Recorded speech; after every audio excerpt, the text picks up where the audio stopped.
Ah, what is good? What is good? What is good? Bro, I did not mean to stream in 4K, but we are here. I gotta add in Rumble. I did not mean to stream in 4K, but it's all good. Let me go get my stuff together, y'all. Give me 1 second.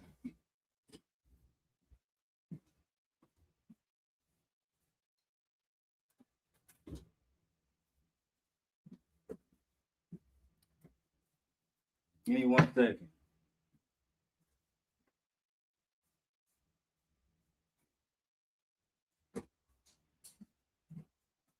Oh,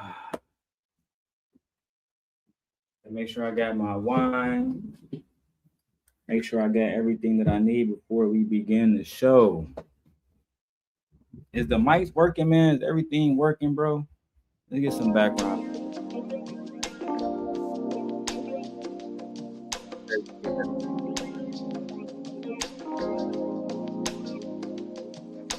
All right, there we go. Hold on. Is my mic?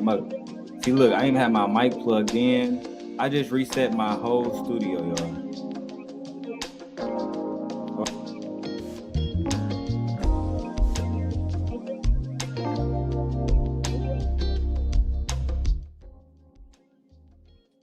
All right. Welcome to the platform. Welcome to another episode of the Daily Rundown, hosted by your boy Sim God, man. Y'all know what it is. Y'all know why we here.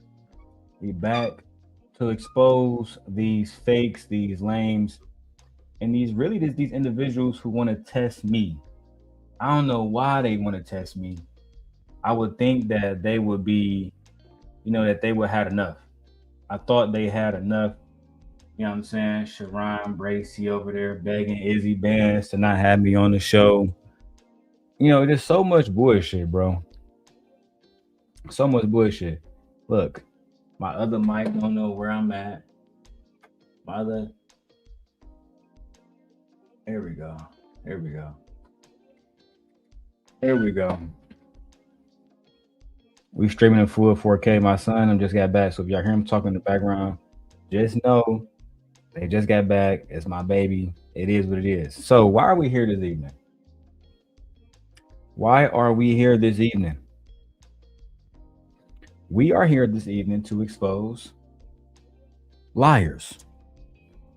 We are here this evening to tell the truth. Now, I haven't done a 12-hour stream in a long time, but tonight I will. I haven't been able to get it done in a very, very long time. And truthfully, I was just really playing games. But tonight, I'm motivated. I'm motivated to get things done, and I want to start with the entire truth because recently I saw Freezy. He kind of dissed me today. I did a reaction this morning, but I'm watching Bro's show, and he making it seem like, oh, this shit look amazing. Oh yeah, this look real good, man. This 4K is coming out amazing.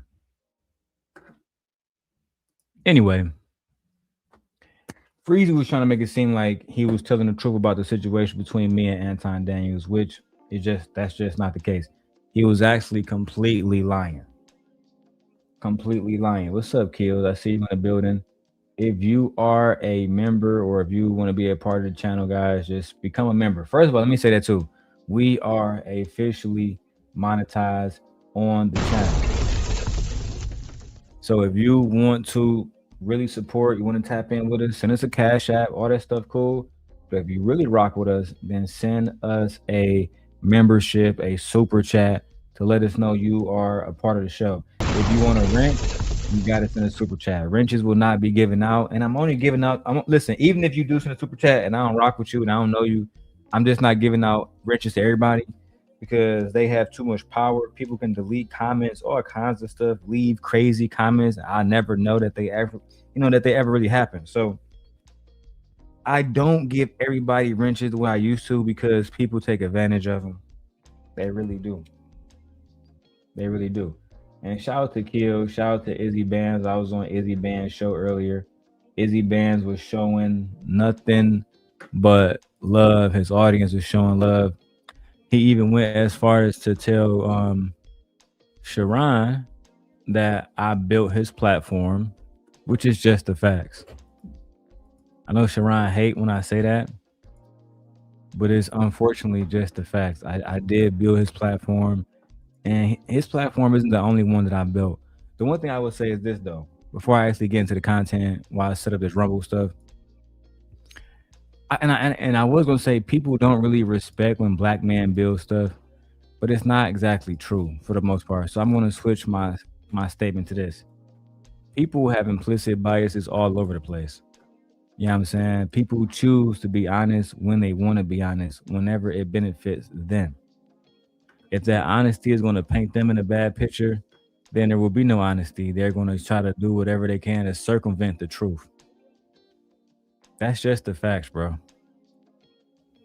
And I mean, and this applies across the board a million different ways. Not just the men, the women too. They both do it. But in this specific case, Sharon was upset that Izzy was over there giving me credit and saying that I built his channel. I was doing things that Sharon hadn't done. One of those things that I was doing was getting Anton Apprentice to go against him for me. That's just one of the things that I was doing. Now, who's all ready for the show? Put a 1 in the chat.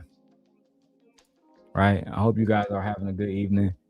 Who all is ready for the show?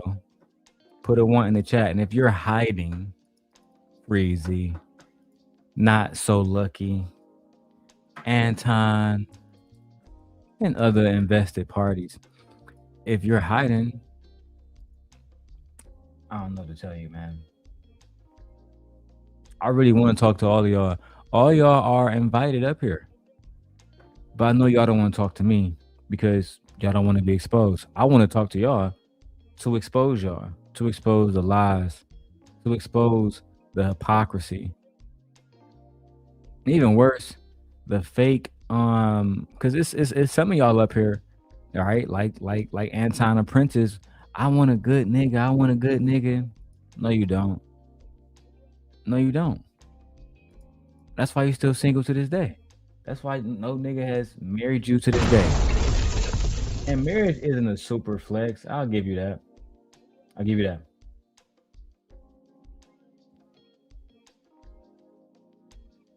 Seth, that has nothing to do with the topic. You get banned for the day. If you guys come here talking about shit that has nothing to do with the topic, I'm just banning you. I don't give a damn who you is. But anyway, let me go to the first video. Actually, while we're up here and we're waiting, let me go to the first video right now. How are you guys doing today, man? Is this video stuck? Oh. Yeah, how you guys doing, man? Kills, Jess. I don't even know who you are, but how you doing, Jess? How are you doing? Nah, this should be in my downloads.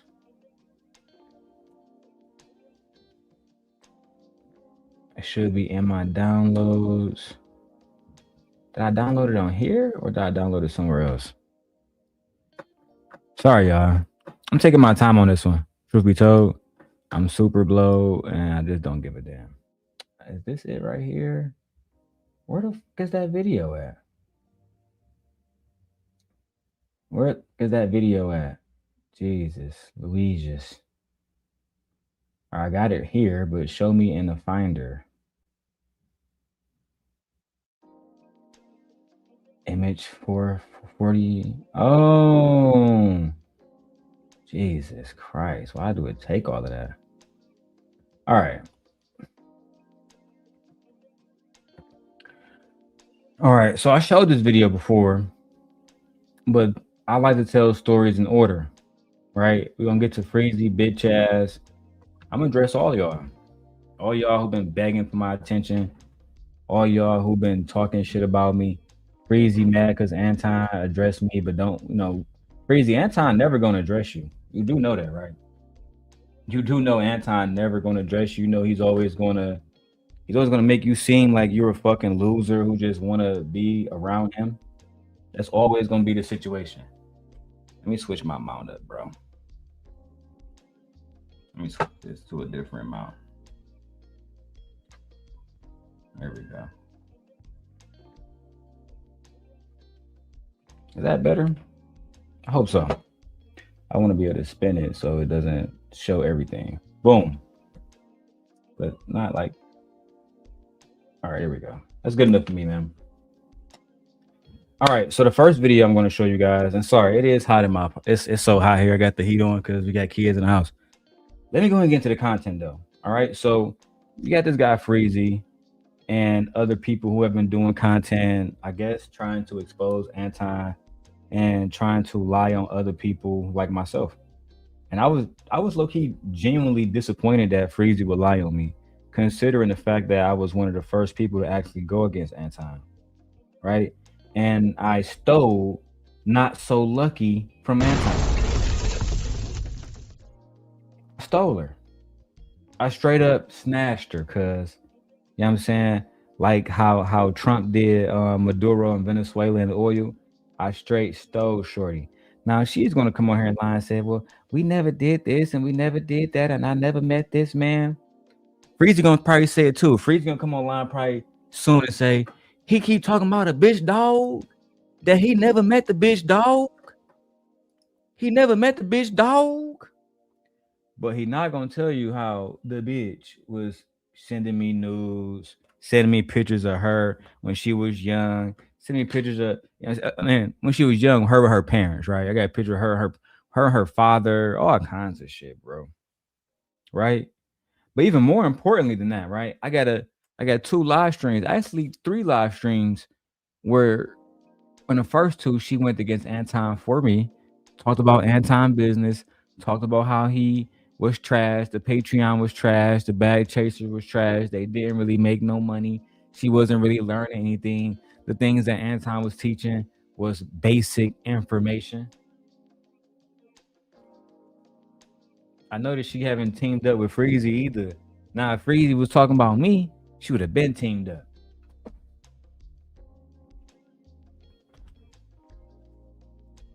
Would have been teamed up against it. Let me go to the content, bro. I got too much stuff going on. Oh, let me show y'all this real quick too. Look, man, look. I just got this brand new 49-inch monitor. Boy, the 49-inch joint is crazy. All right. With that being said, let's go and get directly into it, man. Shout out to everybody who just popping up. Shout out to everybody who just popping up. You feel me? All right, let's go ahead and watch this. I'm gonna do fair use, even though it's my own video. I'm gonna do a fair use. Now, let me switch these up. Yeah, let's watch this real quick. Let's watch this and have a conversation. What's up, Ski Mask? And I'm gonna put this one right here. Hold on, y'all. Y'all gotta forgive me. Hold on, because I was doing some other stuff yesterday, but I didn't want like to. I was doing something with the reactions. That's all y'all gotta know. God damn. All right, so let's go ahead and watch my video. You guys are going to see everything right here in real time, what genuinely happened, how I met Anton's apprentice, how I took Shorty from him, and why she ended up exposing him. You're not going to hear from, me. You're going to hear it from them. Just that simple. You're going to be able to hear her entire story from her, bro. Let's keep going. Welcome to the Everything Everyday channel hosted by me, Darrel Long. Today, guys, we're... Hold on. Jesus Christ. Does it have audio on this joint or no? going to go ahead and tap into a new video. Bro, if y'all can hear it, let me know. Cause hold on, let me switch my audio up. Cause maybe I'm on some BS. If y'all can hear it, let me know. Cause I want to make sure I just reset up this whole setup with the TV. So just let me know. Alrighty. How you guys doing today, man? Welcome to the Everything Everyday channel hosted by me, Darrel Long. Today, guys, we're going to go ahead and tap into a new video that I actually was on. So recently, I was on the Anton Daniels show, After Hours with Anton Daniels. Let's go ahead and check it out right now. So I'm gonna go Darrel, Lauren, and then official, and then we gonna go from there. You ready? You ready? Let's go. You gonna rock with me? All right. So Darrel, what's happening, Darrel? I'm supposed to go on Darrel platform at some point in the near future when I get it in my schedule, but we're gonna rock with Darrel. I know Darrel got some smoke for me, but you know Anton don't censor nobody. So let me show the homie. Hold on, before we even do that. So let me show Darrel some love. Darrel, I believe, is from Detroit. You from Detroit, fam? Yes, sir. Oh man, classic days. Now, if you go and hear what Anton genuinely What's just said, I was on his channel at some point, right?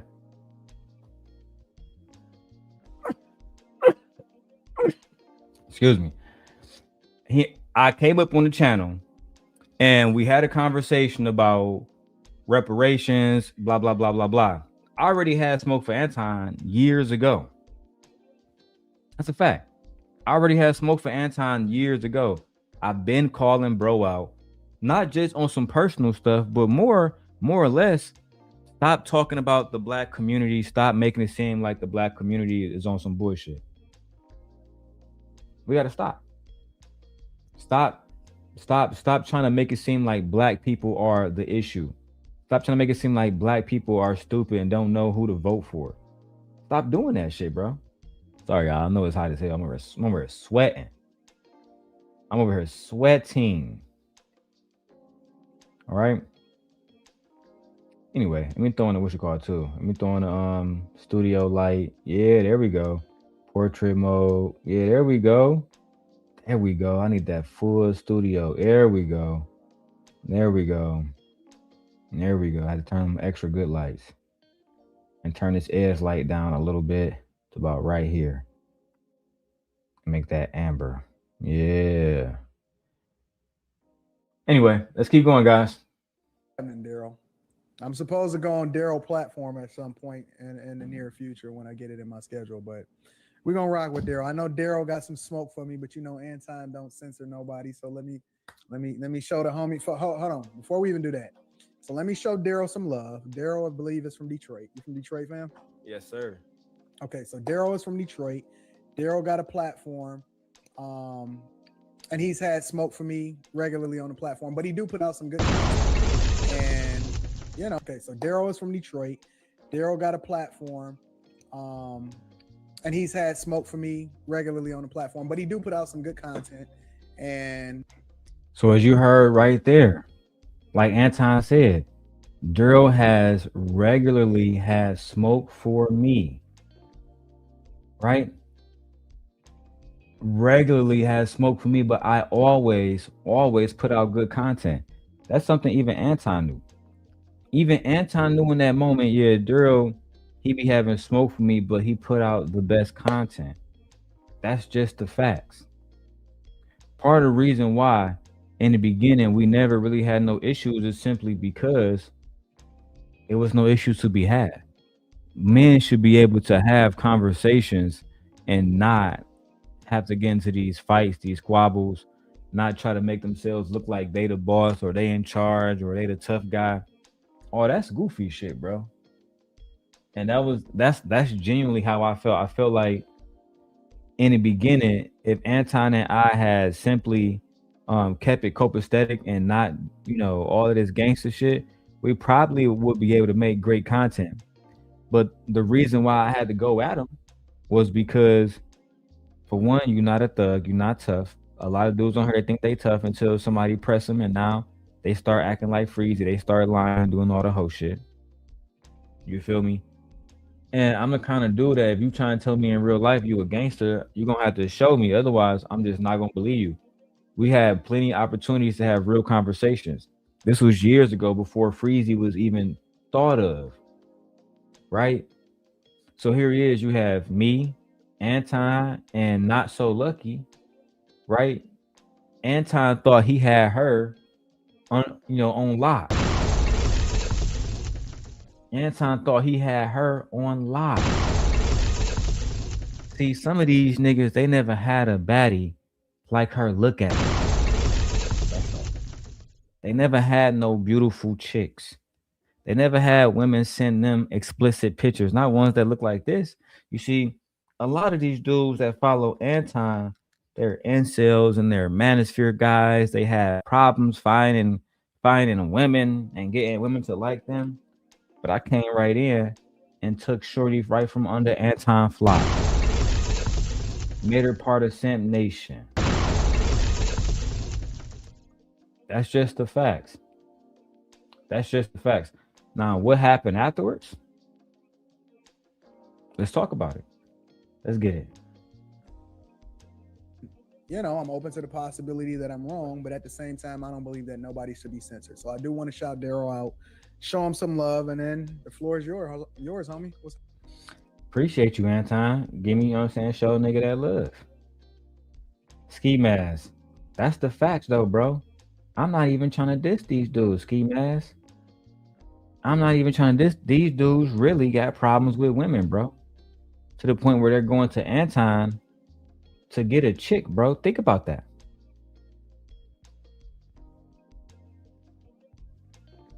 They're going to Anton to get a chick. Think about that.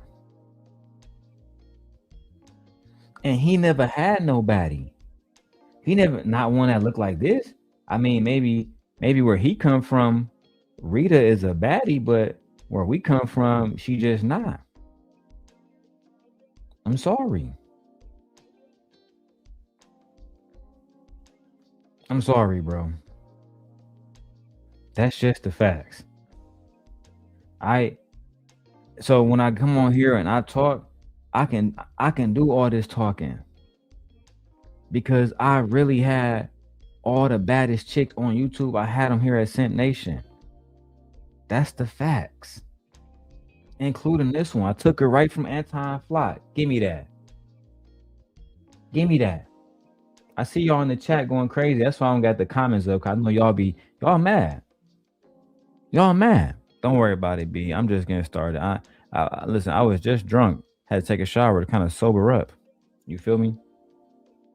But now we can continue exposing how Anton Apprentice, his former esquire, not so lucky, got snatched up by the simp guy and snitched and told everything. Told how Anton was a major scammer, etc., guys.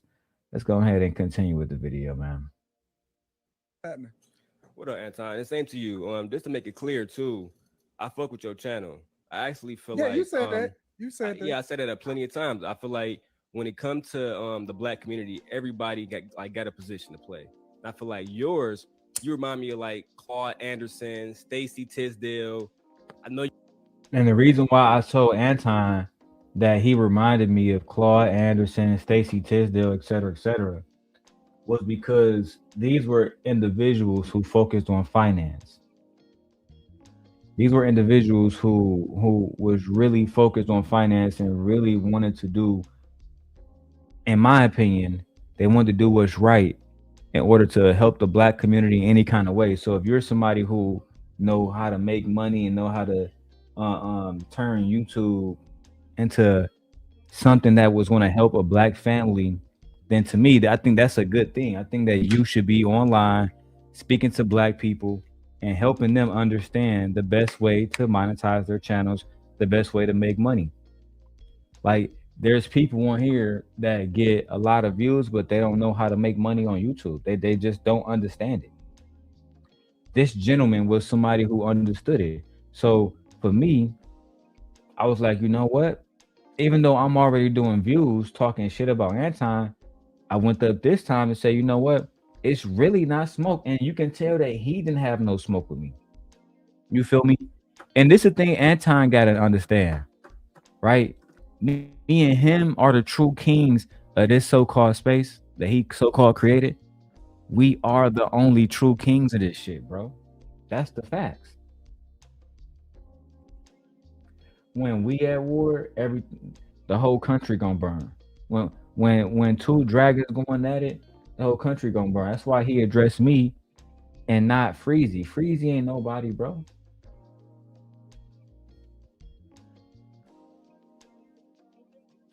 Anyway, let's keep going, B.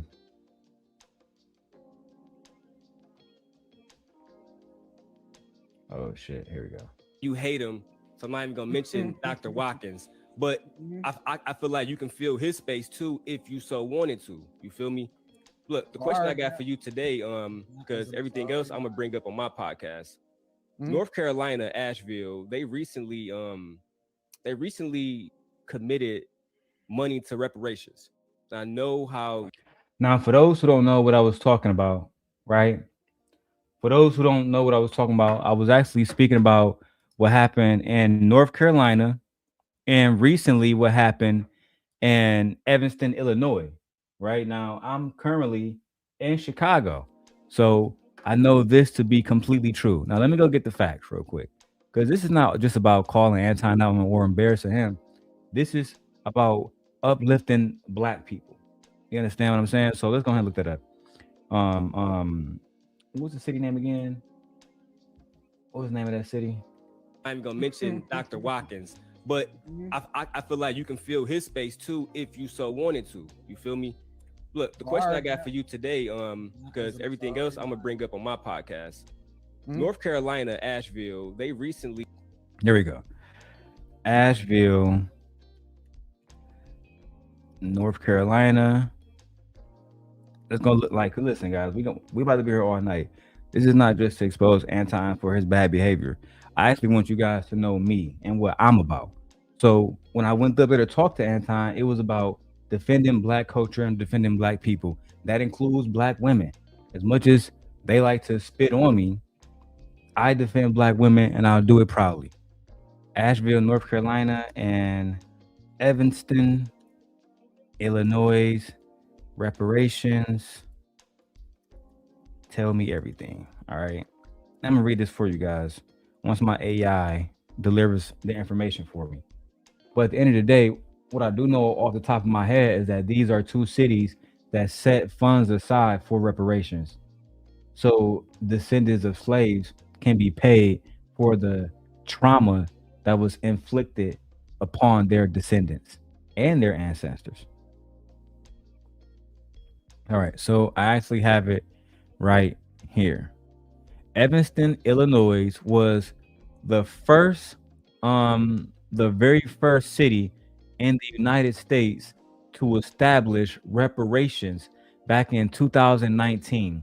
Evanston, Illinois City Council established the reparations funds and committed $10 million from cannabis tax revenue, right? From cannabis tax revenue. So all y'all saying that weed is a bad thing, no. These people are taking the taxes from the white man who is buying marijuana and paying that to citizens who are African American in Evanston, Illinois. I'm just looking at the facts for y'all. In 2021, Evanston, Illinois adopted the restorative housing program, which helps, lower income individuals. They also allow individuals to start receiving payments starting 2024. And so far, some recipients are receiving as much as $25,000. And that's per person in the household, the wife, kids, et cetera, et cetera. This bill in Evanston, it was meant to help Black residents again who lived in Evanston between 1919 to 1969 and their direct descendants. So if your grandma, your grandfather, or whatever lived in Evanston between 1919 and 1969, you may be able to get reparations from the city of Evanston. Right?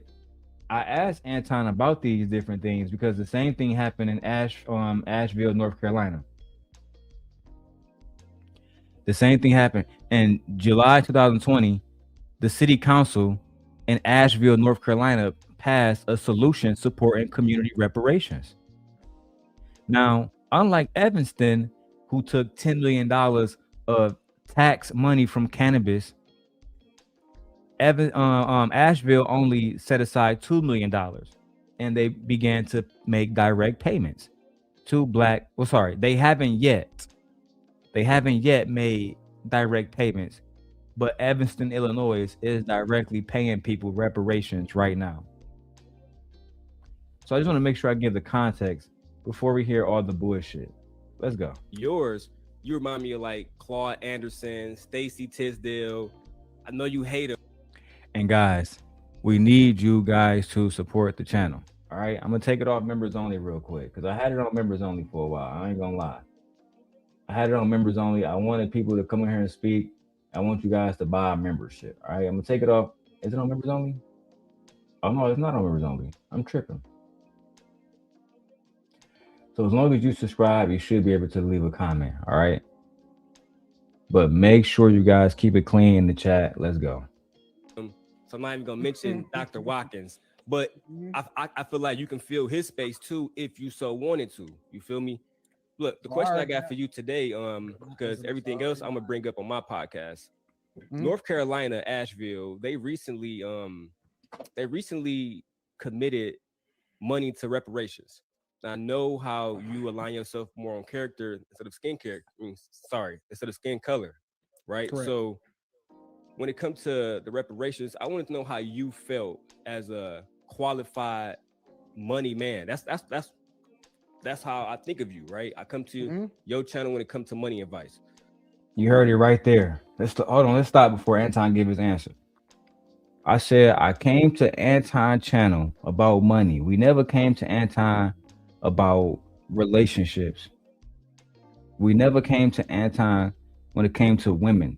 It wasn't the thing that we would come to him for. Why would I go to him about women when I was able to snatch his beautiful protege and make her mine? Why? I've never had that issue, and I never will have that issue in a million years. Never. I can be on my last 2 pennies, and that still won't be an issue for me. Society isn't built like that no more, where the only way you can really get some coochie is if you was providing and protecting all the rest. Nope, it's not built like that no more. You can be a bum and get coochie now. That's just the facts. That's just the facts. But nevertheless, we're just going to tell the truth. We're going to show you guys everything. Unfortunately, where's Izzy Bands? Because I'm gonna have to go get his video to expose Freezy later on. All right, let's keep going. So, how do you feel about reparations for Black people going forward, considering that Nashville, North Carolina has already passed theirs? That's my question for you. I don't believe in reparations. You think it'd be a bad? He said he don't believe in reparations. Elaborate for us, Anton. You felt as a qualified money man. That's how I think of you, right? I come to your channel when it comes to money advice. So, how do you feel about reparations for Black people going forward, considering that Nashville, North Carolina has already passed theirs?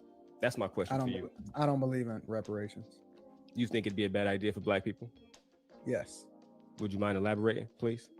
Well, okay. So, have you ever given okay, this is a bad analogy, but I'm gonna do it anyway, just for the sake of conversation. Have you ever given a crackhead $1,000? Absolutely not. So, have you ever given okay, this is a bad analogy, but I'm gonna do it anyway, just for the sake of conversation. Have you ever given a crackhead $1,000? Absolutely not. Okay, look at her face. I wasn't the only one realizing I was talking to somebody who didn't exactly know what they was talking about. And I'm going to break down how, because people always ask, well, if he don't know if Anton don't know what he's talking about, how did he get all these women around him? Why are they on his channel, not on your channel? It's easy. Society rewards the generous. That's just the truth, right? And they do it for a million different reasons. It can go from somebody's autonomy to a million different reasons, bro. I'm literally. I'll give you an example. Somebody asked, because they've been trying to shit on Duke Dennis on Twitter. They've been saying, why do girls continue to go around Duke Dennis knowing he got 8 baby mamas and he not with none of them? Y'all do the same thing with Future. You know what the girl said? Because women can do what the fuck they want to. We don't have to explain ourselves. And I agree with her. I literally completely agree with her. But at the same time, right there, it causes an oxymoron where we want men to not be incentivized to not be these type of people when the reward for being the bad guy is equal, if not greater, than being the good guy. It's no difference, especially when you're dealing with women. And for some people, they're gonna say, "Well, girl, you must be hurt. Somebody must hurt you," or just be open to the possibility that I might be right.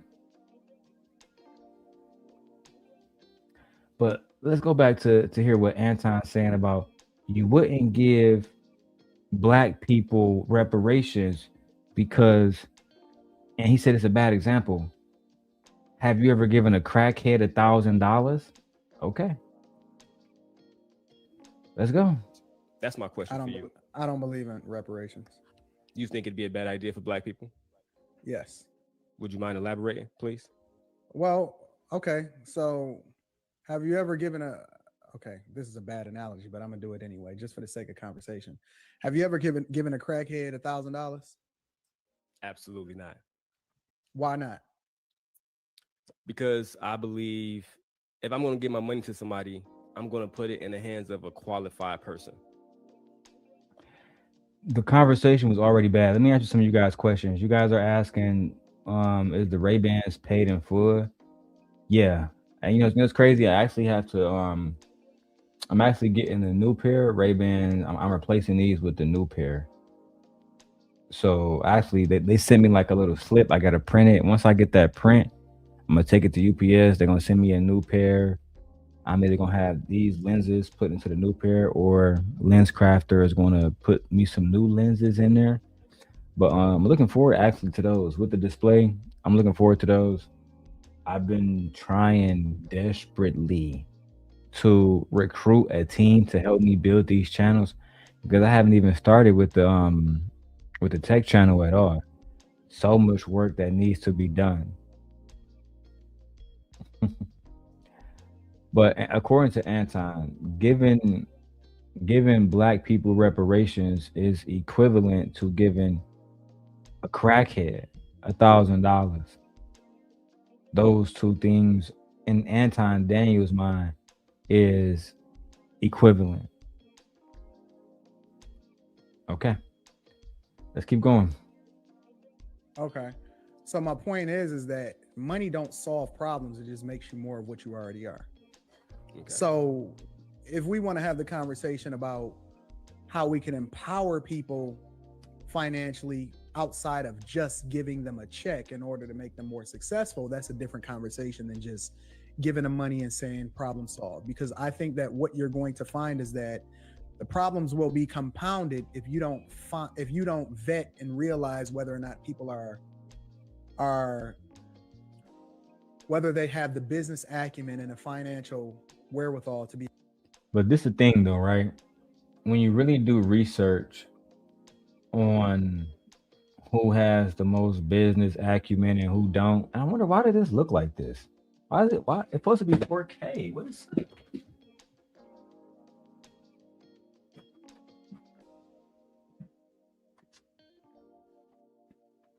It's not in 4K? Why?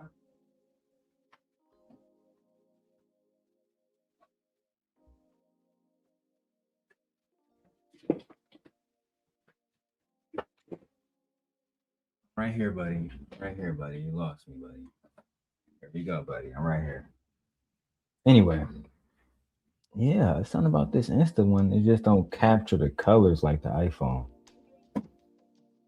But when you have individuals who are out here saying that um, when you compare black people shouldn't get reparations because they don't have the business acumen. The truth is most people don't have the business acumen to actually run a business. They don't have the business acumen to actually have a savings account. Did you guys know that most Americans don't have 6 months of savings?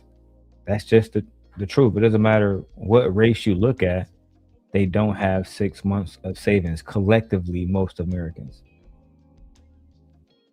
So making it seem like black people would get all of this money from reparations. Let's say they gave every black person $3 million. To say that all of us are going to go get Jordans and Hennessy because we lack the business acumen to actually know what to do with that money. It's a blatant attack on black people and our intelligence. And I thought that was disrespectful coming from somebody who is a C student. Savage says, "What kind of camera is that follows you?" This camera, you mean?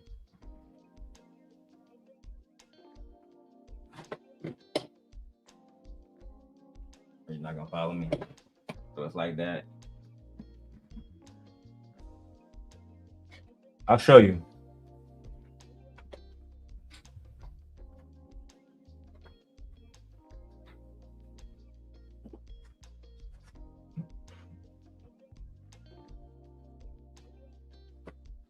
Right here, buddy. Right here, buddy. Okay.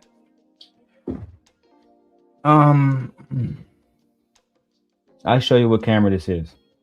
So the camera that was just following me, which is this camera right here. Hey. That is this little buddy right here. Oh, my bad. Wrong camera. That is the Insta360 Link 2 AI powered webcam. And I'm not promoting this, I'm just showing my friend YouTube. That is what this is. Oh, hold on. But yeah, they might be like 150, 200 now. Very good camera. As you guys can see, Savage, I'm still invested into providing good quality on here, bro. Sometimes I don't get a super chat, I don't get a cash app, I don't get nothing. And I still come on here and I do what I'm supposed to do. I do what I'm supposed to do. We just put out the content, show you guys the proof. Even if I had to do it by my lonely, I still get it done. That's just the facts. That's just the facts. Anyway, though, let's continue, man. Let's see if we get any new members tonight. And let's keep rocking out, bro. All right. I don't want to strain my computer out too much. I already started streaming in 4K when I wasn't supposed to. I was trying to stream in 1080p, but fuck it. We're here now. Let's go ahead and get it popping. Able to manage that effectively in order for it to change into something. A lot of times I find that people that get Oh, let me say this too, man. Because I'm using my iPhone 17 Pro Max over here. I told you guys this. I got this new monitor, bro. It's so good. It's so good. Oh my god. Anyway, let's go. Resources that aren't ready for it ruin themselves to be, and it makes it even worse. So, whether or not what reparations looks like, I think is a different conversation than, just giving somebody a check, so to speak. All right. I appreciate that. And for Lucki, so this is the first time I met Shorty, right? All of this context matters because people get on here and they lie, right? They try to call me, disparaging things like, "Oh, Darrel, he's a stalker. He's a stalker. I never met this guy. Why is he so attached to a bitch?" individuals won't tell you, right? They won't say why they sent Daryl pictures of them when they parents. They won't say any of these different things. The only thing they would do is lie and continue to lie and lie and lie and lie and lie, bro. I've always been disgusted with that, and I always will be disgusted with the lies that these individuals tell on me, so they can try to hide their guiltiness, the things that they are ashamed of, the history that they're ashamed of, the relationships that they're ashamed of. But I actually have the videos in my Patreon, and I'm going to bet some out because I don't be using my Patreon a lot. But I'm going to bust the Patreon out now. We're going to have a really good time tonight, guys. Listen, we got 54 people watching. I want to get 454 people. If y'all want, listen, I'm going to pull out the receipts, but I need y'all to do y'all part. Share the video out, become a member, subscribe. We got a lot of trolls over here. So we need to get more people who are genuine people over here. Support the channel, all right? Let's go back to the video, man. So many people just watching. I've seen you on here a few times. I know you got to talk about relationships. So I wanted to ask you, because Anton and these guys, they've brought on Kevin Samuels a few different times. How do you feel about Kevin's content? How do you feel about the message that's being pushed by Uncle Kevin Samuels? You said uncle? That's correct. I like. So I asked that question that day. You see how, come in, see how he makes Shorty smile. That's how you be a real player. Yeah, that's Look at Anton. Kevin's content. How do you feel about the message that's being pushed by Uncle Kevin Samuels? You said uncle? That's correct. I like that. Yeah, that's Look. See, that's that player So shit. Kevin's content. How do you feel about That's that player shit. If you can't make a woman that's being pushed smile, by you're not gonna get Kevin nowhere. Samuels? You said uncle? If you can't make the woman smile, if you can't be attractive and charismatic at the same time, then truth be told, a lot of y'all are not gonna never get the results you want out of a woman. You're never gonna get the results that you want out of a woman because you're trying to lead with a sense of this authority that you don't really have to. It's called submission for a reason.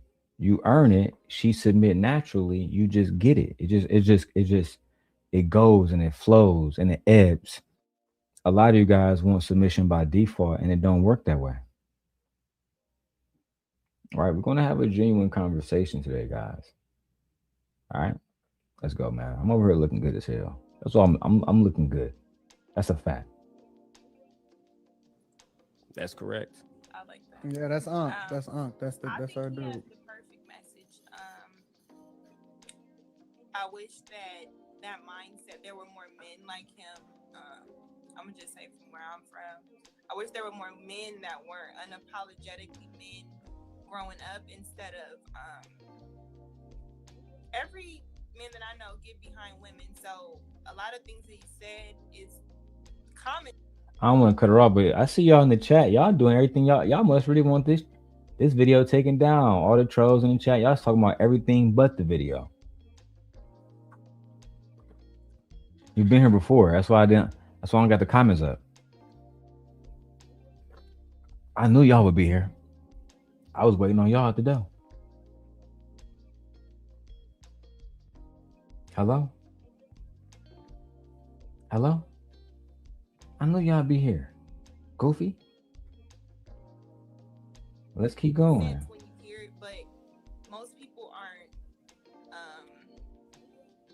From my experience, we're not introduced to that type of man. We're introduced to men that, look, I don't want no problems. I just want to argue, not back down. You know what I'm saying? Because I'm a man and you're a woman. So I totally think that his way of doing things is necessary for women. It's just unfortunate that people don't have that in their households, or you know what I'm saying? Or it's kind of like you didn't already made a mistake, or you didn't understand how to judge men because you didn't have that. So, know what I'm saying? Kind of. I don't know if that makes sense.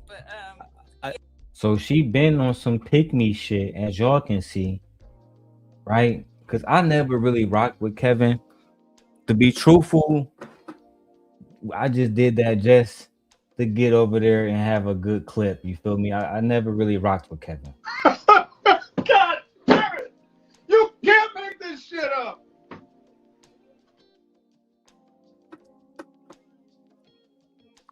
What I did appreciate about Kevin was he was somebody who was a pioneer in this space.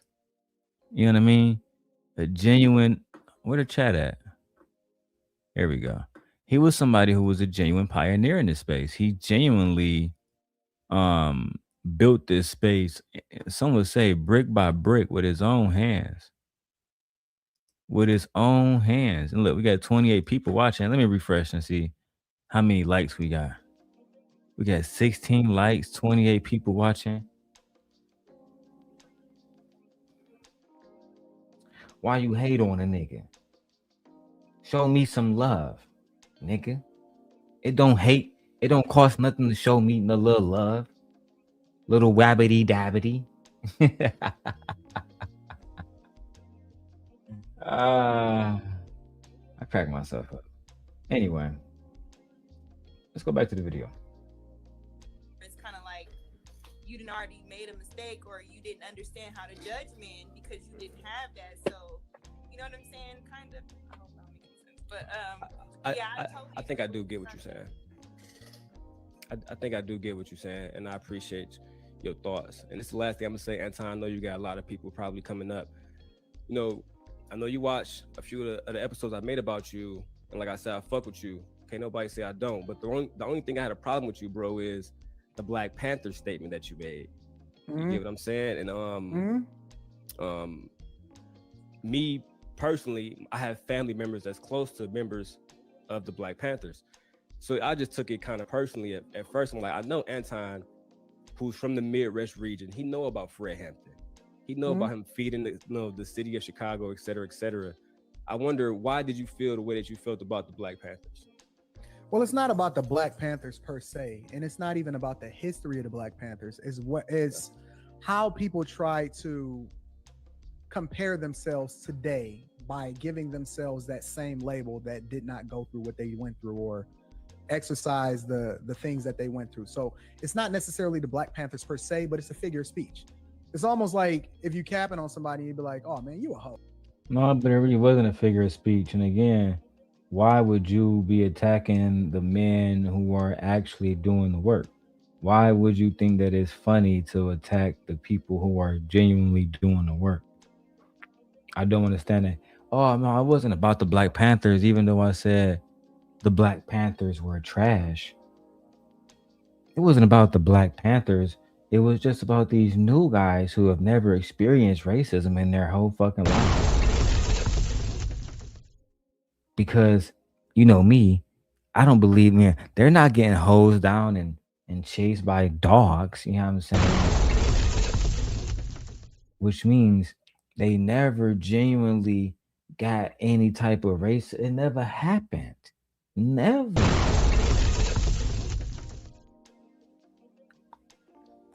You know, let's keep going, man. Like, you know what I'm saying? We know you not. You know what I'm saying? Or like, for example, when I talk about all earthy people, we all know that it's some dope people, you know what I'm saying, that wash themselves in black soap. But, you know, it's a joke in order to illustrate a point. You know what I'm saying? And so it's not necessarily about the Black Panthers per se. You know what I'm saying? But it's a lot of people. It's kind of like a bad joke, I guess. I probably said a bad joke. I probably shouldn't have said the Black Panthers. But it's a lot of people that highlight themselves as being woke and kind of try to act like they're following that path when they're not. And they can't stand on those people's shoulders because their actions is nowhere near the same as them. So these blackity blacks and these extra woke people. And when I asked Kay on the last show, I'm like, okay, so what exactly have you done? Give me one thing. You ain't got to prove it. You ain't got to show me no receipts. Just say one thing. She couldn't say one thing that she did for people that she supposedly championed, when in reality, Isn't that exactly what it is that she's advocating for? So it was probably a bad tongue-in-cheek joke. The Black Panthers, the history of the Black You know, Panthers. it's crazy. After all the years of me reviewing this video, I never really paid attention to the little diss at K just now. I never ever pay attention to the whole situation with K. Never. No, so K advocates for black people, even though she doesn't, she's not a business person. She doesn't have her own business. She's not employing people. At the end of the day, she advocates for black people. That's what she do. I think that she didn't want to break it down for you, Anton, because she don't respect you. I just feel like she didn't break it down for you because she take you as a joke. Major joke package. You know what I'm saying? And because she take you as a joke, you're not really somebody that she's not going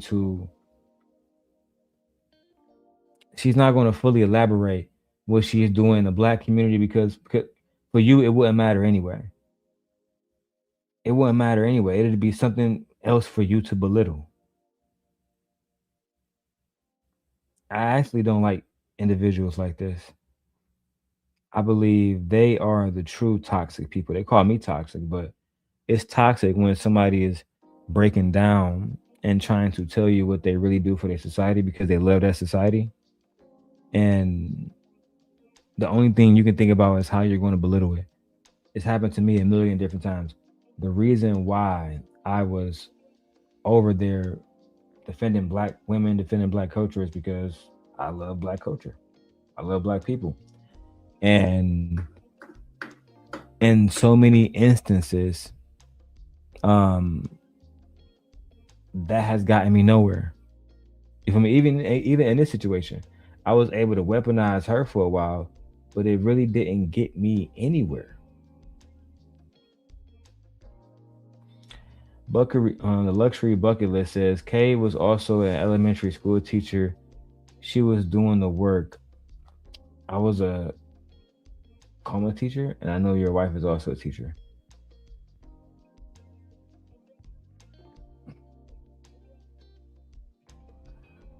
So yeah, my wife is a teacher. She works very hard. I think all teachers work very hard for the most part, and it's a very difficult job. Okay, you was a former teacher. Thank you for clearing that up. Let's keep going. It's just awesome. But these people that are identifying themselves as being a part of that today it don't warrant any kind of conversation for me. I definitely, after I looked into the like your videos, bro, I had to pipe the fuck down because at first I was like, man, this nigga Anton wilding. He talking about Black Panthers. See, again, I'm over there chilling. The lady smiling. Like I can have a conversation. This is what Freezy don't want to talk about when it comes to the situation with me and Anton. He can never actually show this situation between me and him because it shows the opposite of what people want to lie about. They want to lie and make it seem like I was really just dragging bro wife for absolutely no reason. Nah, bro. If that was the case, when I came on bro panel, he said he already saw the videos that was full of smoke. If he had heard about about his wife being disrespected, then he would have never allowed me to stay up there. It's just that simple. No, yeah, he definitely did. King's Pick. I'm gonna show you King's Pick. If you stay here, just do your thing. Even if you gotta watch this on the background, put it on an iPad, walk away, come back. But just keep it on, because I'm gonna break it down, bro. Right? I'm like, I put it on my soul. Tonight is the night. For one, I'm already irritated. So this is more or less me taking out my energy on y'all. Not y'all, but those individuals. Anton, his apprentice, Freezy, who his former lover, basically. Let's go, man. Shit's crazy. I just can't believe what this nigga just said, but sorry, excuse my language. I can't believe what this brother. No, you can said. say what you want to say on my platform, bro. It ain't no censorship. You can say however. Exactly. See, if I was talking about his wife, you think he would have told me I can say whatever I want to say on his platform? Y'all be making up lies, bro. I didn't specifically attack his wife. Y'all just run with the narrative because y'all be on y'all knees for this nigga so much that if I was to genuinely ask you what was the synopsis, and I hope I don't have to explain what that means to you niggas, but what was the synopsis of Surviving Lapeef? What was the synopsis of the Dirty Pastor? What was the point? What was the overall message that we was trying to get across? The same one Freezy trying to do now.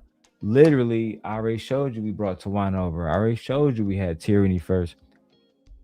These niggas not here for justice. These niggas so they can hear. These niggas here to have their turn. It's my turn to have Tyranny up there act like this. It's my turn to have Tawana up there. It's my turn with this bitch. It's my turn.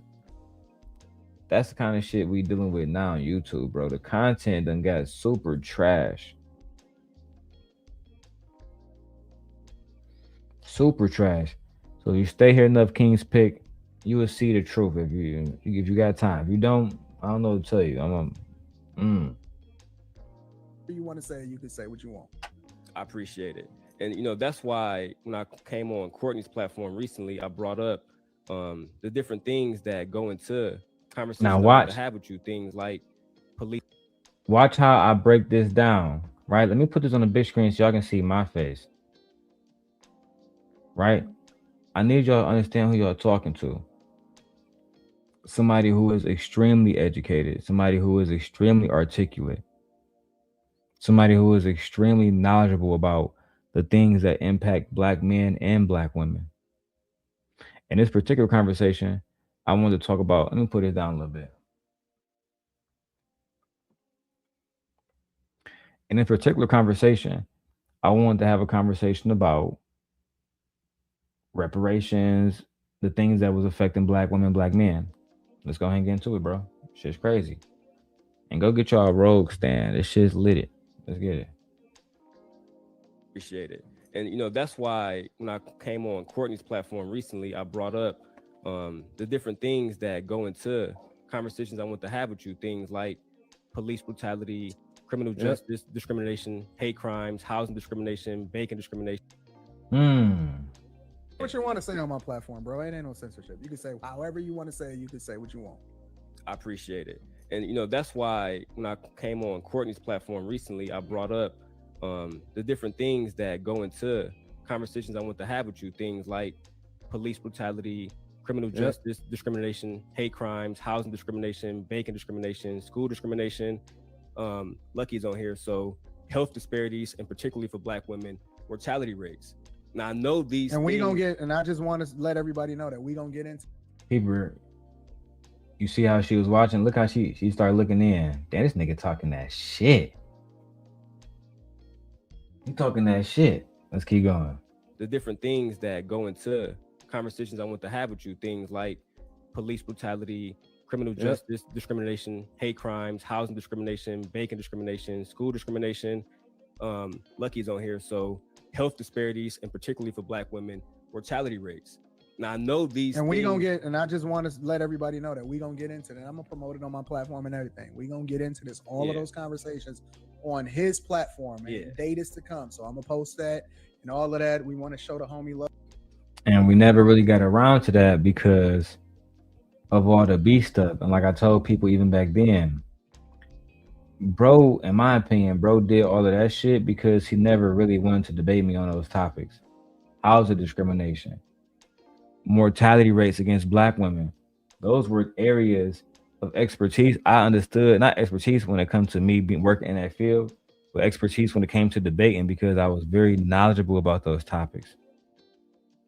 I already understood that Black women were suffering more than any other race of women. And I understood to a certain degree why. Right? And Anton was always just trying to debate people who would act like they smart, but really they're not smart. They would have emotional responses, not responses based in logic and fact and rooted in truth. And that's ultimately why they chose their opponents very, very, very wisely.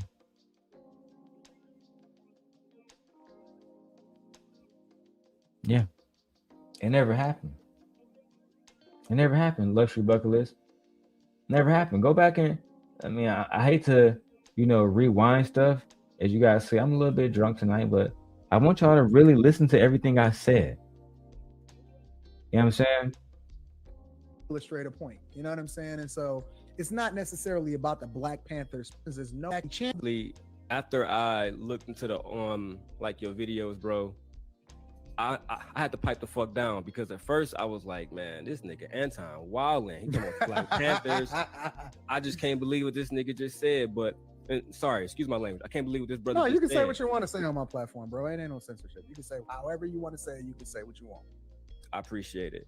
And that's why when I came on Courtney's platform recently, I brought up the different things that go into conversations I want to have with you. Things like police brutality, criminal justice discrimination, police brutality, criminal justice discrimination, hate crimes, housing discrimination, banking discrimination, banking discrimination, school discrimination. Lucki's on here, so health disparities, and particularly for Black women, health disparities, in particular, mortality rates for Black women. Mortality rates. Now I know these, and we gonna get. And I just want to let everybody know that we gonna get into that. I'm gonna promote. Yeah, we gonna get into all of that later on his platform. We gonna get into all of that later on his platform. We gonna watch all of that on his platform. Somebody asked, where can we watch Surviving Lapeef? It's on my Patreon. If you guys want to go join the Patreon, the link is up there, so you can go watch it. You know what I'm saying? Feel free. Do your thing. Do your thing. You feel me?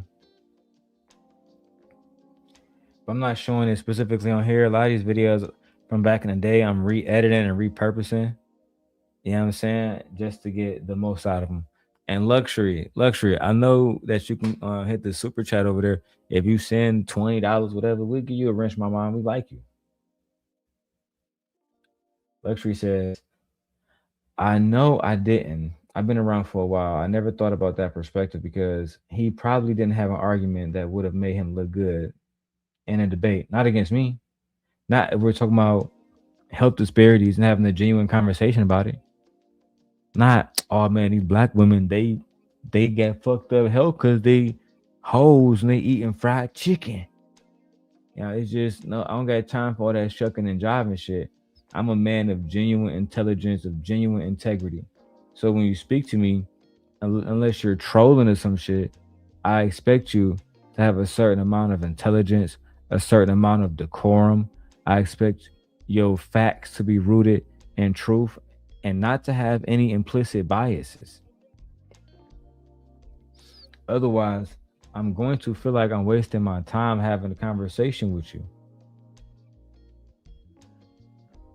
With Anton at the time, Lapeef, not him, Lapeef had a really big platform. And I had a few opportunities to go over there and genuinely speak to people who wanted to genuinely change Black people's outcomes. Even if it meant making a small dent, we still made a small change. We made some change at all. And some of us was really here for that. You feel me? So anyway, let's keep going with the video before I switch to the Patreon exclusive. On my platform and everything. We gonna get into this, all of those conversations. These, and particularly for Black women, mortality rates. Now I know these, and we gonna get, and I just want to let everybody know that we gonna get into that. I'm gonna promote it on my platform and everything. We gonna get into this, all of those conversations on his platform, and the date is to come. So I'm gonna post that and all of that. We want to show the homie love because he do got a good platform, and I think that he needs some visibility. But go ahead, bro. That's all I want to bring up, because I know that you acknowledge these things, but you don't subject yourself to them. That's what I had to realize. That Anton, he realized these things are here. He realized that these are things that have ramifications in the Black community, but he himself is not going to be tied down to this shit. I was talking to one of my friends this morning about that. She was like, what are you going to say? I can't come at him like that African dude you had on the other day who was calling you out your name and shit. We got to have as you can see, like I said, I wasn't even trying to call bro out his name or none of that. Anton was smiling. See, in the beginning, y'all act like Freezy. The thing I don't like about y'all when y'all talk about me in this space, for one, I know for a fact that I'm better than y'all. That's just the facts. Most of y'all I'm better than. I'm sorry. That's just the facts. Unfortunately, because I've had to restart my channel over and over and over again, I gotta start from the bottom. And then once I do get to a certain level, y'all still be hiding in the bushes. You know what I'm saying? We got 62 people watching. Y'all hiding right now. Afraid what I'm gonna play next. I'm gonna play the Anton Apprentice exposing him. So y'all see she was there with him, right? Let me check my cash app, man. Let me see if y'all sent something to make me feel better. All right. Where my Galaxy Note at? I got so many phones. I be losing these bitches. Let's keep going to the video, B. So I find my phone. Respectful, genuine conversation. That way, like Kevin said, there's going to be Antons in the world, but we are still Black Kings. I know you don't subscribe to color shit, but you're a Black King, bro. I told a lot of people the same exact thing. Well, the interesting thing about it is that I think that it's some stuff that we will agree on, and it's some stuff that we'll disagree on, right? But I don't know anybody that I agree 100% with, even Kev. Me and Kev talk on the phone all the time, and we have disagreements on a lot of different things, right? But the whole thing is that ultimately we both are solutions oriented, which is what I think you are. And after watching more of your content, which is one of the reasons why I agreed to come on your platform, because I just rock with dope people. I don't care who you are. I don't care if we disagree. I don't care if you got a difference in opinion. I actually embrace that, having conversations with people that may see subjects different from me, because I feel like that's where the growth comes from. So you may educate me and give me some game on some things that you know that I'm not familiar with, or force me to have a difference of perspective based off of having that conversation. But I think that most people want to be in an echo chamber with people that only see things with them. And the thing that people can never see. Hey, this is one of the things that actually we agree on, because we're not in complete disagreements. But this is one of the things that we genuinely agree on, because if you can't have a conversation, then you shouldn't be talking.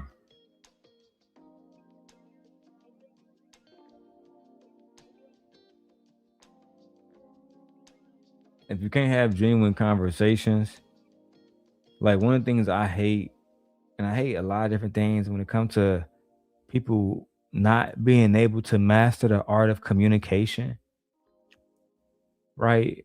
But when I'm talking to another man and they're gaslighting, they're fucking lying, basically, I just can't do that. And in situations, this space has gotten so bad to where they don't genuinely want to have a conversation. They rather stay down and wait till I'm gone or some shit like that. It's so pathetic, bro. Right? And listen, we about to be off the Anton thing soon, because I'm low key tired of it. I'm gonna let Freezy have it, bro. I'm gonna look Freezy. He can make all the Anton videos. He can have it, bro. Fuck it. I'm good, man. This shit is getting embarrassing at this point. After this stream, though. After this stream. And why y'all hiding, man? Luxury. Somebody hit me with a super chat. We need to see our first super chat coming in soon, coming in hot, man. Lord have mercy. We've been here for an hour and y'all ain't saying nothing yet, man. No love, no nothing. I'm disappointed. Say about me. I'm gonna read the comments soon. But if you really want your comments read, put them in the super chat. Is that I'm always comfortable having a conversation with anybody, especially people that may see a subject differently from me, again, because that's where the growth is. And it'd be real hypocritical of me to not have conversations with people that may see things differently from me, but then I'm on here advocating about how we should get outside of this box. So it's dope. And that's why I'm like, yo, let's do it. Let's have a conversation. Let's rock, bro. I think it's going to be a great conversation. I think it will too, man. I think it's stuff that I can learn from you, certainly, and it's probably stuff that you can learn from me. That's where I'm at right now as far as me and you and, going forward. But I think that, again, for anybody who's watching this, there's nobody, in my opinion, on YouTube better when it comes to money shit than you. You feel me? There's a few I appreciate that, different bro. people out there, but I'm talking about black people. I had to be very. Yeah, I know. I It's rock Graham, with you. Stefan, et cetera, et cetera. But I came I to like you Graham. because Graham is dope. I came to you because you a black man, and this, Graham, he got a lot of different advice that's has nothing to do with race, but you can give me, like you would say, C student advice. I can make 10 different businesses under $5,000. You feel me? So yeah, shout out to you for that, for the video. As you can see, I actually pay attention. Anton said, because I mentioned in the video, there was 5 different videos that you can start under 5, or 10 different businesses you can start under $5,000. I pay attention. I'm trying to win. I'm not a bag chaser, but I chase bags. That's a fact. That's a super. If I gotta stay on here all night to reach my goal, then I will. That's a super fact too. If we gotta get more diabolical, then we absolutely will. I don't know who all streaming tonight, man. Must be some important people streaming tonight. Bomb Cherry, child. Let's go. For shouting out the video, bro. oh, absolutely, brother. I'm very, very, very vetted before I come to speak to somebody or I speak on somebody. But that's why I wanted to come in here and camera with you. God bless you, Anton, and you, Lucki. Rock with you too, bro. And I appreciate you letting me in, man. Yeah, absolutely. All right, guys. All right. God bless. Bye. All right, fam. Hey, that's where it all started. That's what Freezy don't want to show y'all. Darrel was talking about that, man. Why? He was doing this, but at the same time, that was really how it all started. Why didn't Anton address that? Because it didn't begin that way. It began with him talking about my family first. But Freezy don't want to show that because, I did part Anton right, y'all. I did part right here. Anton, he right, y'all. Hey, dog. Come on now. Freezy, that man took his tail when he ran, dog. Freezy, he ain't never ran, dog. Freezy ain't never ran for Anton, dog. Mark ass niggas, bro. This shit getting worse and worse and worse. Put a 1 in the chat if you still here, man. It say we got 30 people watching on the Darrel Long channel, about 55 altogether. But put a 1 if you really over here watching, because this shit getting nasty. Nasty work. Luxury says, Anton has gotten better now, but back then he seemed like he didn't have a whole broad worldview. When I first started watching Anton, he was figuring out and crafting this persona, and it worked out for him. I agree. Hey, shout out to Vixen, man. And Vixen might be one of my biggest supporters. That's why my ex thought that me and Vixen was smashing, but that was never the case. Don't even know Vixen's real name. You feel me? She just support me, and she be over here helping me get through my night. You know what I'm saying? While I bust down these videos. Now, what all did I say in this video? Did I show more? I showed the situation with Lauren, did some commentary, and I think that was it. All right. Now it's going to get real spicy, unfortunately. Now it's going to get real spicy. So, let me roll up. If you've never been on my Patreon, guys, this is it. Setting the record straight. If you guys want to go on the Patreon, you feel me? Let me copy that link. If you guys want to go on the Patreon and become a member over there, I would highly suggest it, because certain stuff I can't really say on here, can't do on here, but I can do it on Patreon. That's just the facts. And let me know if that was a link, because hopefully the link went through, etc., etc. It says I got 5 members. When did that happen? Where they do that at? 5. I got 5 new members. Let's fucking go, baby. 5 members.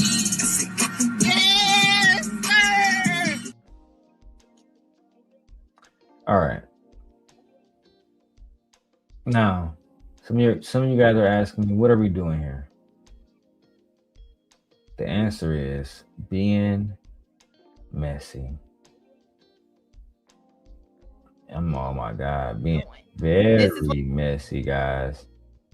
Now, I do have the moment where Lucki came to my stream, right? I got Venus up here vouching for me, defending me. Dress or whatever. You know, my apprentice, and I got Lucki coming up talking. Queen Sheba ended up coming up. About to get very nasty. Very nasty. But let me go to the beginning videos, bro. Oh my God. Is this the one? Is this the one?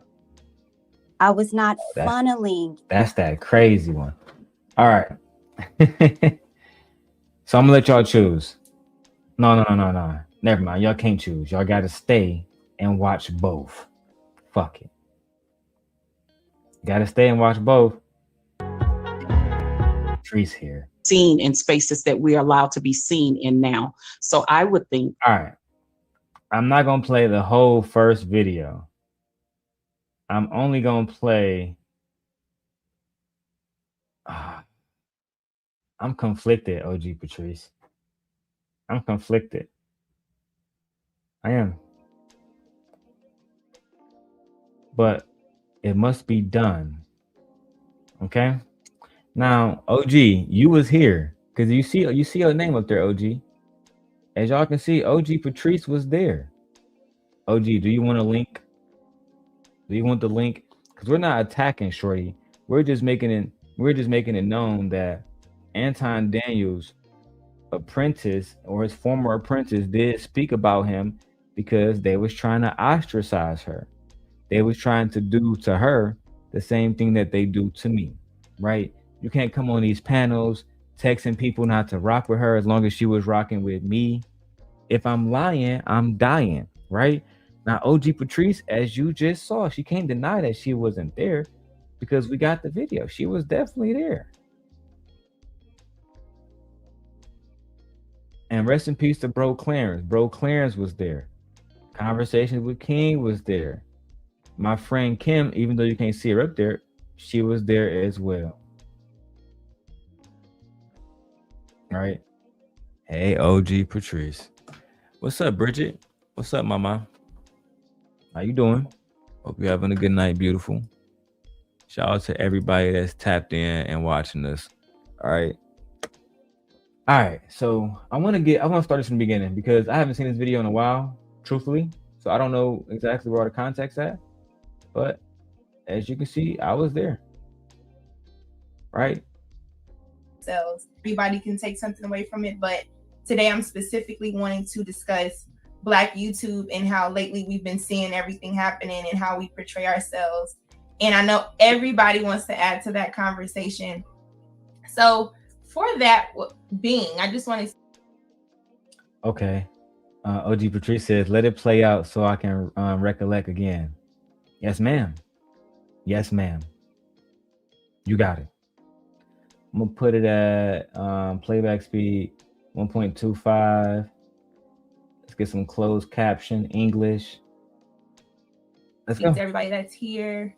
Not sure if he's here yet. Hi, Big Bad Bull. How are you?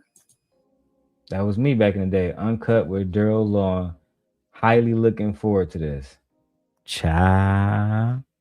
Hey, Darrel. Nice to see you here. Just here yet. Hi, Big Bad Bull. How are you? Hey, Darrel. Nice to see you here.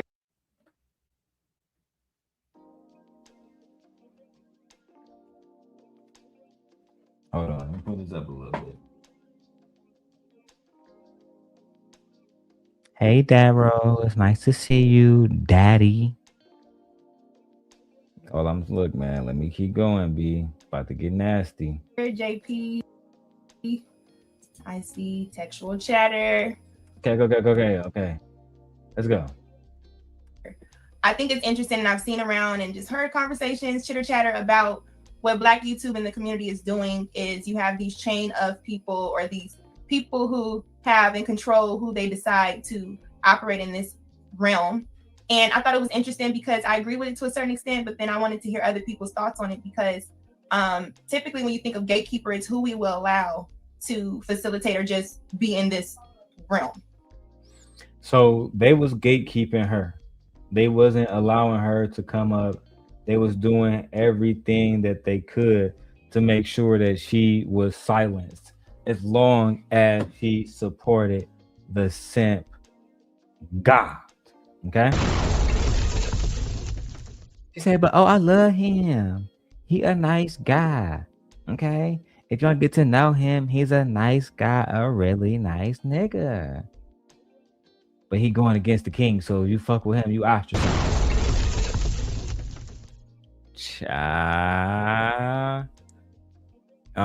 She was put in between a rock and a hard place, and she chose the rock eventually. But not before she helped me put a dent in Anton Daniels' armor. That's right. We're going to continue. Matter of fact, I'm gonna put a fair use joint down. Fair use, nigga. All right, we about to get it popping. All right, I expect the likes to go stupid on this one. Let's go back to it, baby. And overall, I thought this is a space that we all should be able to give content and express ourselves the way we like.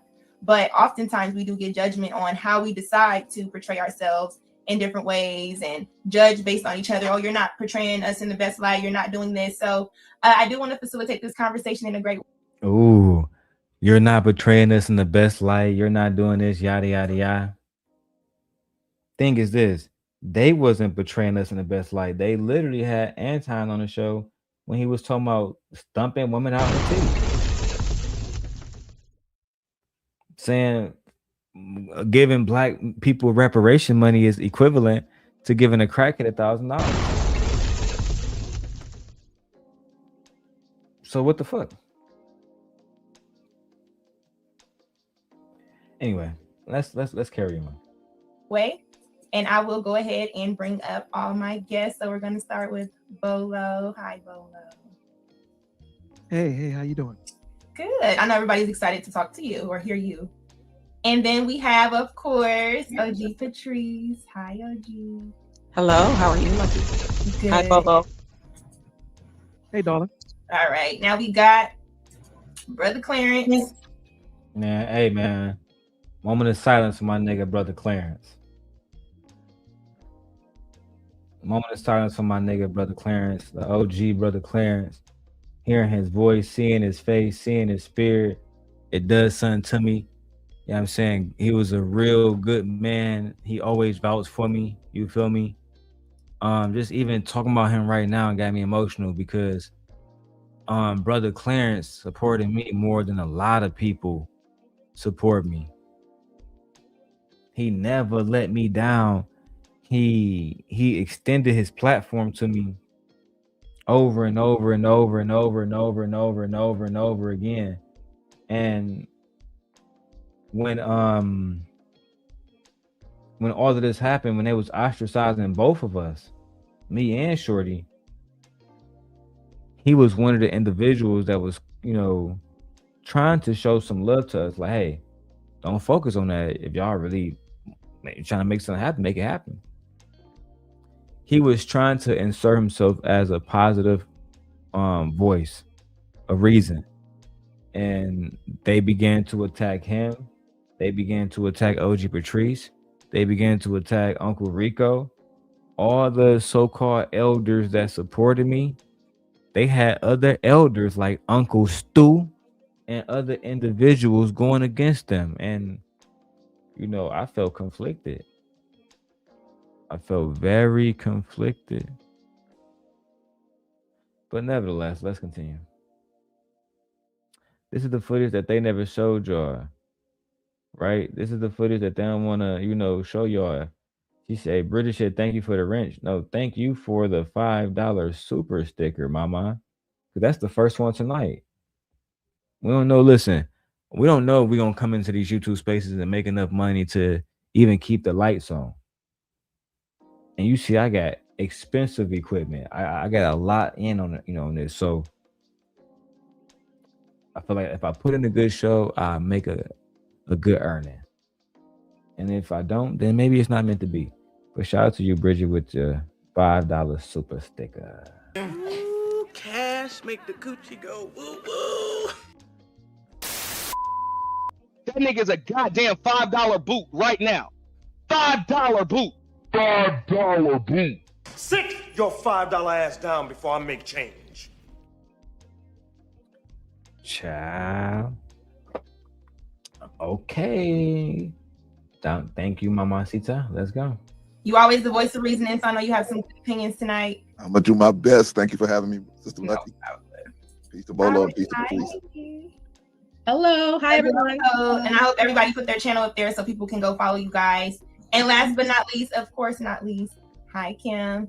Now Kim can't come up because Now, my friend Kim hasn't been on YouTube for a while. She actually despises YouTube now. But at the time, I would say she was probably the most intelligent Black woman in the space. Literally. You know what I'm saying? Multiple degrees, extremely wealthy, extremely successful, liquid resources and physical assets, member of Delta Sigma Theta. I mean, just really putting in a lot of work. And that was one of the things that I actually remember Lucki being jealous over. Now, a lot of you guys will wonder, why did Darrel pop up at the end of the stream, right? Because we're 4 minutes in, but when did I get into the oh, look. Damn, I'm showing it on fucking what's it called? I'm showing this on Patreon, so I can't really just skip through. So we're gonna just watch this shit. But I know at some point I pop up. That was orchestrated by me and Anton, former Apprentice, because she was under attack. And let me tell y'all this. I don't rock with weak people. What she should have did is represented a united front, because eventually they will attack her for this video too. Eventually she would get attacked for this video too. And then she pulled it down and got, teamed up with the ops. So you know what? This looked like a burning ship. Time for me to join that other ship. Maybe I'll get richer over there. And it just wasn't the case. Not at all. So, Sorry, it's going so slow, guys. Let me watch more content. I'm gonna stop. I'm doing this for fair use. I don't know if she's got this video up still, but what I do know is she will send a copyright strike. Let's go. Hello, y'all. Happy Sunday. Today. Anybody want to go first? Bo, let's start with you. How is your new year going off? Then we're gonna go around the board. It's awesome. I'm here. Grandchildren's good. Children are good. And fuck all that. We're going 8 minutes in. Earlier, like if you're in a hospital or something and you're rightfully. And I will close. No, I agree. We're gonna get into that because transparency of image. Yes. Okay, Bolo, go before we just dialogue about this a little bit. Bolo, how?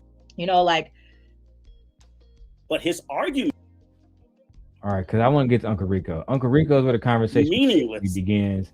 Because Uncle Rico not for all the bullshit. Now we're in this visual. Yeah, let's go back a little bit. Here we go. A lot more togetherness. I like to see a lot more conversations respectfully between the OGs and the young Gs, because there's a lot that we can learn from each other, right? Technology has changed, things have changed, and there's some things that we need to understand that these young men and young women have a lot to offer. It's not only about us disseminating information and being the one pointing the finger. A lot of the times that we can learn.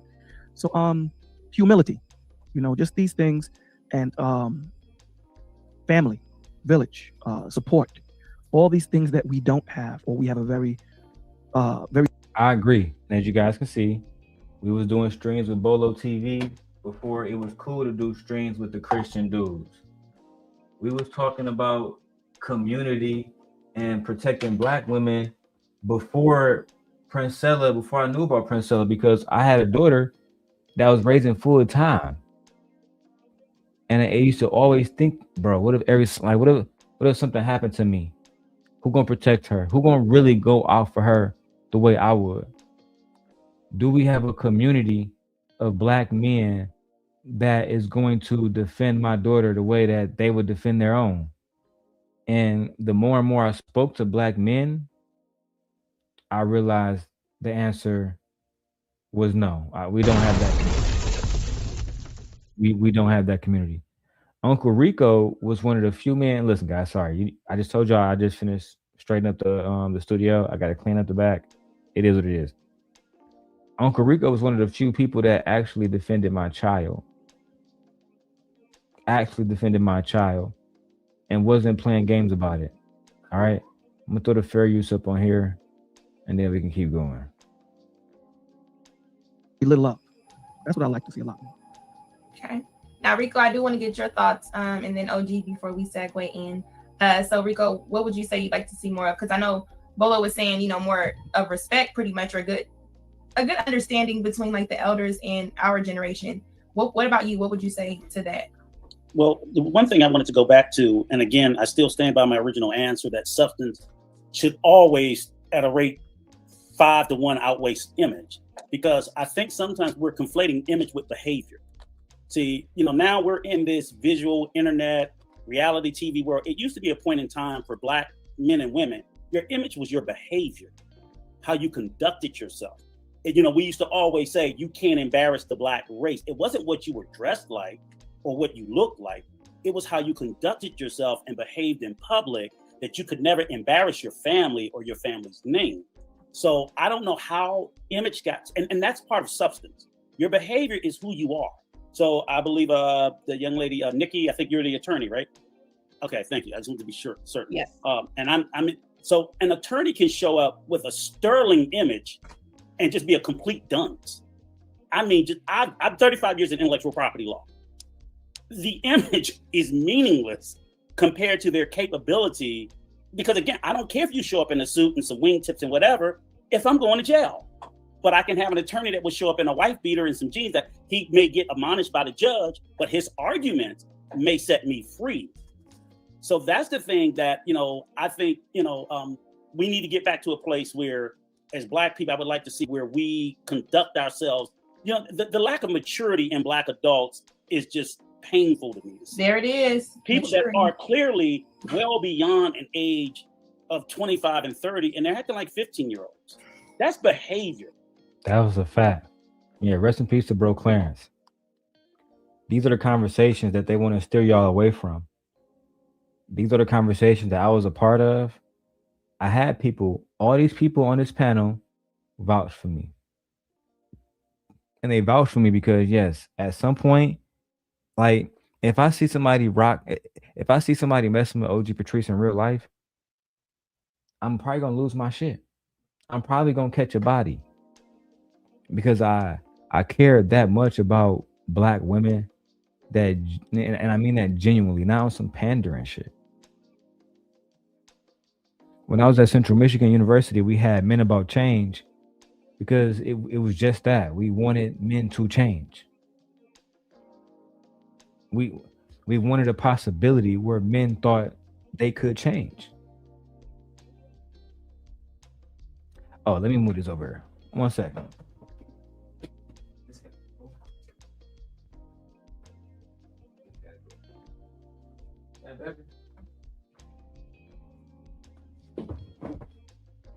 A little bit more towards the TV.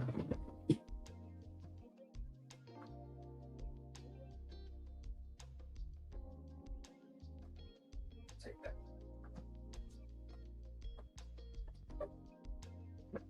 I just really like that purple in the background.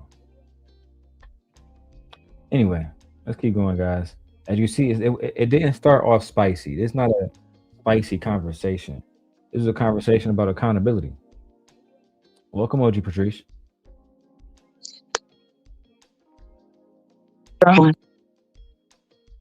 You said what?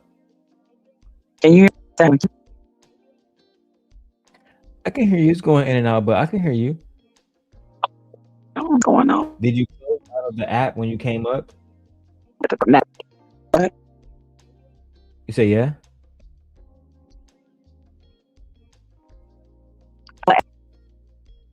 So you're breaking up a little bit. But some people let you know when you hit the StreamYard link, make sure you close out the YouTube app. Sometimes that can cause an issue.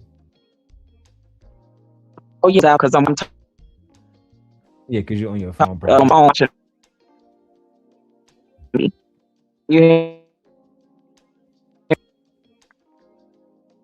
Nope, it's breaking up, love. It's breaking go up. I out again. definitely want I'm to gonna go back. but it's breaking up. See if you can come in and out. Go ahead. And then if you're on Wi-Fi, just switch to your 5G. If you're on Wi-Fi, sometimes it's best when you come up, just switch to the 5G. Okay? I don't think it's me. I really don't. But let's keep going.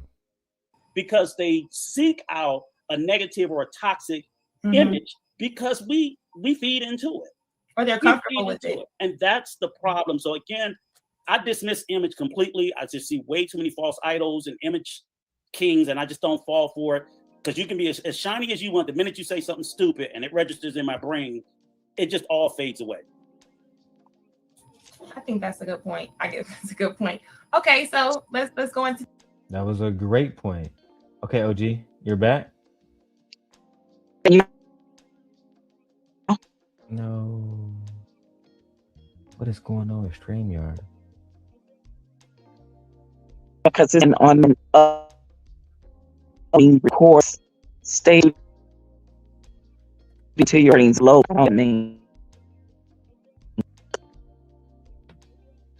I really don't know how to fix it too, OG. Let me see. Let me try something now. Try to speak now. Say something now. Okay, now. Let's continue the conversation. Let's give me a full sentence. Okay. So this Patrice kill. Okay, make it. I don't see, know. I don't know what to say. I got like 8 different phones here, and I got iPads and stuff. If you have a different device, that might be helpful, or a computer. A computer always works better if you have like a small laptop or something.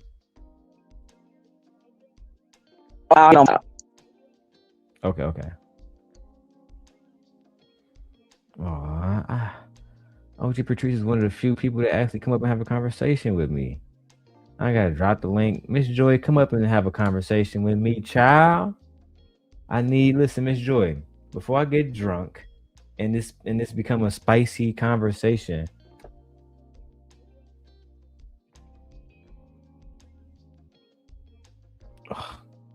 Anyway, let's keep going. I know OG Patrice, you talk about this a lot. So before we get to Kim, I want you to start this off. Do we need a code of conduct online? I'm going to say we do. Do we need a code of conduct online? I'm gonna press play. I gotta get my food from downstairs. I'll be back.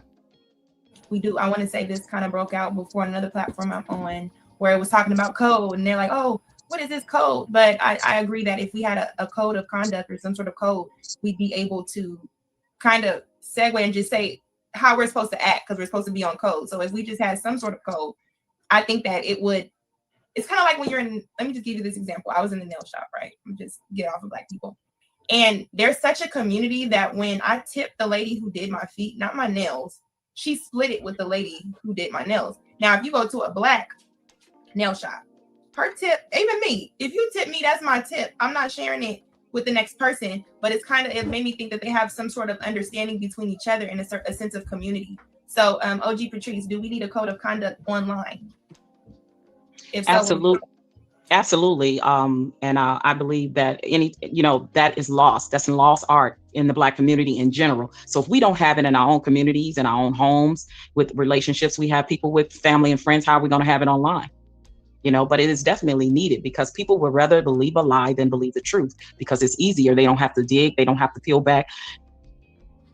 Oh, I wish OG Patrice mic was like that right now. But that's actually just the truth. People don't want to believe the truth when the lie looks good, when the lie is entertaining, when the lie has women like Mika around, when people, when I say people, and be specific, the men who support Anton, the women who support Anton, they're okay with an image. his apprentice, she was always about image. She would come to me about creating lies and schemes. Hey, Darrel, go rent a Porsche, and then lie and tell the people that it's a real Porsche so we can get more views. I'm not like that. I'm not a liar type dude. Hey, OG. Hey, okay, so now I'm hearing you double. Okay. Oh, I think it it's actually better now. sounds amazing. I can hear you perfectly. Okay, cool. I'm on my laptop, so awesome. Man, this If you're on your laptop and you hear me double, the window with the on the YouTube window, just mute that window. Yeah, I closed it up. Yeah. Perfect. But wow, this video is bringing back memories. It really is. How old is it? Brother Clarence, man. What is it, about 4 years old? Yeah, the video is very, very old. Wow. You went in a dungeon and did that one up. Okay, let's go, because I want to hear a lot of what was said, just to bring my recollection back of things. I got both videos, and you was at both of them. For real? I got it. Okay, let's do this. You was at both of them, child. And when I watched the video, you did hold me accountable. You and Brother Clarence told me to sit my wild ass down somewhere, child. In so many kind words. Of course, you didn't use that language. Right. But that's what you said. I'm going to play it slowly. We're going to get through it. Because I want people to fully understand what this has to do with Anton. Which really Uncle Rico is going to provide most of that commentary. Let's go. Yes. The layers of themselves. They don't have to do the work of self-inventory. So, and this is one thing about Black people, right?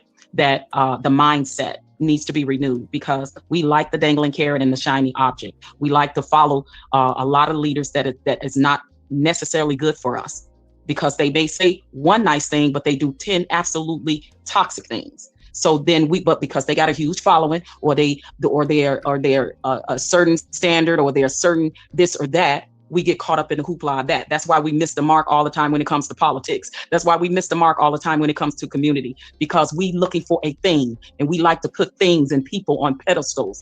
And if we're doing it in the communities and in our homes or whatever, it doesn't surprise me that it's happening here in these YouTube streets. And that right there is asinine to our community. It needs to be a code of conduct, and we stick to that. I do realize that everybody is not going to get along on your ship or your boat. But the bottom line for Black people that we really need to get is that at the end of the day, if I don't agree with your opinion and views, but if I am fighting against the very system that has been suppressing us for years, when it's time to fight against the enemy, I'm going to fight with you, and then you go your way and I go my way. See, but we don't have that code like other communities have. We have that, well, she ain't on my code, so I'm just going to dismiss them. And that's it. See, we don't have a code, but at the bottom line is we're fighting the same thing, the same fight as a race of people. And if we don't have the code to fight together and then separate, we're never going to get anywhere. Do you still feel the same way today, OG Patrice? In certain instances, I do. Like when it comes to fighting, the things that have hindered us, or things that have had us, to continuously be taking a bat and put a bat when it comes to trying to erase our culture, when it comes to them trying to erase our history, and not wanting to put our history in books, or allow us to even tell our history, right? They give us February, which is this month, which is Black History Month, and that's cool and whatever. But at the end of the day, Black history is American history. So when it comes to those type of fights, yes, I can not rock with somebody, but if I'm fighting against the big machine, then I'll have unity. And then yes, you can go your way and I can go mine after that. But I think Black people are the only ones that don't live by that code, because I can be in a room full of Hispanics, right? Mm-hmm. And they gonna stick together. I'm the only one odd man left out. I could be in a room full of Asians. They stick on the code of conduct. I can be in a room full of Jewish people. It's the same thing. But we can be in a room together with each other, and you'll see this click off to this side, this click off to this side, and that click off to that side. That click don't rock with that click and all of that. But we there for the same purpose. We there for the same bottom line. So absolutely. I feel almost the exact same as well. I feel like that's like everything you said was part of the reason why Anton has gotten bigger, and also part of the reason why Donald Trump was elected, in my opinion. No disrespect to those who support him. Yeah, absolutely. I agree, 100%.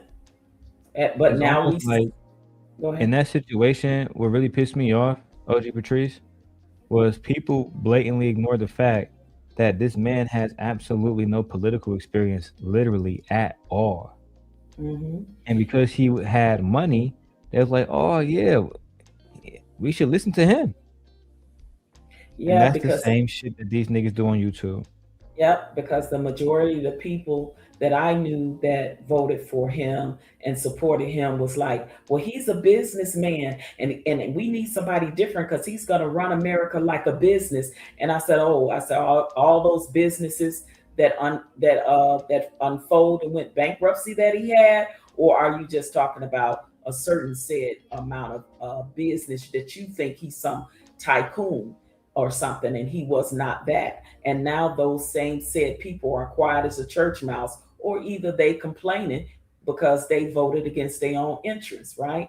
So when you look at this scenario, same scenario with the Anton situation and what's going on with that, it's like everybody was on the gravy train until it got bad for them. And now it's crying. Anton is this, Anton. But you were on said gravy train, and it was good when it was benefiting you. And now it's no longer benefiting you, and now you have a problem with it. Instead of saying, I don't rock with that type of rhetoric, so I'm not going to rock with it at all, no matter what the benefits are from it. Because in the end, snakes like him, snakes like Trump, they snaking the ones that was there. They snaking the ones that supported and voted. They snaked them. And that's exactly what Anton did. Everybody that rocked with him, that was on that platform, that are no longer rocking with him, look where we are now. Look where we are 4 or 5 years later when we said this very thing was going to happen. And now it has happened. And all of those ones that rocked with him no longer rock with him. I don't think half of them even on speaking terms. So this very video here today is so surreal. It's almost prophetic, if that makes sense. It really is. I try my best to put an end to this. You know what I'm saying? Because if people can say, well, he's not influential. This man was on Dr. Phil. My bad. This man was on Dr. Phil. Basically exposing how ignorant he is, saying that black people never built anything, etc., etc. He was on Megyn Kelly's show, talking about voting for Trump, which is a very big conservative show. One could say he was one of the biggest black Trump supporters, and on social media, that absolutely has a major influence, into the point where he can influence people like Brian McKnight, et cetera, et cetera. I'm talking about people with money to actually make a change. Mm-hmm. And I got a whole conversation. That's a whole nother show about Mr. Brian McKnight, because I worked for him in Vegas. Him and his sons, rest in peace to Nico. But when it comes to going on these larger platforms in the mainstream media like Dr. Phil and Megyn Kelly, you have to understand that those are all far right, left, right-winged people. And they love to get the token black person to come up and perform for them, to come up and do the step and fetch a song and dance against their own people, against their own culture. And When enlisted Anton. And when America, how can he say that we never built nothing when we actually built this country? This country is built off the back of our ancestors. Whether you're native, aboriginal to the land, or whether they came from over on that big ship.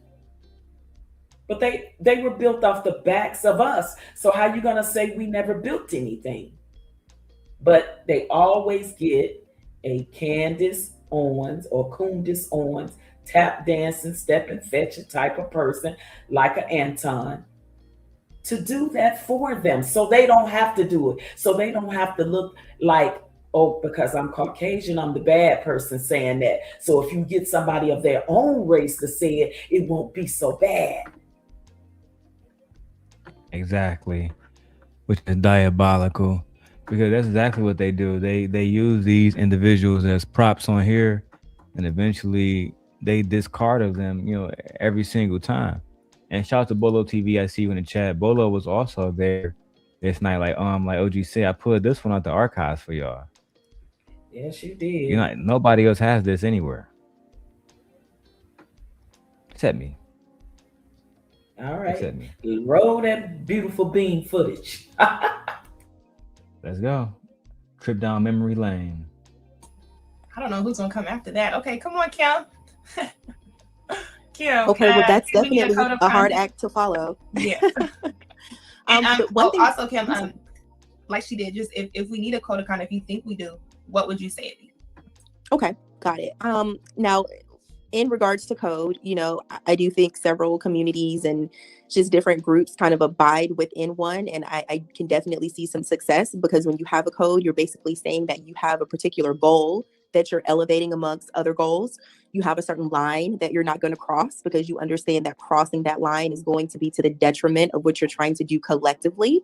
But one thing I think is missing that should definitely be a part of the code now is outcomes. There are so many people who are on YouTube that are not outcome based. Now, because of what I do professionally, just kind of what I'm into personally, I research people, and not like on some. You said you can't see the panelists? No. So I got that like that personally, because I only want to show specific people, because they'll like hit me with a copyright strike or a community strike. So I can't show everybody on the panel, right? Unless we were to get a super chat, then we can change some things. Talk to him, Sharon Bracey. For clout. That is the solution to this. The solution, Ed, is for you to send a goddamn 99-cent super sticker. So this way I don't have to go to Brokeback Mountain. That shit crazy. The problem is that we are not supporting great productive entertainment. We only. You heard that, brother. Sharon don't want to go to Brokeback Mountain, and he believes you guys, you patrons, don't support great entertainment. Okay, we just trying to make $1 over here, and also provide good content, because this was Anton's Apprentice. Anton will go on later on and do a follow-up interview with her that OG Patrice probably don't even know exists. That's right. Yo, drip. What's up, drip? Drip, we over at the Darrel Long channel. That's where everybody at in the chat. Come over there. Drip might be over on a daily rundown, but we got what? Like you said, have a good show, G. Oh man, Drip, come through, man. I'm showing you all the good content. Come through. OG Patrice up here. We're just having a good conversation. There's no diss, there's no beef. Just showing y'all who Anton Apprentice was, the history, and allowing people to speak for themselves. And then maybe, even if you don't like Anton, you can have a genuine reason not to like him, not just because he betrayed Freezy, but because of him saying stuff like, if you give black people reparations, that's like giving crackheads $1,000. That's disrespectful as fuck. Oh, okay. Drip said he gonna slide me away. He about to go live in 10 minutes. Hey, make sure y'all go follow the plug, which is Drip New Show, man.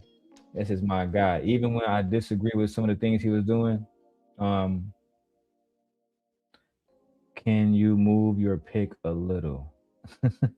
Is that what OG, did you ask me to move my pick too so you can see the panelists? All right, here we go. All right. Let me see. Is that better? Can everybody see now? Yeah, we just can't see the attorney girl. At least I can't from my view. All right. All right. Let me see. I can make it a little bit smaller so everybody can see her. And all right, is that better? Yep, that's much better. Thank you. Of course. Drip said we're gonna do an exclusive. Okay, Drip. I'll be happy to do an exclusive with you, my brother. Let's continue the clip. Social media or anything like that. Like I go to LinkedIn and I'm looking at your background and looking at certain things. And we've got people who are within our circle that are giving advice who don't necessarily have a background in experience or any type of credential, any type of licensure, education, none of that that's going to support what they're saying. And here we are elevating these people, right? So I think when we think of a code of conduct, it's just black and white. You know, don't talk about this, don't say this. But I'm also looking like, yeah, but you should not purport yourself as a leader and as some thought leader or subject matter expert, and you just don't have the background to do that. Ooh, so one of the things I always appreciate about Kim was, again, very articulate young lady.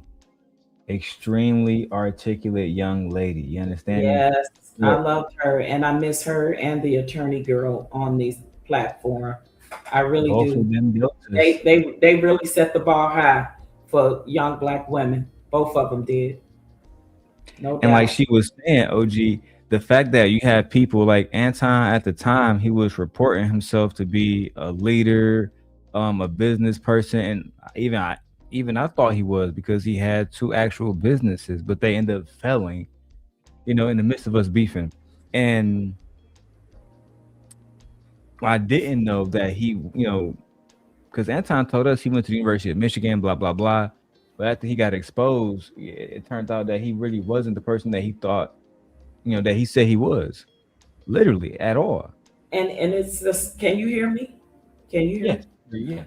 And it's like the leader of the free world right now, right? All he did was, convince people because he had some success in real estate, right? That he was the person, the go-to person, and they fell for it and they voted for him. The same people that fell for the Anton. I'm richer than your average rapper, right? I'm gonna sit up on my pedestal in my Versace robe with all my sneakers in the back so you can see, and I'm wearing a Rolex watch so you can see that you could be just like me, right? Which is crazy. And I ain't seen no millionaires. I ain't seen no 100,000-aires. Hell, I ain't even seen no 1,000-aires or no hundreds heirs. If that makes sense. Just niggas talking, huh? OG. Exactly. Whole bunch of talking. And we bad, you know, a lot of them bought into that, you know, unfortunately. Well, they absolutely did. They super bought into it. They pay Anton bills. And listen, I'm never hating on a nigga hustle, but I remember having conversations with baby girl, and she'd be like, "Yeah, man, he told me he was gonna help me make $1 million. I ain't even made 1,000 yet with him." I'm just like, damn. Well, that's what happens when you want to be down, right? I told you in my Brandy voice, I want to be down. They wanted to be down. Look what down got. I mean, it got them. I remember one specific gentleman. His rap name was Victor Freeze. I remember I asked him. I remember him. I remember if I said, have you made any money off from being a bag chaser? He said, not yet. Been a bag chaser for like a year. I haven't made no money yet, but one day I'm gonna get with a Jew, you know what I'm saying, and I'm gonna make money off of that.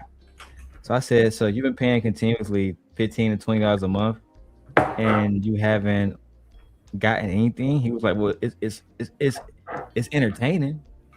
It's entertaining. You know what I'm saying? So I said, but isn't the point of signing up to be a bag chaser to chase bags? It was like, yeah, but no. So, child. Well, These this niggas is the thing. Exactly. Most successful people, you know, that are millionaires did not even concentrate on chasing the bag. If you only concentrate and focus on the money, you're going to miss out on so much other substance, right? That of the journey of getting to the bag, right? But that's just the end goal, right? That's the end goal. But the teachings of Anton was never the intentions for him to help each up on the level that he claimed he was on. So, you know, he kind of sold them a dream, you know, like a used car salesman that's selling you a limit, right? He's talking good game, but when you buy the product, you get what you pay for, which is a limit. And they couldn't make lemonades. They couldn't make lemonade. Not at all. Exactly. And I remember telling people like, hey, if you want to learn about money and how they flow, why not just go talk to Pocket Watching with JT? He's a licensed accountant who owns his own business.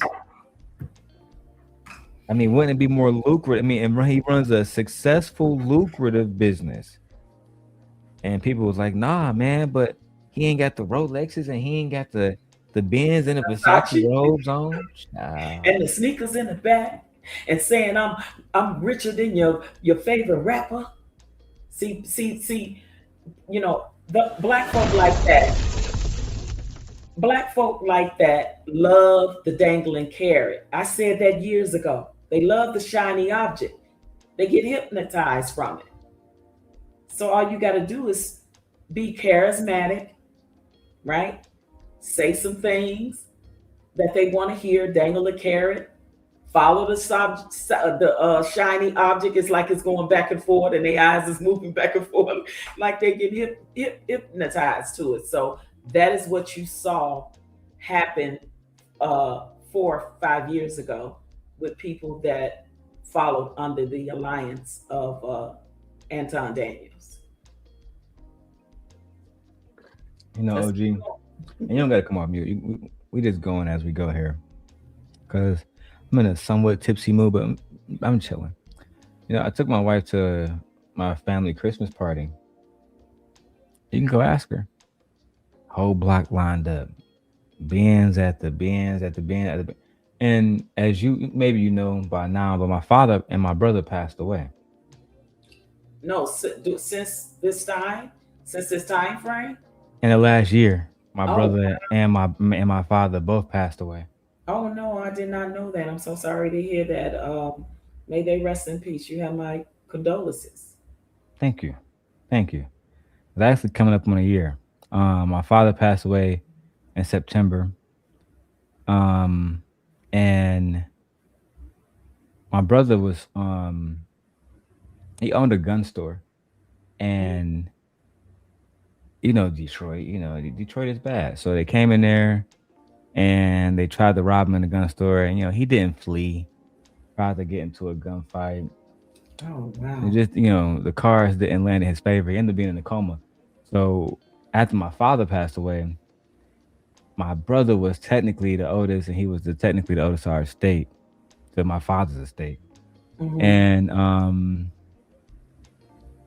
he's in the coma, he couldn't do anything. So I left all of those rights to my auntie Bridget, who is his mom's twin sister, and she kind of made the choice to put a plug. So we end up having funerals for both of them.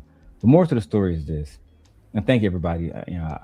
I dealt with the grief a long time ago. I didn't really have a chance, truthfully, OG. I was dealing with probate court and so much bullshit. Oh my God. But how's baby girl doing? My daughter? Yes. Leia's wonderful. Okay, good. She's a big girl. I get ready to say, how old is she now? Huh? Right at 5. She talking and everything Oh now. my goodness! Wow. Yeah, running talking. Yeah, she was Miss just Leia. she was just Come a little here. baby. She was just a little baby. I give her. I put her on camera just for a small second. She got her phone. Come here, princess. Oh, I want. Here, come here. Oh, Say hi. okay. Hey, Leia, how are you? Say hi, everybody. How Hi, you doing? my name is Sarah. You're saying Leia. Okay. I'll get you a Happy Meal. Go lay back down. Okay. I so. You want some juice? Okay, I'll get you some juice too. Go lay down. You can go downstairs. Go ahead. Her mom's good too, Darrel. Her mother's. You said what? Is her mom good? Is her mother okay? Nah, the situation has worsened actually. Oh wow, I'm sorry. I remember. Yeah. I remember. But we could sidebar it, because I remember what was going on with that. I brought the situation with my father because after I took over his estate, I had some money left to me, some property, cars, et cetera, et cetera. Mhm. And I did have to have someone help me with the estate, with selling, the house, et cetera, et cetera. Mhm. I would have hated to, if I hired somebody like Anton, somebody that wasn't qualified. I do Oh, think Lord. the point that Ken was trying to rail home was this space amplifies people based on shiny objects, not based on qualifications, which Mhm. is one of the reasons why we so led astray in these spaces all the Absolutely. time. And when he got exposed for not having the I think tech business, and that young man that exposed him and everything, people knew what it was and they knew it was the truth, but they still rocked with him. And most of the people were supposed to be over there to get help, right, with finances, right? Like you said, chase the bag. But a lot of them, particularly the men, got into let's drag the black woman. Yes. And then those that left that platform, okay, let's smear their name. Let's gatekeep them. Yes. Let's stop them from, they either gonna be down with us, we're gonna force it, or we're gonna gatekeep and stop them from getting a lot of opportunities. And if y'all go over there and mess with them, then we ain't messing with you. See, that's what was told to people like Lucki, unfortunately. Correct. Because they didn't want the truth to come out. They didn't want people like the young lady who is in the video. They didn't want her telling the truth. Because truthfully, if I was really that bad of a person and I was doing all these awful things, she's really not a bad person. She would have been like, yeah, I can't rock with you. But the truth is, there were a lot of similarities, not ones that connected us romantically, but ones that connected us ideologically. Ideology. Thank you. I get it. Right, from our ideology.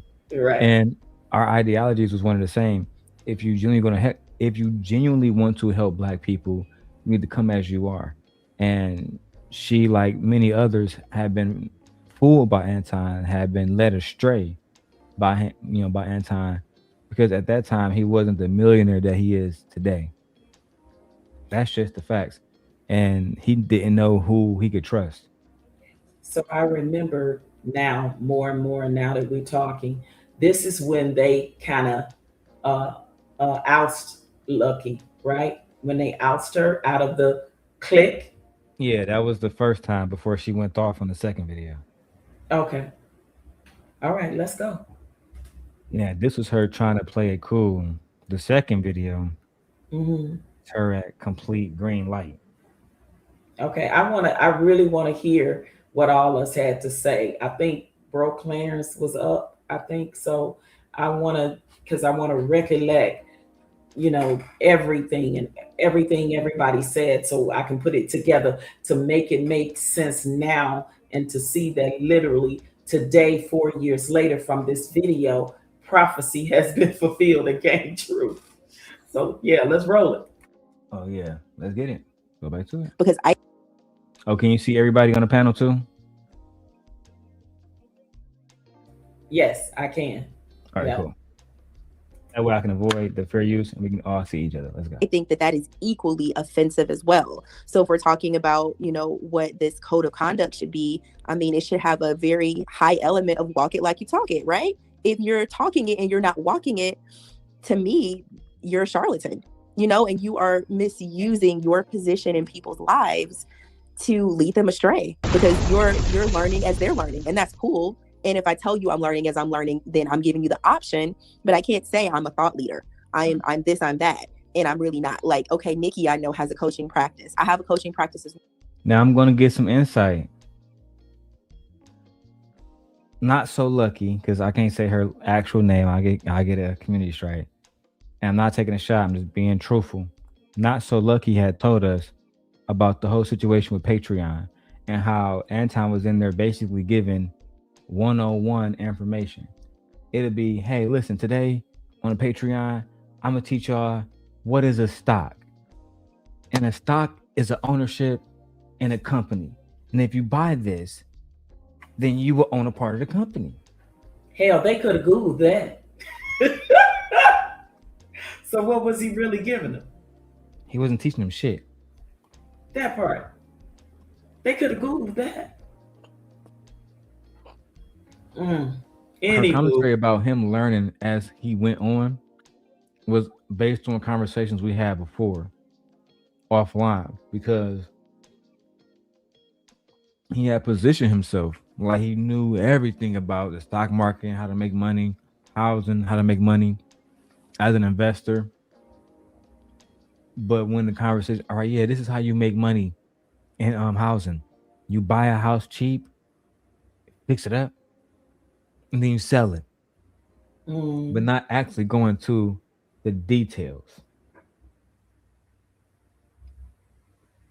A charlatan, a liar. Yeah, pretty much. And I mean, these young ladies on this board are given, they are really spitting some gems, right? They are. And I so admired them. And again, I remember specifically, this was the reason why she was having this panel, is because she was going through it with those people over there on that platform. And we were literally giving her advice about code of conduct and things of that nature. So yeah. Yep, let's go. Good job, OG. Good.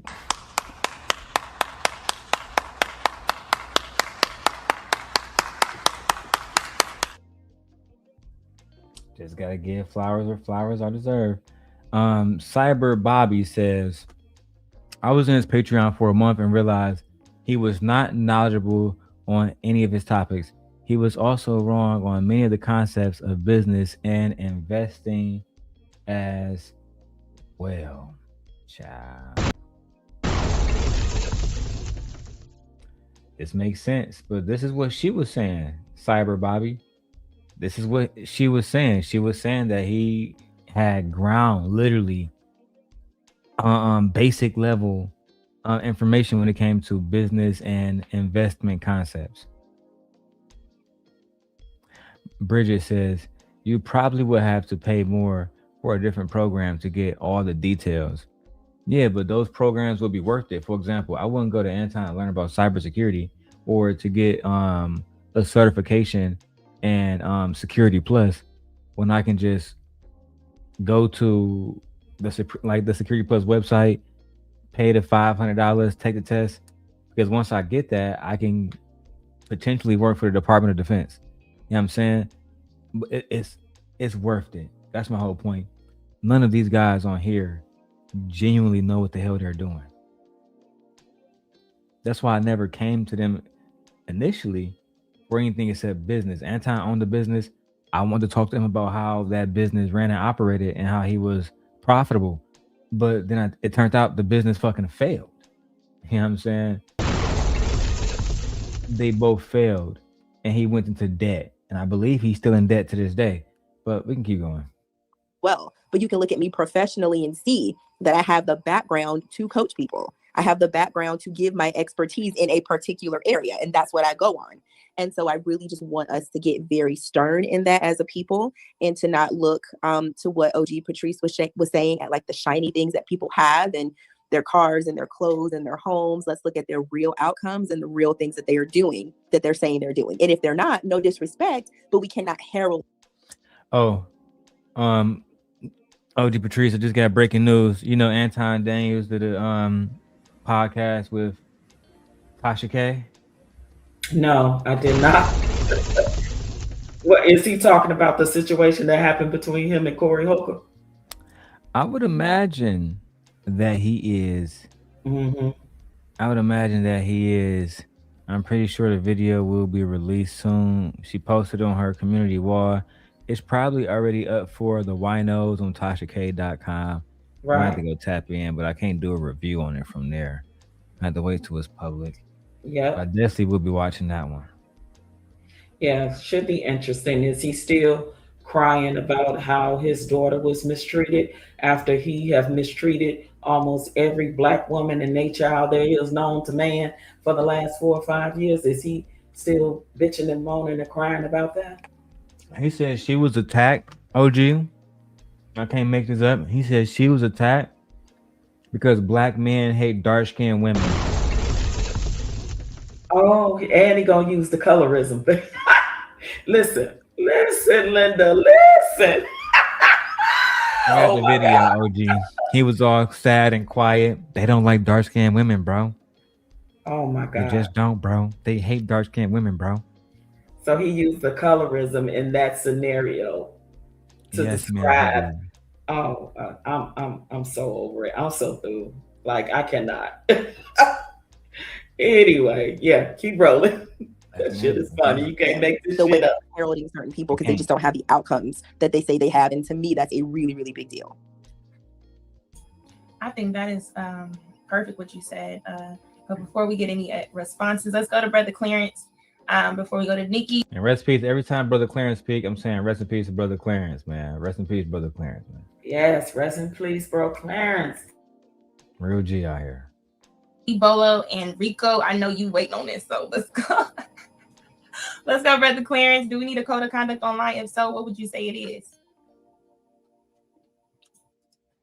I think we do need a code of conduct, but the problem is enforcing it. How would you enforce it? That would be the issue. You know what I mean? And yeah, we need a clear code of conduct. Codes of conduct are important.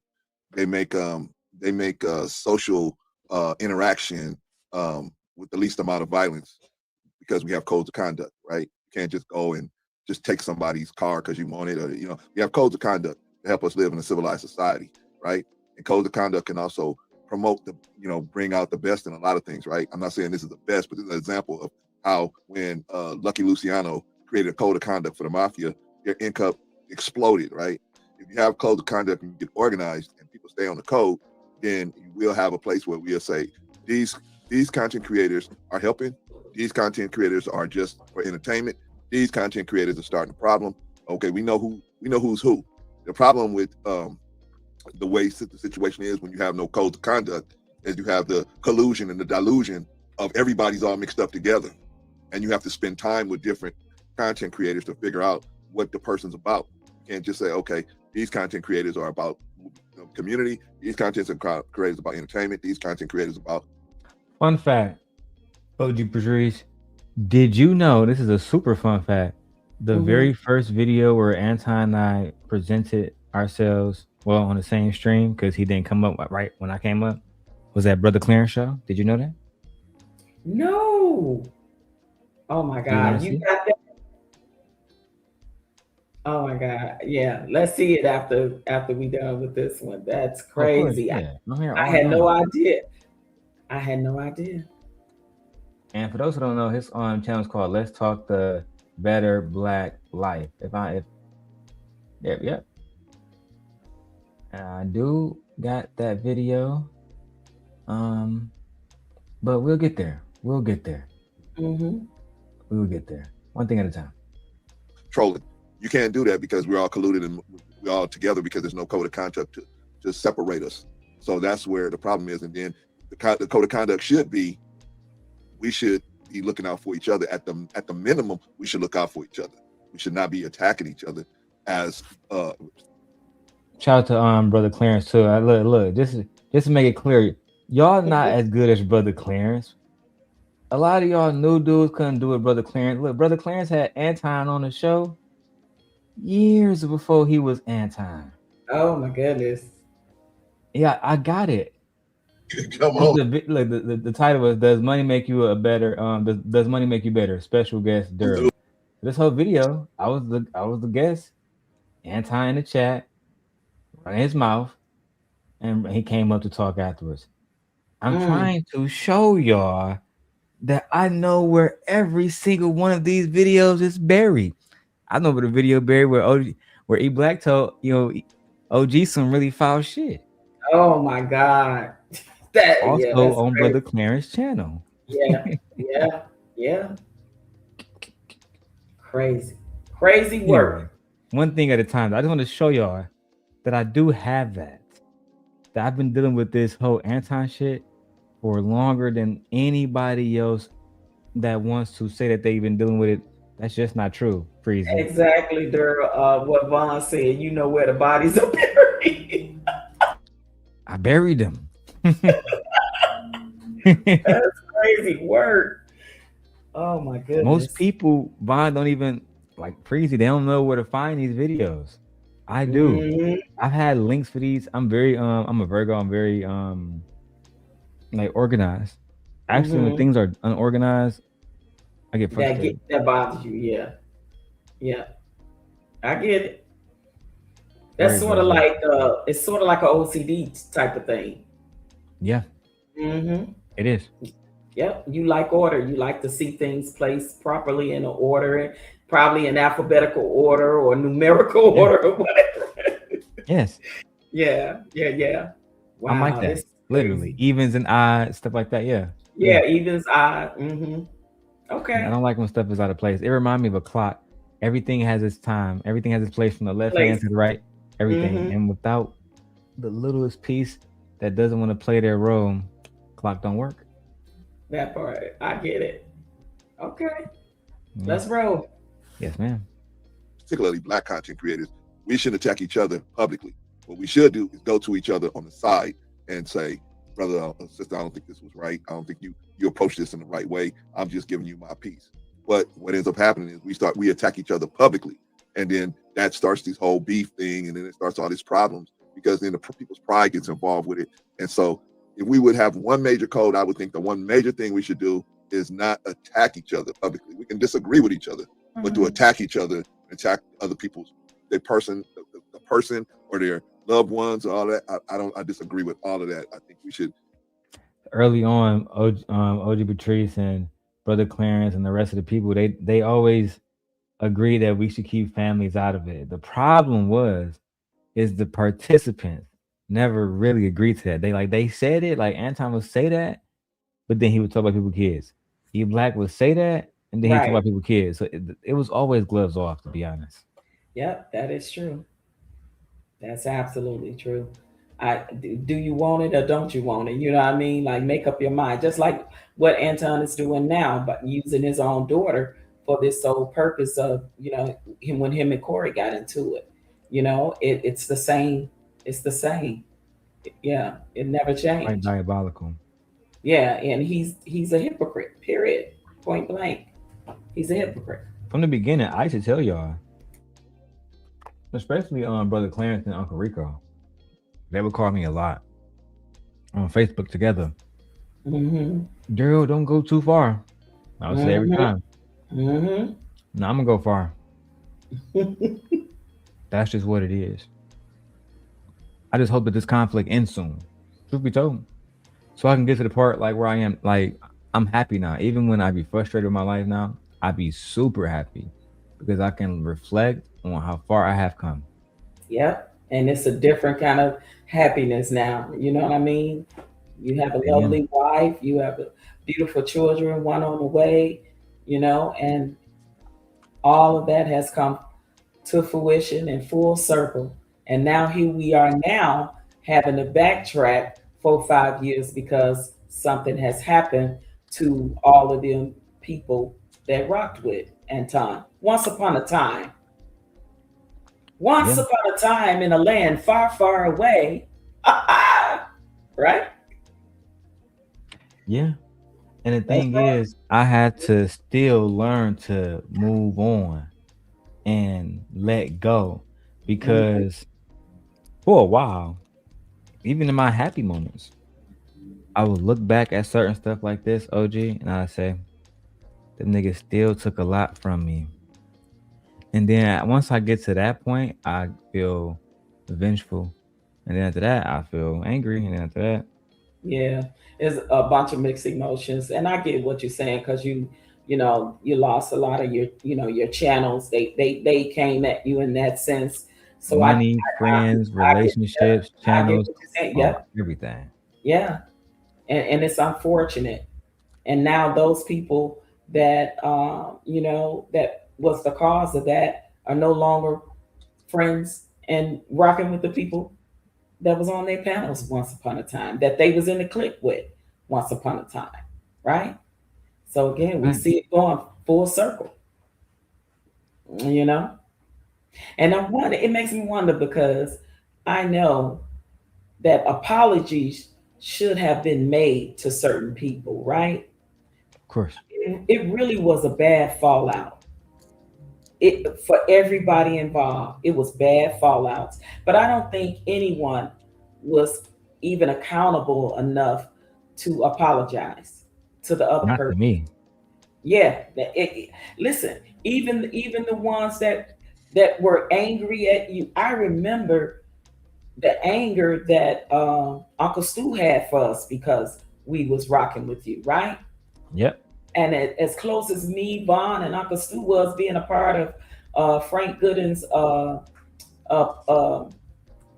what do you call it? The little play we did in Chef Sapino Yep. and all of that fell apart because the people didn't want us to rock with you. Or when we chose, it was a lot. When we took a lot of L's. People don't understand how much so many other people's lives was entangled into Yes, we took a lot of the L's. bullshit. Oh my God. Mm-hmm. Yeah. And stuff like that, like I said, I always felt conflicted about. And that's what like my friend Drip was in the chat earlier. He don't understand. They came to his channel, OG. His channel now, the original one he's on, is deleted. They got it taken down. Oh, wow. I warned him then that people was going to come to him. So they did that to him? They did that to him too? Okay, so that's you. That's the same thing that they did to Lucki that y'all defended Lucki on. That's Mr. Real Estate. That's you, and now your friend Drip. Yes. So anybody that was fighting against the grain, right, of them and their scenario or how they wanted you to move and rock, soon as you went against the grain of that, they came against you. And when I say they double team, they double team. You one man, right? And they triple dog dare on you the same way they did on Mr. Real Estate and probably obviously your friend Drip. That's crazy. It was on my ass. That's crazy word. It really is. It was on my ass. I was able to just move on. I actually went into a whole nother sector. I was like, I am so over with, trying to get Black people to be on a certain code and see, but we back to this very moment. It's literally full circle. We're back to this very moment. It came completely full circle. And Ron Bryant, see, I remember that. It was wild, man. They was hitting me from every angle possible. Oh, that's his girlfriend? Let's go ahead and bring her on and do this. And a baby mama, email her. Oh, that's the ops. Let's support their channel. Yeah. Man, they was doing let's find the weakness in the people closest to them. Mm-hmm. See the ones who accept money and not even money. Let's just tell some of these people we'll support them in the chat. Right. It makes me wonder now, where are they now? Certain said people that was involved in this big ball of confusion. Like, where are they now? Some of them don't even operate on here no more. Some of them are figments of the past. None of them, after 5 years, channels never deleted. None of them are over 10,000 subscribers. Not one of them. Think about that. How long they been Yeah, and backing then Anton? yes, and then we had people like TLA who was charging people $500 to show them how to get all these subscribers and followers, right? I remember that. And then I remember when Mr. Real Estate exposed that, because he went in there to take the class and he exposed that for being a scam. Yeah. Charging $500. Like, come on, crazy. Von Bryant, yeah, you still here. I think that you're on a daily rundown. You know, I got like, I'm streaming literally on 4 different YouTube channels, but I think that you're on, because I'm not looking at the daily rundown right now, but I believe you're on the daily rundown. He You might had be a on wrench over there, whereas most of the people are over at the Darrel Long Sim Guys Setting the Record Straight channel. But you know, I can see you feel free to still comment. I see your comments, sir. I can see all the comments across the board.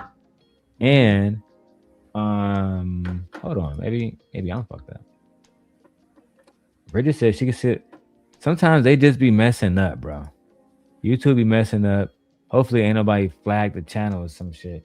But anyway. Yeah, because his comment that said, yeah, it was really bad back then. You put that up and I can see that one, but the one you just put up, I can't see that one. The LOL okay one? Yeah, I can't see that. I don't see him over on what you call one? Let me go check the daily rundown, because I believe that's where he at. I just can't confirm it. It says 4 people watching over there. Okay. Yep, he's at the daily rundown. Okay. Yeah, and he don't see his comments. I think because he may be watching it from 2 different screens. I don't know, but he's leaving comments at the daily rundown. Okay, yeah. All right, we can go back to the video, guys. We were chilling. Shout out to y'all for rocking with the Simp guy. If we have a problem with something they personally did, we should go behind the scenes. If it's just like Rico was saying about the argument, yeah, well, let's go at them about the argument all day long. But personally, no, I think that should be off the table, and that should be a automatic. You out of here for a year, or you out of here for 6 months if you just attack somebody for no reason and just, you know what I mean? That should be. So just to add to what you're saying before you move forward, because you said something interesting. Because I kind of, let me meet you just so I get feedback, but because that's something like, if there was a code, I'm thinking how I would respond. You said to respond behind the scenes. So if someone, a content creator, says something on their content about you, you don't know them, you're saying is the responsibility on the responder to respond in a better manner, or is it kind of like gloves is off? If you responded on a content or a video and you're saying anything about someone, where's the response? Who's the responsibility fall on under that code of conduct? The initiator of the issue or the responder? Because if it was me and somebody said something online, nobody up here could tell me how to respond online. I wouldn't want to, if the disrespect is public, I need an apology publicly. I need to be able to have this conversation, not go behind and you know, we're cool, but the video is still up of me being disrespected. That's just the facts. See, it's OG, like I said before, to take all the romantic stuff and just move it to the side. That type of ideology is what we agreed on. See, when Anton disrespected me publicly and said, I know where your family live at, I know where I know where you sleep, I know what time you come outside, all that bullshit, I took that shit as a threat. I don't like that shit. I don't. I mean, I would never come to OG Patrice's husband and say, hey, what's up, mark ass nigga? I know where you live at. I know what time you come outside. Bro, that's a threat, bro. Most people are going to take it that way. And Anton just didn't understand that about me for some reason, OG. Yeah, he learned eventually. Yeah, it went too far. It did. You know, anytime it came to threats, anytime you bring family into the situation that's not on social media, that has nothing to do with why 2 men are into it. Again, that's the same code that we were talking about, right? Like when 2 men are into it, it's 2 men into it, not 2 men, his wife and his children. You understand? So when it went all the way over to that, then that changed the whole narrative of everything, because now you as a man is coming to him and he coming to you as protectors of said families, of said wives or girlfriends or children, daughters and sons, right? So now that whole narrative changed, because first it was just you and me, man to man, right? But now you putting my wife or my girlfriend or my daughter or my son in it. Now you talking about where you come into my house or you know where I live. Now you threaten my livelihood with me protecting my family. That's how a man will look at that, right? When it came to those type of threats. That's exactly what happened. And I want to make sure I have the full live stream when he said this shit. I want to find where I had the clip. You know what I'm saying? Because, and then I got a copyright strike directly from Anton. I do have that receipt as well. Oh my God, I can't believe I still have all of this shit. I am a demon. What is wrong? You know what? One thing at a time. Let's finish the Lucki stuff. I got to comb through this stuff. So who would the responsibility or the fall on? Like who would, would it be on the initiator and then it's okay to respond, or would it be on the responder to take the high road? What would you say, Brother Quinn? Oh, I gotta keep on muting. It will be on who made the misstep to acknowledge that they have said something publicly that's adverse. Once they not willing to retract that, then the person who is the offended party should go to the person on the side. In my opinion, it's my opinion. You should go to the person on the side and say, "You said this about me. You said this about me, and do you stand on that? Because if you do, I'm going to respond to you in the public. If you gonna stand on that and not retract it publicly, then I'm going to respond publicly and give a person a chance." Brother Clarence was too good for this space.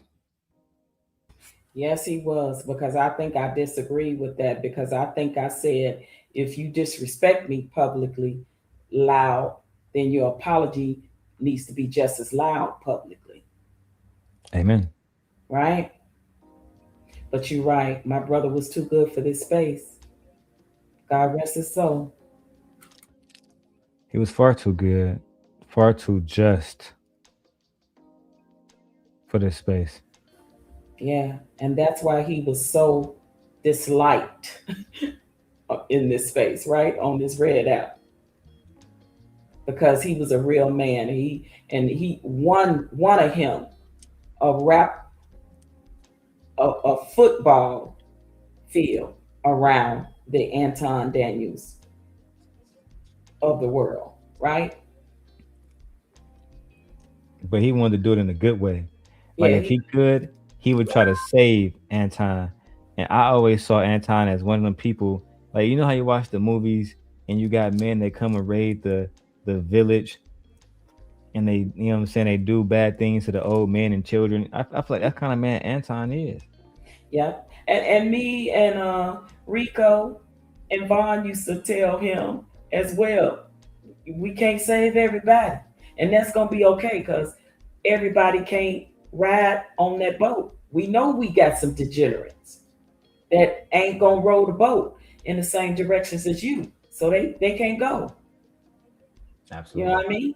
They can't go. And that's what we used to tell him when he used to go over there and sit on platforms and try to save all these young men that didn't want to be saved. Right?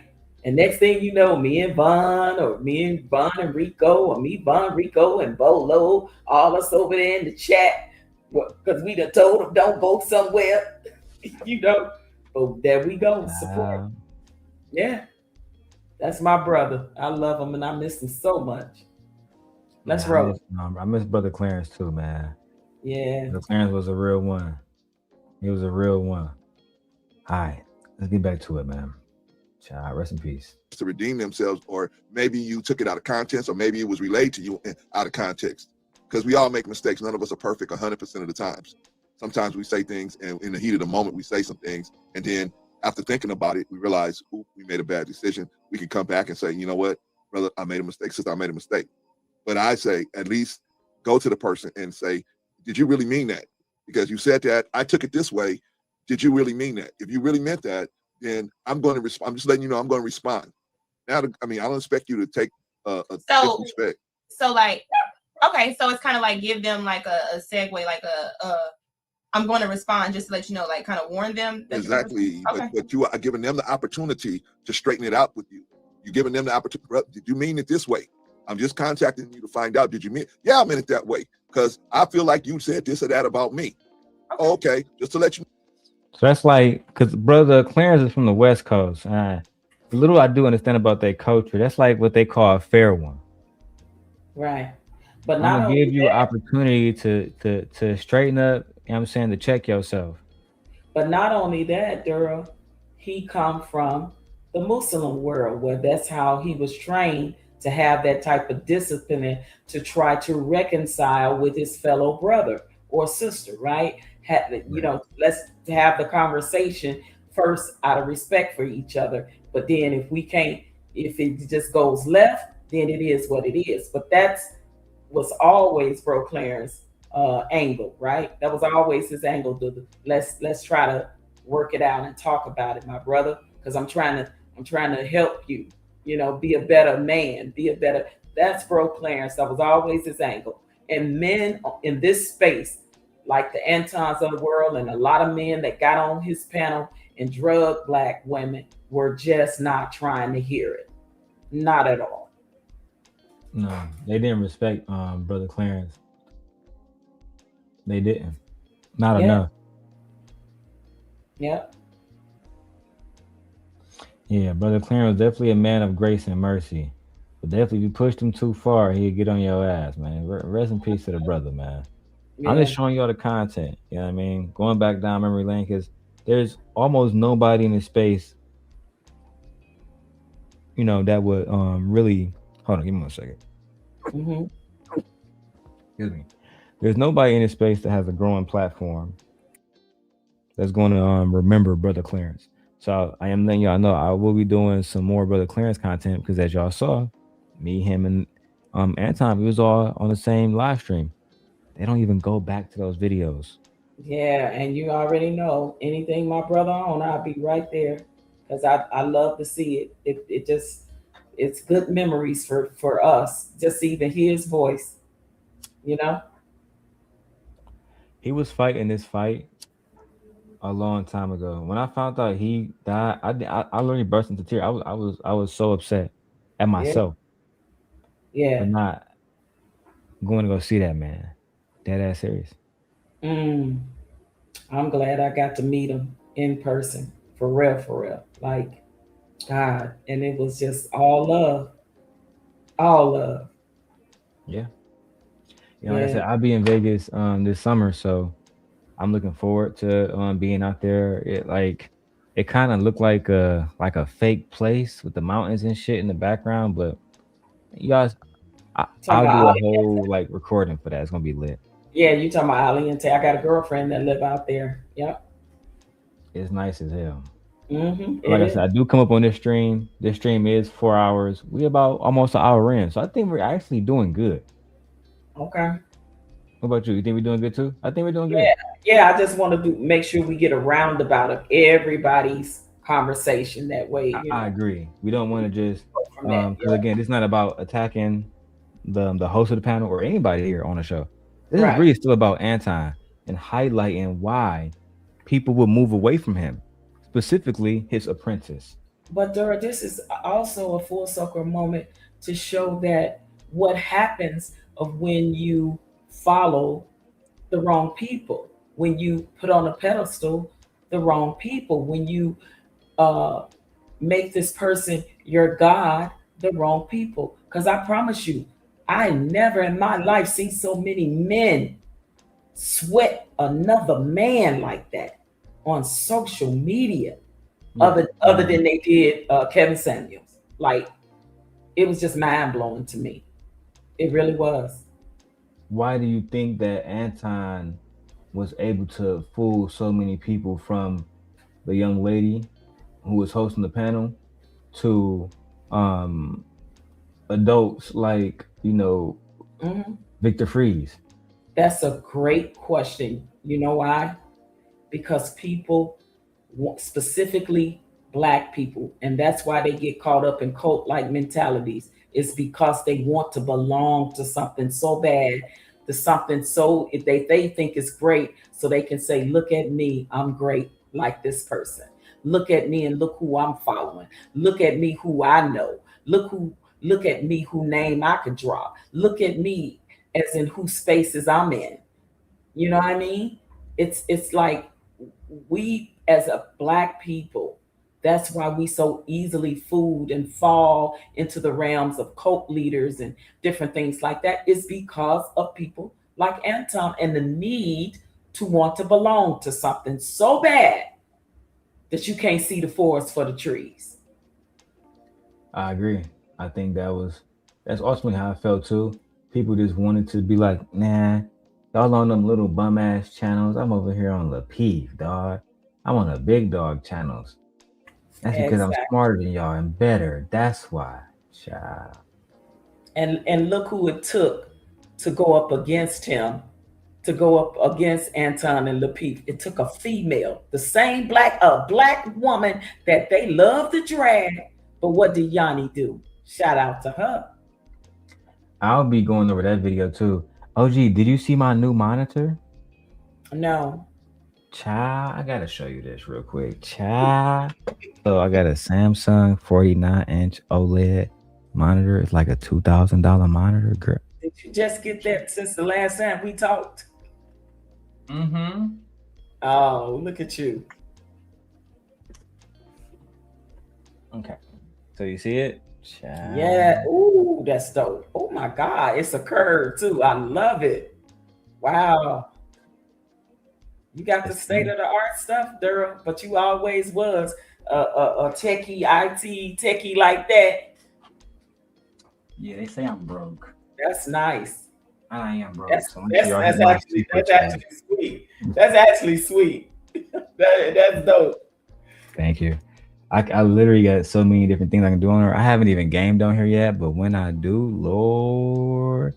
And for those who always ask me, I think I told y'all. You say what? You gonna start a gaming channel? Absolutely not. Oh, but okay. what I will be doing is I like gaming with people who I just like gaming with. So like if you play video games, I won't mind, but like for the most part, like back there, I play my Nintendo Switch. You probably see all the Pokemon back there, right here. Yeah, I see it. Yeah. So my Nintendo Switches are back there, and I'm really just engulfed in my Pokemon games right now, to be honest. Okay. I bought a PlayStation Portal before I go back to the video, but I gave it to my wife, our daughter, however you want to put it. Gave it to her because she's really enjoying it, and we didn't, because I'm not rich, so we didn't have the funds to buy her exactly what she really wanted, which was a ROG Ally, and she wanted the one that's like $1,000. But I will be buying it soon. Word is bond. Okay. Anyway, let's go back to the video. My son just woke up. No, I'm going to respond publicly. Now it's on the Kraken. But to just respond based on something you heard, sometimes we take people out of context, right? People that have been in relationships, you could say something to somebody, and then, you get into this 2 or 3 day argument, and come to find out, you just misunderstood what somebody was telling you. Hey, I was just telling you this. Oh, I thought you said that. But this whole thing drug out because of a misunderstanding. So sometimes there could be misunderstandings. Sometimes it's not. I'm not saying it always is, but sometimes. No, I just wanted to pin that there because that was a good little dialogue. So let's go to OG Patrice and then, no, I said Nikki. Okay, let's go to Nikki first. Then OG Patrice and Bolo Enrico. Set it on fire. Come on, Nikki. Let's start it up. Do we need a code of conduct online? I don't know how you would enforce a code of conduct online for everyone, but I just am an advocate for everyone having a code of conduct for themselves personally, and then maybe that would lessen the need for a collective, code of conduct. If each person was conducting themselves sort of in an ethical manner, maybe we wouldn't have all of these, beefs and people going too far or personal attacks or whatever. So maybe just start with, on a personal level, having a code of conduct. And the truth is this: there is no code of conduct on YouTube. There is. YouTube has community guidelines, but how people choose to behave is like, I can come on here and show a video of Anton saying he gonna kick a woman in a titty, nobody would care. But you but know if what, I say something too far about Anton's wife on the screen, for us, I've been over there on other cultures. platforms and in their community on YouTube, and they really have some good unity over there, right? I've been on a Asian platform. I've been on a Hispanic platform before. When I left the sector, I checked out other stuff. And don't get me wrong, yes, all the races were beefing but for the most part, it was cohesive unity over there in those certain sectors. And it just was certain stuff that they was not doing, crossing that line with families and addresses and posting where you work and, I'm gonna pull up type of mentality. At least I didn't see it in the sectors I was at. And then I was over there briefly, and I never said anything. I only listened. And then I went from there to the Black tea sector, right? So yeah, it's different over here with us in our culture. But don't get me wrong. Yes, they beef over there in other cultures as well. I just don't see it as bad as I see it in our culture, if that makes sense, on YouTube. I think that those people just don't want to genuinely harm each other. Like they want to prove a point maybe and destroy an argument made in a debate type setting, even if it's to humiliate somebody. You know what I'm saying? But for the most part, like when I'm watching the whatever podcast, they're not doing what Fresh and Fit was doing. Get out, bitch. Like they're not doing that. Do they even still have a platform, Fresh and Fit? They do. Their YouTube isn't monetized, but if you watch them on like Rumble, they have like 35,000 people watching on Rumble, and they are monetized on there. What? I think that they're still making money. Because I think they lost their YouTube platform, so that's why they over there. They lost the monetization, yeah. The monetization, yeah. And they wanted to go where they know they can make money off of dragging and making Black women look like a fool and dragging them. And for some odd reason, a lot of those low self-esteem, low image, same thing we're talking about, right?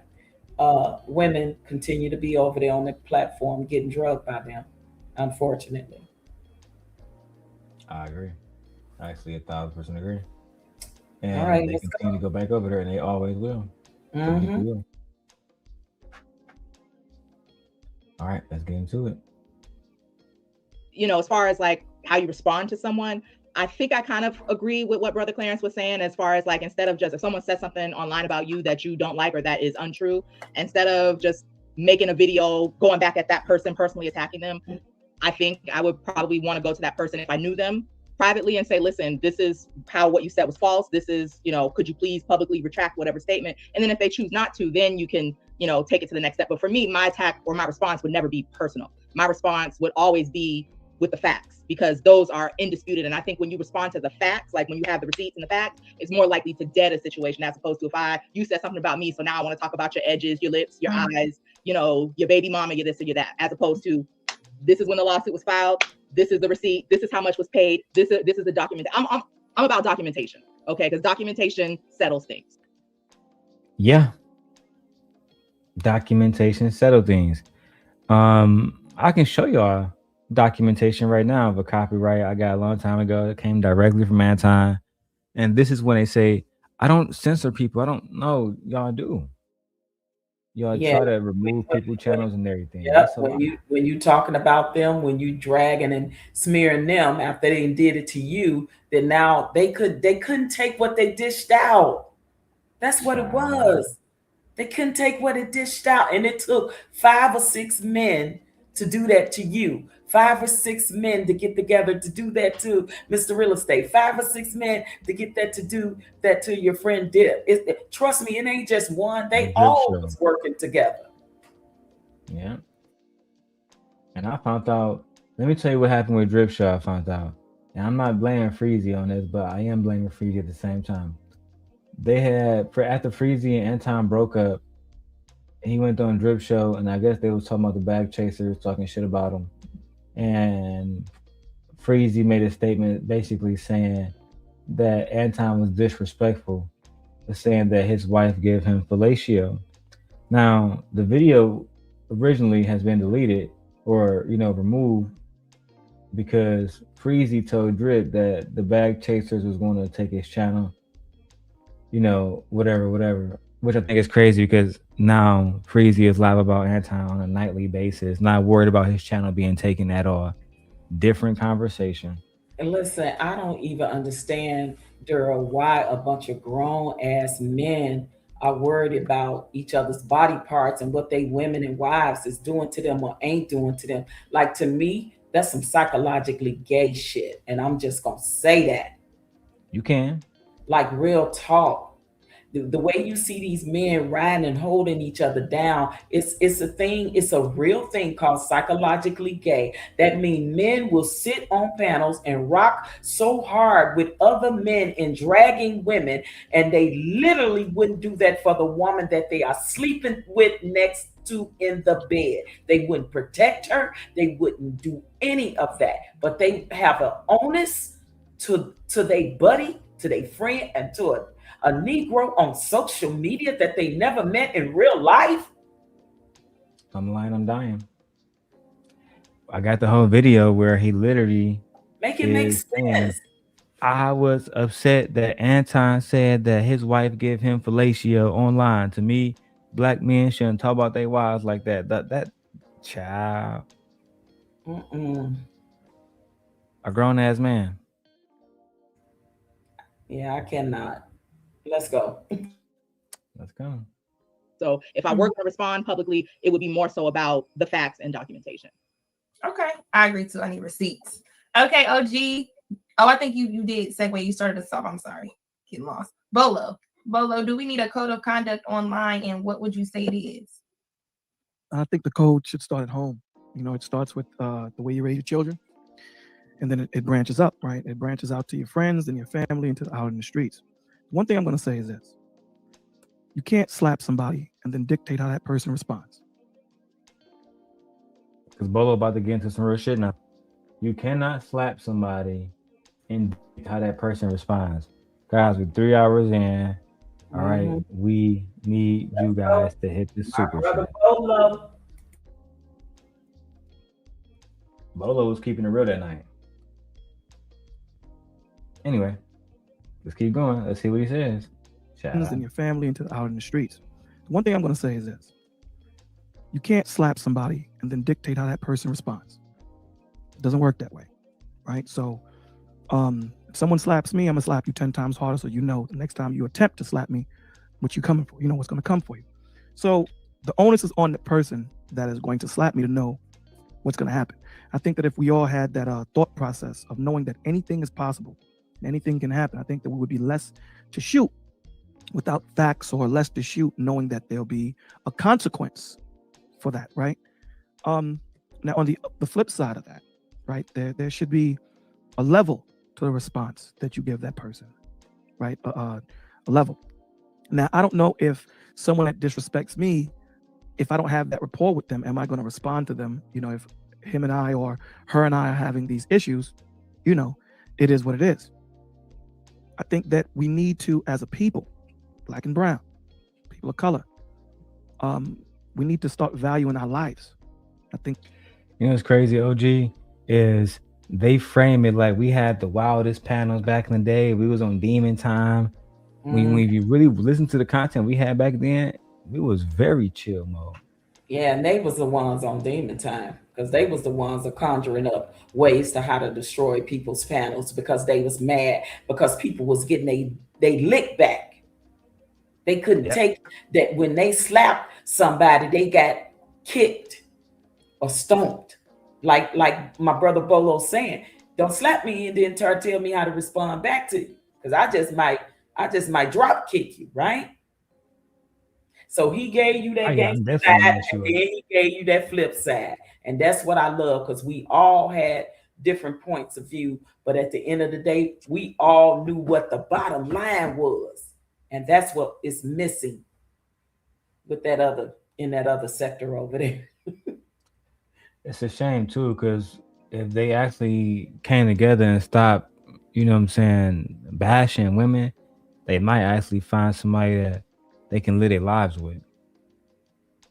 And to see a lot of the same men are still doing that 4 or 5 years later speaks volumes.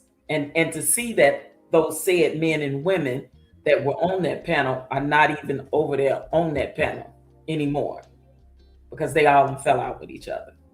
So yeah, nah, it's full circle. Can't make this shit up. No, you can't. Look. Shout out to Kevin. That's man. the biggest Talked problem. about this shit years right? ago. We don't value our lives. You know, people say certain things and then don't expect the ramifications in which comes back to them. You know, people play checkers all the time and not play chess.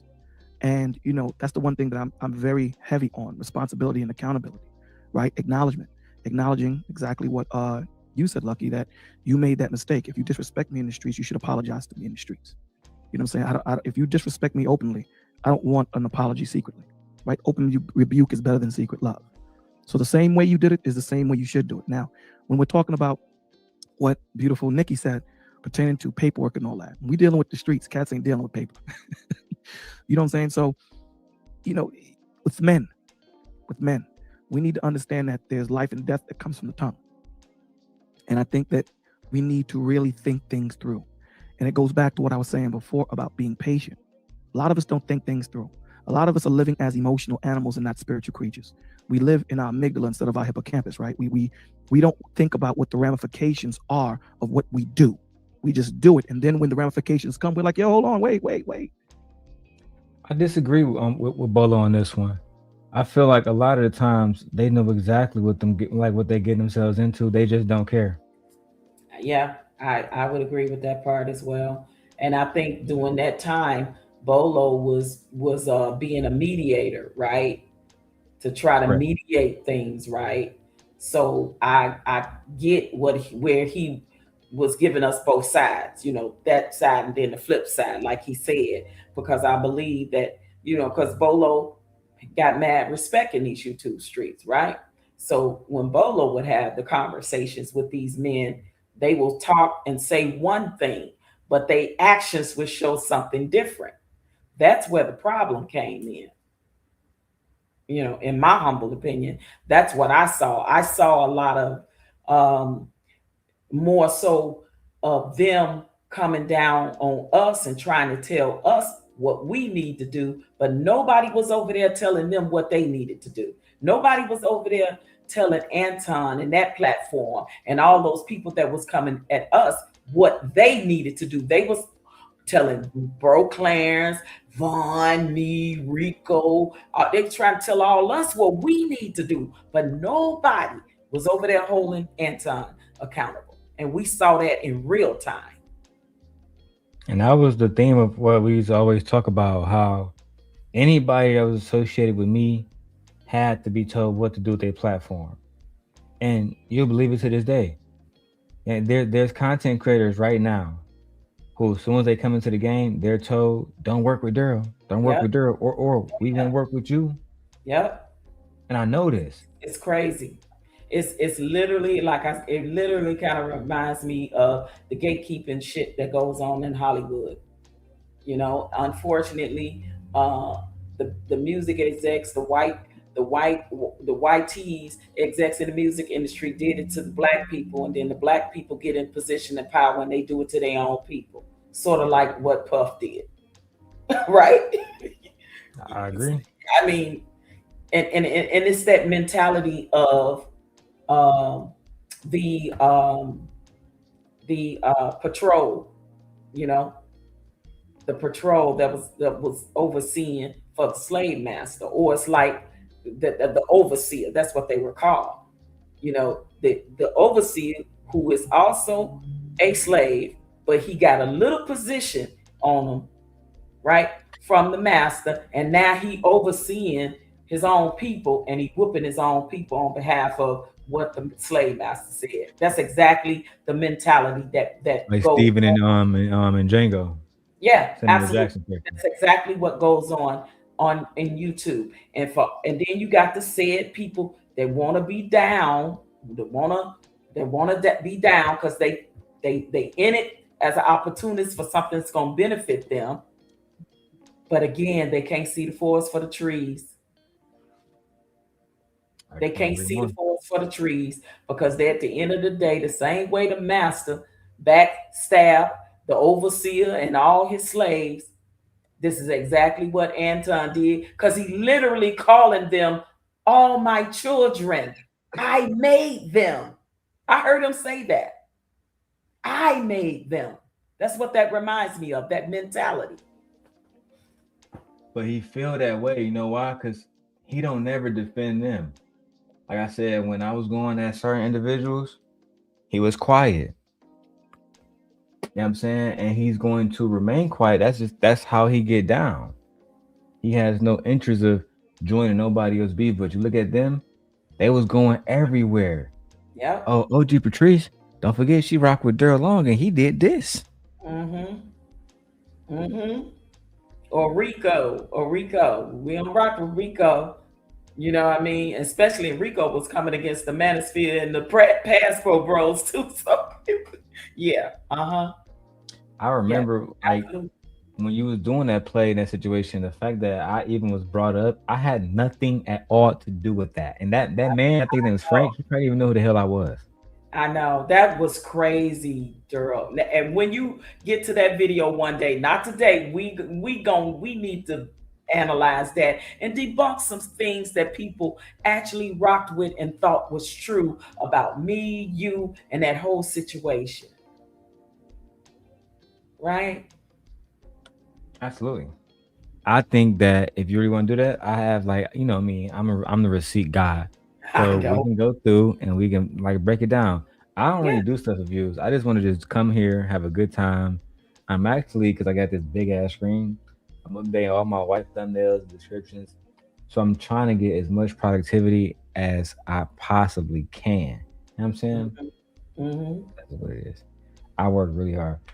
I'm gonna show you how I do this too. It's crazy. I got 3 different screens. Oh my God, it's so beautiful on one screen. God is good. Anyway, but yes, we can expose the lies about you. I would have no problem doing it. All right, let's roll. Let's go. Doesn't work that way. So I would hope that we can start to have conversation. We can start to be a little bit more patient with each other. And that's why I said empathy and sympathy, understanding where that other person's plight is, knowing where that person came from, so that we then, like OG Patrice said, we can then understand what that person's thought process is and kind of deal with that person accordingly. So now we're talking about a code. Who would enforce it, right? I think that if we had a village set up where everyone was accountable for each other, everyone had that relationship with each other, then, you know, you would be less to speak about Rico, because I know Rico. You know what I'm saying? And then I would holler at Rico and say, yo, did you do this? Nah, let me go holler at this cat because I know him. Maybe Rico don't, but someone in the village would know him or her and would go back and holler and say, yo, Rico, I settled it. It's such and such. This is what she's going to do, or this is what he's going to do, before Rico actually starts setting up the gears for war. You know what I'm saying? So when we have that family, that village, there are going to be people in there. Again, Bolo TV is too good for this space, just like my brother OG Clarence was. These gentlemen don't want community with y'all. In this instance, because they wasn't trying to hear it. They just wasn't. You know, they would listen to Bolo, and it's a difference. They would listen to him, but they wasn't trying to hear it, if that makes sense. Right? Yeah. Correct. No, while Bolo was saying this, they was putting on their armor, getting ready. Plotting on their next plot. How are you? Welcome to the show. Yeah. So yeah, let's roll. Let's go. Let's go. That are going to be the level protectors. And what I mean by that, before Rico actually starts to get his armor on, there'll be people that'll be there to do their best to stifle the situation and get it handled. So yeah, I think there should be a code. It should start with you, like Nikki said, as a man or a woman, and the respect that you want, make sure you give. All right, Rico, do we need a code of conduct online? I love when Rico speaks. Like hearing a dragon breathe fire. I can't wait because I forgot what he said. Child. And then Denise had a question on this. I want to answer some. I'll start the premise with that. I believe a code of conduct online would be a good thing, but I would never adhere to you guys' code of conduct, and I would never respect it. And I'll tell you why. Boom! There we go. Boom. That's my brother Rico. Immediately out the gate, I'll never adhere to y'all code of conduct, and I never respect it. Child.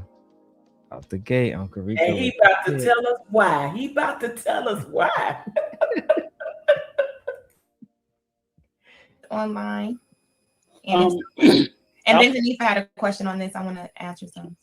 I'll start the premise with that. I believe a code of conduct online would be a good thing, but I would never adhere to your guys' code of conduct, and I would never respect it. And I'll tell you why. My issue is not with having a code of conduct, but to start a code of conduct, we would have to decide on what's an offense. You know, that's what a code of conduct is. We say that if you do A, B, C, or D, this is the you need to conduct yourself this way, and if it's an offense, you step outside that code of conduct. My problem, what I've seen all throughout 2021, is I've seen content creators rally around an offense that's far lesser while ignoring offenses that's far more harmful to the community. So I've seen people circle around and like what? They circle around an offender who would respond because he has trouble with proportionality. He gets pinched, he hits you in the head with a hammer. Yes, that's an issue with proportionality, and I get that. And even I've spoken to this content creator. However, I find that far less harmful to the community than all these content creators who are daily pushing out demonstrable, provable lies and misleading statements that are toxifying the community. And I see no one say anything, nothing. Matter of fact, they suck up to him to curry favor. So for me to sit there and buy into your code of conduct, it would even have to be fair. And I don't see anybody promoting or ascribing to, hey, if we're going to hit this guy with a sledgehammer, we're going to hit all of these charlatans, as was described, and they are in abundance. People who I've heard misleading statements like black women are kick black men out the house for a welfare check with zero demonstrable evidence to substantiate it. And it's just regurgitated and repeated all through our community, and no one says anything. I've heard statements like 16% of Pookies and Ray Rays are responsible for 80% of black children without any demonstrable evidence. But see, these things are said by content creators that people seek to curry favor with, and everybody's silent. I don't know about everybody on this panel. I don't have a YouTube channel. I don't ascribe to one. My wife won't let me get one. Okay, I don't have to curry favor with no damn body. I'm in the school of the young lady Sherelle. We rock with who we rock with where we want. But I am a member of the community, and as a black man and a black father of 5 black sons, I thank God every day they don't watch this garbage on YouTube. And that's my issue with the code of conduct, is that while I think it's needed, I don't think most of us got until I start seeing people move with integrity, and when they see things that we know is patently false, misleading, damaging, and hurtful, and standing up and speaking up, what the hell am I going to listen to your code of conduct for? Yeah. We're not conducting ourselves as people of that should be morals and values. I agree. I think that should be in the code of conduct. Hold on, lady Luck. We gotta just let that simmer for a second. Let that just sit with you for a second. Yeah, bro, Rico just cooked. He just cooked. I forgot wow. Bro, Rico cooked right there. Respect, because he 100% right. He knew that these certain Negroes, these charlatans and grifters and scammers, wasn't going to adhere to no code of conduct. And he made a good point about how no people that sit on the panels of said people don't hold those people accountable when they know that content creator is outright telling a lie. It is, don't care. Outright telling a lie, but they want to sit up there because they want to be accepted, instead of calling him out or her out on their BS. That never happened over there. So they can curry favor was crazy because it was all facts. It was a bunch of yes men and women. I have never in my life seen a bunch of psychologically gay men like that sit on that platform. Listen, bro, Rico just did the napalm bomb on that one. He was dead right. When we doing the absolute truth about them. So why should I respect it? Because you ninjas ain't gonna do right. You ninjas ain't gonna hold each other accountable. Listen, remember the whole argument with the gender wars? All black men wanted to do was drag black women about holding us accountable for our faults and what we do. And I never seen black men holding each other accountable. I never seen that because they was just happy to be there. Oh, I'm so happy to be on your platform, Anton. I'm happy to be on your platform, lead attorney. I'm happy to be. That's what that was. Thank you for allowing me the opportunity to be on your platform. I really appreciate you. Hey, black people ain't shit. Whatever you say is right, big dog. You got it. That's how them niggas used to move over there. Yeah, bunch of yes men and women. Yeah, that's right. Yep, that's right. Yeah, that's right. That's all you heard, a bunch of yes men and women.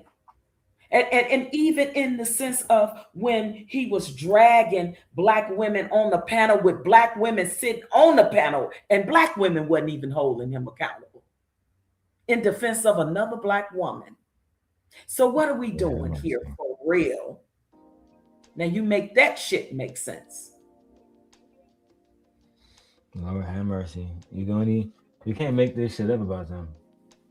Literally. Rico just did the napalm bomb right there. I forgot my bro went there with it. Dang, I wish he was in the chat.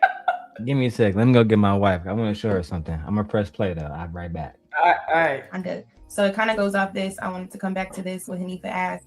Who is determining the code and what are the consequences on not staying on that code? So let's go ahead and just, anybody want to answer that first? I'm not really going to go into that, but I would say who determines the code should be the majority. And it should be whoever is the segue in, because even in these spaces, you hear that there are a chain of panels that control and they support the same type of narrative. The community, I'm sorry, if I could just interject, I think the community should decide the code. And the only thing I would say that I do as just a viewer is they need to be shunned. I'm not proposing anybody beat anybody up, anybody do anything like that. But I'm on a personal mission where I don't care who the content creator is. If I find a demonstrable lie that you told, I'm gonna go and ring my bell at the top of the mountain and say, this is a demonstrable lie, it is not true. And either you recant the bullshit, say you don't know what you were talking about, or either I'm gonna tell anybody that's willing to listen that you are a liar. I'm not gonna say they were untruthful. No, it's a lie, because I think if you're over the age of 40 and you're perpetuating a narrative that you don't have evidence to substantiate, you must stop it. I can believe anything, but it does not give me the irresponsibility to just say it. Yeah. When I know that there are 25-year-old kids out here that's believing this. And this is the point in time where we was genuinely trying to hold people accountable before niggas like Freezy went to go work with them. And I do remember some of those young men that was just coming on YouTube and going over there on those platforms, and they were being lied to. They were being told things like, oh God, I forget his name. What was that young man's name? That got that on Anton's platform. A young man came up there and remember Jonathan told the young man, he said something to the young man that was so foul about go get him a lady of the street. Yeah, lady of nice, yes. Like over there giving the younger generation this type of advice, and then to hear TLA talking about how he was a pillar of the community, talking about Jonathan. Child, please. Anyway, let my bro Rico finish cooking. And that was back on the day when Mr. Real Estate was cooking. Yes. I remember those days. Exactly. And Rico, you did this one. You did your big one on this one, bro. I forgot all about this one. He gave them he dropped them napalm bombs on him. Real talk. Rico was absolutely cooking, man. Shout out to Mr. for your sister. Anton does not even respect his wife, so he will not respect a woman besides looking at her as, for pleasure. I feel bad for his wife, even though I'm pretty sure they have some type of arrangement. I've never been able to substantiate that. Only thing I can say is I also too feel bad for her to a certain degree, but at the same time, I feel like people put themselves in situations, and sometimes you gotta just live with the consequences. Yep, that part. Unfortunately. Yep, that part. Let's go. Let's go. Crap. And you hear them, and I know I'm not the only person that hears this garbage. Yeah. I know I'm not. Can I chime in? Yeah, go ahead. First thing I'm gonna say, I've never heard of a child being 25 years old. No, I'm only playing. sorry. I'm only You're playing. not I'm only a child, playing but- with you. I'm only playing. I totally agree. Totally agree. In the aspect of, I've been, kicked out of panels, kicked out of channels, kicked out of places because, me myself, I have a short tolerance for the nonsense, a short tolerance for the garbage, because when you have content creators that push a lifestyle that they're not living, that push certain content that's gonna be dangerous to the youngins, like Rico was talking about. Me as a man, a father, I have a duty, I have a responsibility to stomp that out. Yeah, but see, y'all was here, Bolo, to have genuine conversations where Anton, eventually I learned Kevin Samuels, they was here for a check. And they got the check by saying the most salacious shit.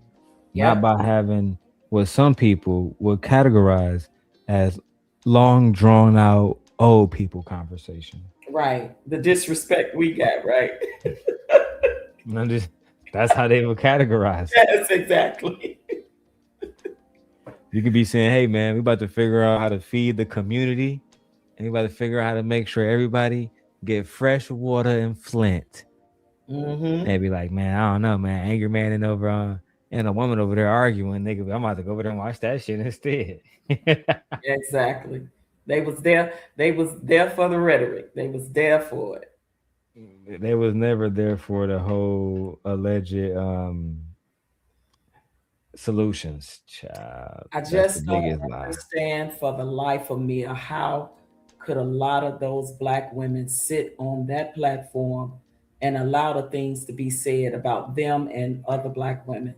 I will never get that. I will never sit on a platform and allow a Black man that don't even know me to be that disrespectful. Yes, Like ma'am. it's just like I never, that never compute with me. But I get it. Younger generation, they want to be down. They want to be with the biggest, baddest, boldest clique who got the most subscribers. Please hear my plea. Hear my plea when men over there ain't trying to hear they plead as Black women. Ain't trying to hear nothing. Ain't Ain't trying to hear your plea. Child. Vixen, thank you for your $10 cash app. Hey man, I don't even be asking no more. Thank you, Vixen. For clout. That is the solution to this. The solution, Ed, is for you to send a goddamn 99-cent super sticker. So this way I don't have to go to Brokeback Mountain. That shit crazy. The problem is that we are not supporting. Nah, nigga. The problem is that you talking about Brokeback Mountain. Anyway, the name is Bag Chasers, aka low self-esteem. I think that you don't have to have low self-esteem to be over there, but I do believe if you start talking to him about relationships, etc., and 3 or 4 years later you have no results, and you still over there talking about something, you chasing the bag, and you just as poor as you was back then, I have to really ask myself, what are you doing? Lady, let me see, who is this? MC Smiley. Child, y'all think I'm new here? Okay. Can you turn your camera on for a second just so I can see who you are?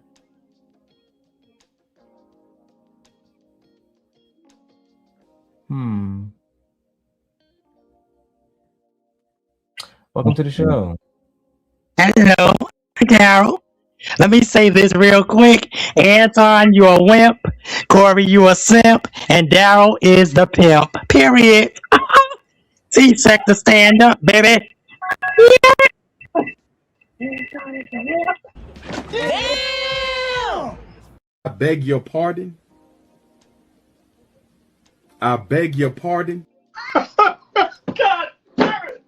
You can't make this shit up. I knew that sound like Lady Sparkle. I knew that sound like her. She came up said what she had to say and bounced. And bounce. Shout out to Lady Sparkle for that one. What she say? Somebody is a simp, somebody is a what? And you She said Anton was a simp. Anton or Kyle. She went off. That's all I'm gonna say. And somebody also sent another $10 for Darrel is a pimp. You can't make this up. Shout out to y'all. I appreciate y'all for the support. Y'all see, we're not even going off tonight. We just combing through content. Yeah. Ooh, cash make the coochie go woo woo. Everybody says, who does he think he is? I just told you who I thought I was. A god. Facts. I am slightly a narcissist. I'm just because I don't know. I don't want to get into that. But I was also told I wasn't by a doctor, so I don't know. And if you are, at least you're a self-aware one. Because a lot of them don't. They don't want to, they don't believe nothing is wrong with them. They think something is wrong with everybody else. That's a problem, like people like Anton, right? Let's finish cooking. Let's go. And I do it respectfully. I don't do it disrespectfully. Everyone knows that when I speak, I do my best to speak from facts. I haven't spoken a non-fact yet, but I'm open to being wrong because none of us are perfect, like Rico said. We have to be able to stand strong, and regardless of the pushback that a man or a woman is going to get, and that's the problem. Like he said, the reason why no one wants to stand up for truth is because of the pushback that they're going to get, because of the shun that they're going to get. So you get shunned for standing up for truth, but you get all the accolades for pushing the nonsense. And that's the problem that we have here on YouTube, especially in Black and Latino YouTube, right? So, there is no luster, no glow in pushing love. There's luster and glow in pushing nonsense, right? And that's what our youngins gravitate to. You listen to the music, you listen to whatever, they gravitate to that. Is there positiveness in everything? Hell yeah, there is. But the point of the matter is, we have to stand on something. How does the saying say? If you don't. Bolo was making a good point. When people realize, supporting me meant going up against Anton and going up against Kevin Samuels and the little cabal that they had, it was like, man, it's too much. Yeah, and you had people not supporting me, damn. Right, and the unfortunate part is they did it at the expense of Black women. How sad is that? They did it at the expense of Black women. But every time.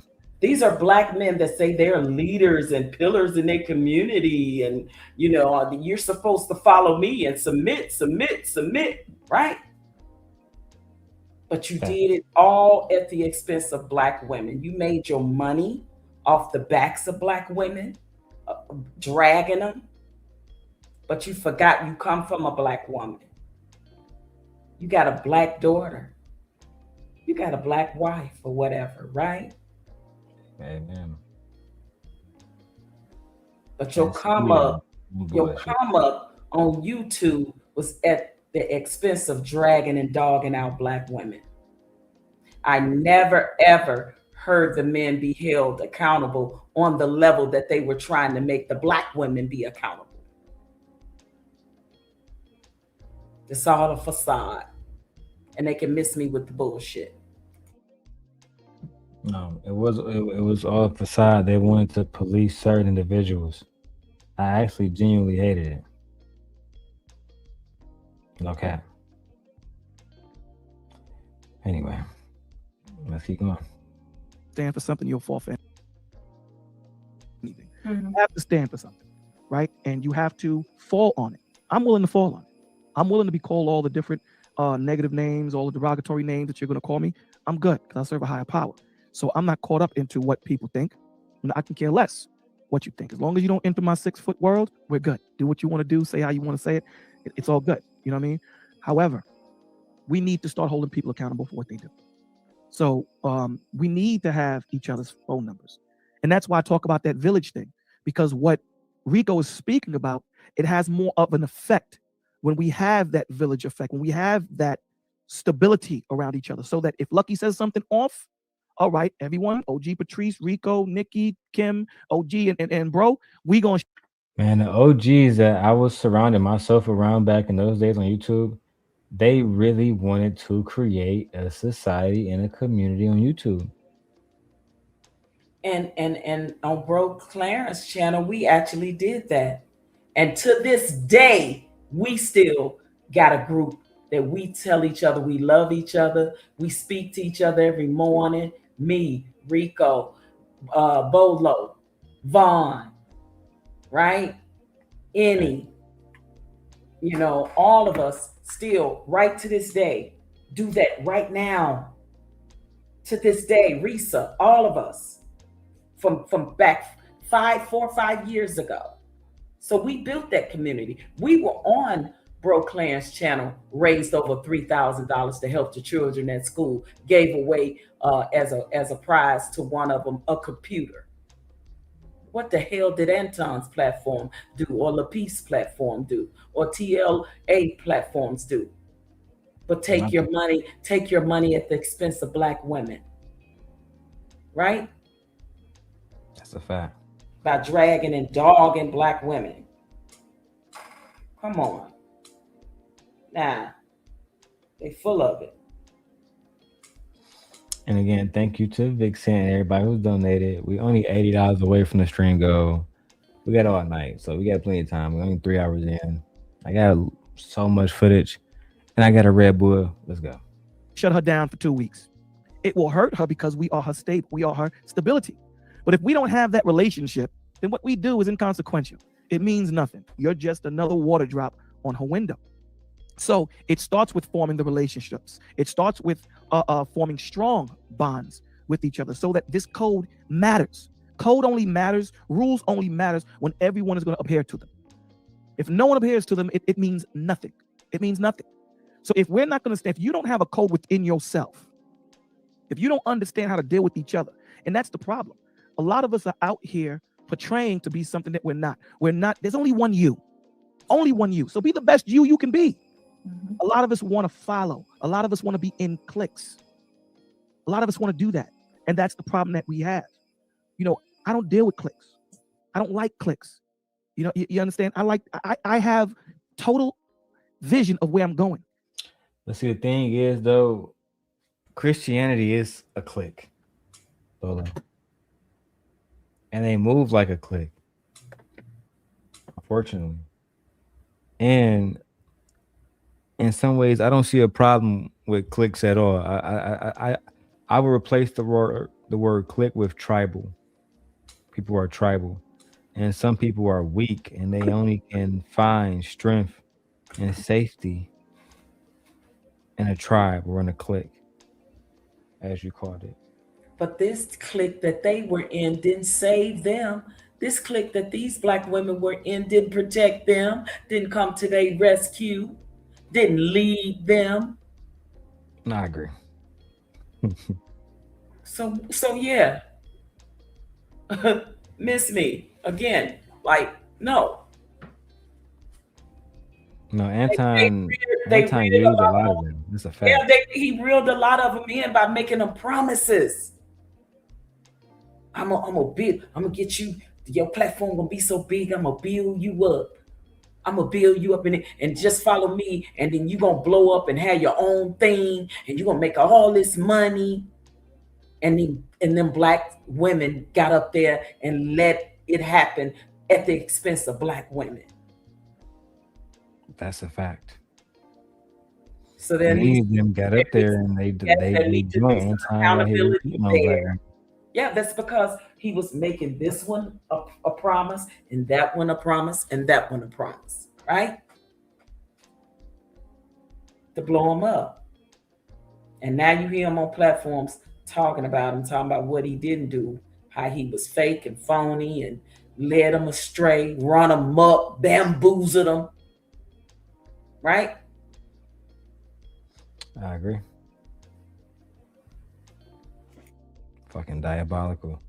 The video I played where Anton said that Black women are worse than the white man, that always stick with me. That was the most disgusting thing. That was the most untrue thing that he could ever say. He sounded like a bootlicker right there, for real. No, even worse. Nobody said anything. Nobody challenged him except B. Taylor, but she didn't really challenge him. You know what I'm saying? I think she was trying to, but at the same time, she was doing what you said earlier. She was Right. still wanting to reap the benefits while, like a little soft pass, basically. They gave him soft pass and hard pass. Too many times. Every single time. Yeah. I was offered to debate him doing the whole reparations thing. Remember when me and you did the reparations thing, and I was off, but I knew I would never ever step foot on his platform because I knew that I wouldn't have that have a chance to really have the debate because he likes to overtalk you, right? And then the over talking gets to the disrespect. So why would I ever debate somebody that it wouldn't make sense to do that? So that's why I got on your platform and we talked about reparations, right? And then he started coming out talking about we looking for a handout and all this shit, and that they sitting there like we twiddling our thumbs just waiting on a check. And that was not the scenario, but that's what he would sit up there on his platform and say. Instead of giving them the statistics, giving them data, right? Correct. Yeah. So let's roll. And shout out to you, OG Patrice. As you can see, a lot of people watch the show, but they just will literally watch, not even say a word in the chat. It's borderline stalking. But shout out to y'all. Let's go. And I'm very intentional in the way that I go. So when I speak, I pick my words wisely. Are there people that's going to disagree with you? Yes, you can't please everybody. And we don't care about that. We don't care about trying to please everybody. What we care about is our youngins hearing what's being heard on YouTube and taking it. Because now that we're dealing with this pandemic and everything else that's going on, this is what they have. They have YouTube. They have TV. So, a lot of times these men and young women take this as gospel. So we have to start talking. We have to start standing up. We have to start holding each other accountable. We have to start doing that. And the time is now. The time is now. Say one thing. Shout out to Bolo TV and the OGs because Anton is not a young man. He could have had the same approach that they had, but he really tried to approach everything like he was a YouTube gangster. Like the video eventually what I get to with philosophical. Man, F your kids, I don't give a F about your wife, none of that. F you too, nigga. Yeah, he was a YouTube Jim Jones and they drunk the Kool-Aid. Child. Okay. Thinking that he was rich because he had a Versace robe. Child. Listen, what millionaire getting on YouTube on a platform with a bunch of sneakers hanging on the wall behind them saying they richer than your favorite rapper in a Versace robe, except for somebody that is exactly a cult leader. He flashed at the dangling object. He dangled the carrot and they bit. Plain and simple. Every time. Just like a con man, just like a scammer. He's literally a YouTube Jim Jones. No, literally. And he left a lot of bodies behind. He's not gonna stop no time soon because he don't have to. He don't have to. It's gonna be people that still. I'm trying to tell you right now, OG. He can literally go in there and disrespect women, and they look. Certain people will still go over there. The men will be over there still rooting like, yeah, that nigga cool. That nigga real nigga. They really support that nigga, bro. That's a fact. Yeah, instead of coming on like the type of platforms that Bro Clarence have and Correct. Literally have the conversation about the gender wars that was going on in the culture, right? and Yes. actually holding Black men accountable and actually holding Black women accountable for whatever said aggressions or whatever that they were going through. When I you agree. sit on They platform, definitely avoided Bro Clarence platform. They tried to make it seem like, I feel like, and let's just speak frankly, Mhm. they saw them as lesser than. yes, beneath them, yes. Yeah. Exactly. And so, but you using your platform to gain money and trust and followers, and you get so big, like I said, off the backs of Black women, but you was never really trying to hold Black women accountable or hold your Black men accountable, because there was a lot of Black men on that platform talking just as much disrespectful stuff as him, and no one said anything to him. So where's the accountability when it comes to the Black men holding each other? There was no accountability. That's all we heard was Black women need to be held accountable. Drag Black women for filth. Ain't nobody gonna marry you with all them kids and baby mama. Keep your legs closed and quit having up. Remember all that? Listen, like Black women create life by themselves, and knowing we literally do it. But I mean, once it takes a man seed to be in her, right? So you are not holding yourself responsible for going around being a community dick slinger, right? But you want to tell the women to close their legs, but you around here slinging it north, south, east, and west. Every way that you possibly can. And you're the one putting the baby in the woman and then walking off and leaving her. And then now you want to drag her because you left her a single baby mama. And a lot of the men that got on that platform was raised by single baby mamas. Most of them. Talk about hypocrisy. Most of them was raised by single baby mamas, and that's kind of where I got disgusted by. I get tired of entertaining conversations where we got to talk about disparaging one woman, but defend Anton's. That's kind of OG where I was tired of it, to be perfectly honest. Yeah. Now, if you got a video that you want to put up where a female did some foul stuff, a Black woman did some foul stuff, you play that video, you have people on your panel, and you have the discussion about that. Get everybody's point of view and opinion or whatever, right? And you talk about, that was foul. What would you do in that case if that happened to you to make it better? Like, everybody was talking about the goddamn problem, but nobody was giving solutions. Yeah, like, as you remember back in those days, my problem was when I talked about Anton's wife, appearance, everybody ignored the fact that I only talked about it because, bro talked about, kind of basically like kind of insinuated he would have found my family. You know what I'm saying? Which is, it was a threat. But as you remember, they made it seem like he was just joking. It was all a joke. It was all a joke. Again, yeah, it was him below the belt. They want to say that he was joking when he was coming at you, but when you came at him right back, like you said, he hit you, he slapped you, but you drop kicked him.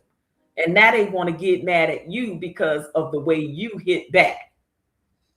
Yeah, and I feel like he actually hit harder, because if you say, I know where you live at, I know where your family live at, or the rest of this shit, I only say, hey, bro, your wife ugly, bro, whatever.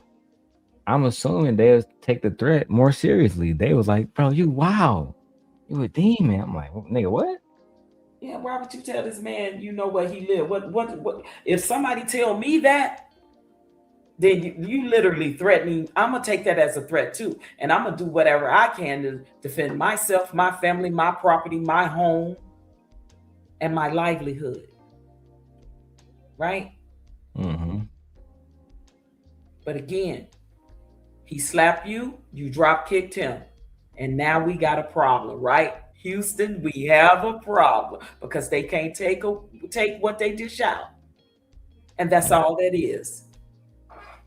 Never, and that was the main problem that I had. at least acknowledge my daughter. When we had spent hours and she wouldn't even be brought into the conversation, they act like it didn't start there. Anyway, Yeah, that's real. Go ahead. Go ahead. To speak to the chat again, when I came into this space tonight, I don't have the answers. I don't. I'm just telling you guys my thoughts, my perception, and how I feel about it as a member of the community. When I speak of shunning, I'm speaking of mainly speaking out against what we know is demonstrably untrue or unprovable or outright lies. I think, particular in what Kim said earlier, these people that they're listening to, they're unqualified. They're just, I'm saying some of these content creators are unqualified to give the information that they're given, whether it's based on their outcomes or we just know if you see with your clear eyes, they're telling you don't believe your lying eyes, things that you know, like that crap just doesn't work.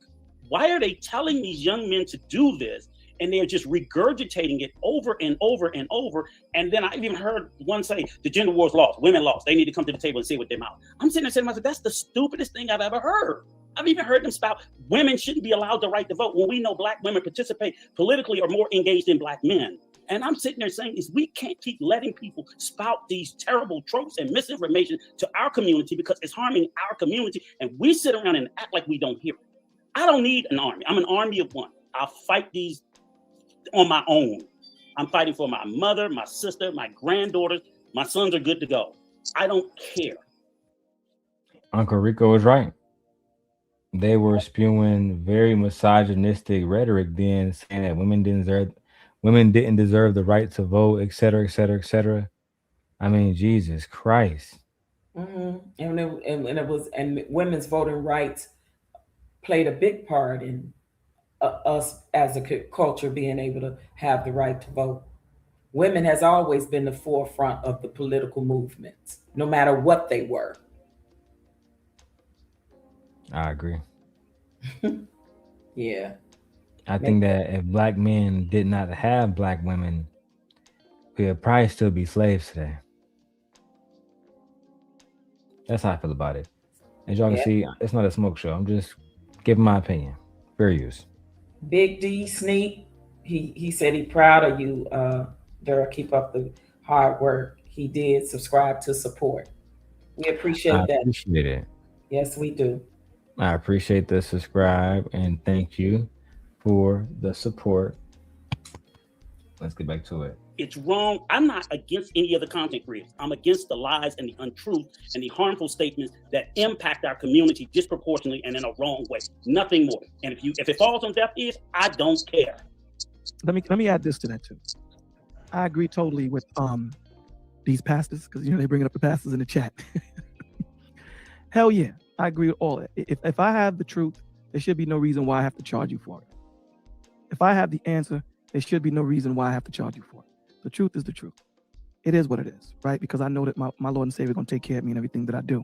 And this is the problem that I have with people. And again, this is not something that I had. A lot of people know. The only things that I ask you guys to pay is attention and pay it forward. That's it.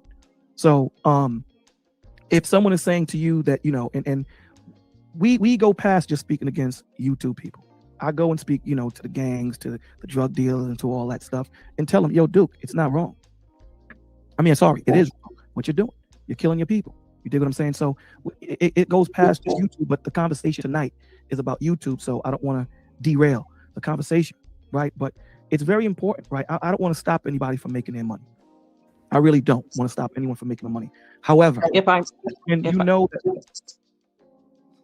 that was you interrupting on there, not on here. Mm-hmm. Oh, and breaking news, Tommy Sotomayor was on TMZ tonight, dissing Black people and upping Donald Trump. I heard about that. I saw it come on my timeline that he was going to be on TMZ. I'm like, okay, here we go. Another, well, I should say, because he was on social media before Anton. So Anton is a Tommy Sotomayor 2.0 because Tommy Sotomayor literally calls Anton, he mimics him. Right. I'll be going over that tonight too. I'm reposting everything. So I'm chilling. Okay. Yeah, let's do that. And Mr. for your sister, I want to answer your question.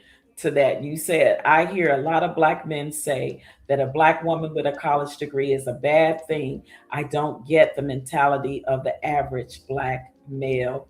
You are 100% right. They also use that one too, because I'm going to tell you the real reason why.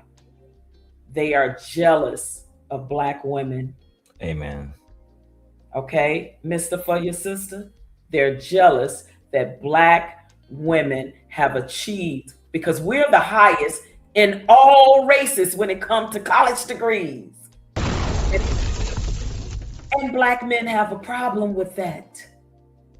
And it's a jealousy and an envy, especially when that sister makes more money than the man. They feel insecure. It's a bunch of insecure Black men on this platforms in these YouTube streets that are very jealous and insecure that their wives and their girlfriends have college degrees and making more money than them. It's literally jealousy, my brother. And that's real talk. No, it's complete jealousy, low key. And a lot of it is also about control. If a woman has a certain amount of education and financial freedom, it's harder to control her. Yep. You're right. Yeah, don't let me leave that one out, because almost every man on that platform in the manosphere, followers of Kevin Samuels, were men that wanted to literally control women. You're right. That's an important part to keep in there. They feel like if the woman is making more money than them, and I've heard them say that she's going to try to be the boss, and she's going to try to, have the balls and all this and that. Well, then if you're not leading by example, what the hell do you expect her to do? No, this is what I will say about that, right? That, in my opinion, that depends on who your partner is. Well, I'm finna say in that instance, right? Because remember, I made more money than my husband the whole 10 years I was with him. But my husband was the leader of my household when it comes to finalization of decisions and things like that. We will discuss it together, yes. But I didn't overrule him with a final decision just because I made more money than him. But see, like, my wife thinks the opposite. My wife don't really believe in. I'm sorry to interrupt. Just to give context. My wife don't really believe in the idea of submitting to a man or him getting the final say, because he is the man. And a lot of women, even if the women say, I get a man the final say, trust me, they don't. They don't. And listen, you got to remember, I come up in a different traditional time. I'm way older, so I come from that generation, right? So that's what I'm saying. And I'm not saying that I didn't make decisions. I'm not saying that I didn't make final decisions. But I'm saying if I knew that it was for the betterment and the good of my marriage and my household, and my husband was right at that time, I didn't overrule him and use my money to say, because I make more money than you, I'm gonna make this final decision. It is what it is. Take it or leave it. I don't believe in the emasculation of men, right? But you got these set men on platforms that are insecure that Black women have degrees, and most of them have multiple degrees. And because of their jealousy and insecurity of self, they intimidated by a Black woman like that, right? What's up, Ghetto Stoic? Hey, Ghetto Stoic, you can come up here and wear your t-shirt, man. If you want to wear your t-shirt, you got the Corey Holcomb joint. You can come up here and wear your t-shirt. Child, not Lady Sparkle. Hey, Lady Sparkle, child. Anyway, let's go. If you know that a person needs help and you have the answer, there should be no reason why I'm telling you to check my Patreon.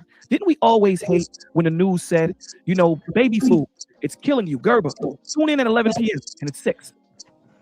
And it's like, why are you going to tell me to tune in at 11 when I have Gerber in my damn cabinet? Why wouldn't you tell me what the issue is now? So I do have a problem with it. Am I telling you to give the whole thing? No. But I would say give the men and the women something to get them past the problems that they're having, instead of saying, you know what, go to my Patreon to get this and get that or whatever. Or maybe you can go to the Patreon to get to the point where I got, but I'm going to help you to get past where you are.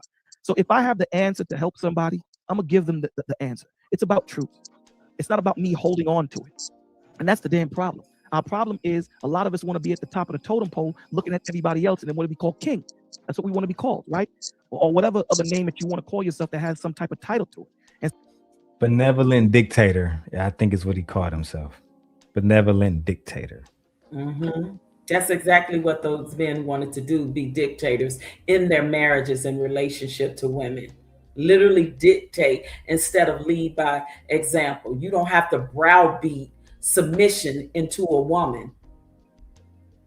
You don't have to browbeat it. And that's what they were literally trying to do on these platforms, is to browbeat women into submission.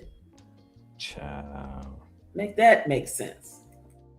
And this is why Cynthia said that they wanted submission by default, just because they were men. Yep. And wasn't earning it. Okay. Wasn't. I gotta earn it. I'm a man. Right. That part. Child. The fucking goofies. Let's go. instead of just saying, you know what, I'm nothing if I have not my people. I am And nothing. and then we'll go to the next topic after OG Patrice, and then Was that you on there or you on here? That's me on there, because I don't remember what I said, so I want to hear it. Okay. Yeah, if I just may say something too, because what's happening and what's becoming in these YouTube spaces is the shawning is very similar to me to cancellation, right? To canceling people when you're ousting people, trying to be very conniving and cunning and manipulative and not allowing someone to platform to grow or be monetized because you're listening to the masses. That's a form of manipulation that is happening. And I'm going to just say this because I've been in entertainment over 20 years, and there are two sectors in entertainment. There are some higher echelon people, and then there are what you call your B-listers or C-lister people. And it's things that separate us in that entertainment industry. And those things are called cliques and clubs. They in Hollywood too. And it depends on what you fall into and fall under and go along with the go along, get along gangs, as shout out to Kwame Brown, as far as how high up in your career you get. So how hungry are you as far as the things you want to do that's deceiving in these YouTube streets to stop other people from getting the bag? There's two sectors, I will say that. And one of them had a particular name that's familiar to everybody, that is in Hollywood. There are things that goes on in Hollywood that if I even spoke of, my phone won't ring anymore, but I know that they happen. I've been in spaces where parties are, and then there's the after parties. There is a group of people that Diddy parties. Boom. Boom. I literally just said that, but just in a different way than I said it back 4 years ago. Literally the same exact thing. See, we consistent over here. Yeah. We've been doing this for a long time. Yes, Ghetto Stoic, she is cooking. We didn't change the game. We ain't new to this. We true to this. That's a fact. Me and OG been doing this because later on I'm gonna pop up, but we've been doing this for a long time. Lord have mercy. So you don't hear us on platforms singing different songs. We still saying the same thing, just in a different way, right? But we literally saying the same thing we said 4 years ago. This is full circle. I can't even keep saying it. I can't make this shit up. It's low-key insane. Let's go. Let's get it. are in these type of cliques that is a part of this go along, get along game that is totally unethical for anything I ever stood for. So when it comes to my morals, my values, my integrity, I don't care how big your platform is, how shiny your optic is, and how orange that carrot is you're dangling in front of my face. I'm not buying it.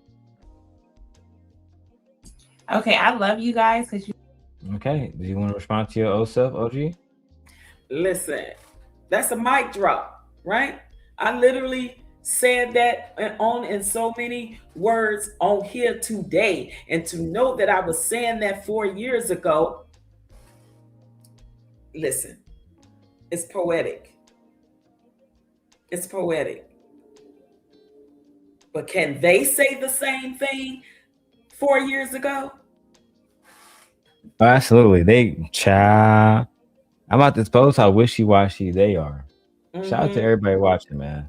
We need at least $80 more, either Cash App Right, or Mimi, not through just the Diddy. Super Chats. You right, not just Diddy, Mimi. You right. It was a bunch of them. And it's been going on for decades. Diddy wasn't the first one, trust me, and he ain't gonna be the last. No, he won't be. He's not the only man doing these different things. When I say doing these different things, I mean specifically creating environments where women are basically they're up for grabs by predatory men, right? And that's pretty much the worst part about it. Like I've never said, I'm about to get a second apartment just so I can smash girls online. But there was a man in this space that felt like that was a cool thing to do. And don't leave out the fact that women knew it. Women knew it. The women told me about it. That's how we found out about it. Right?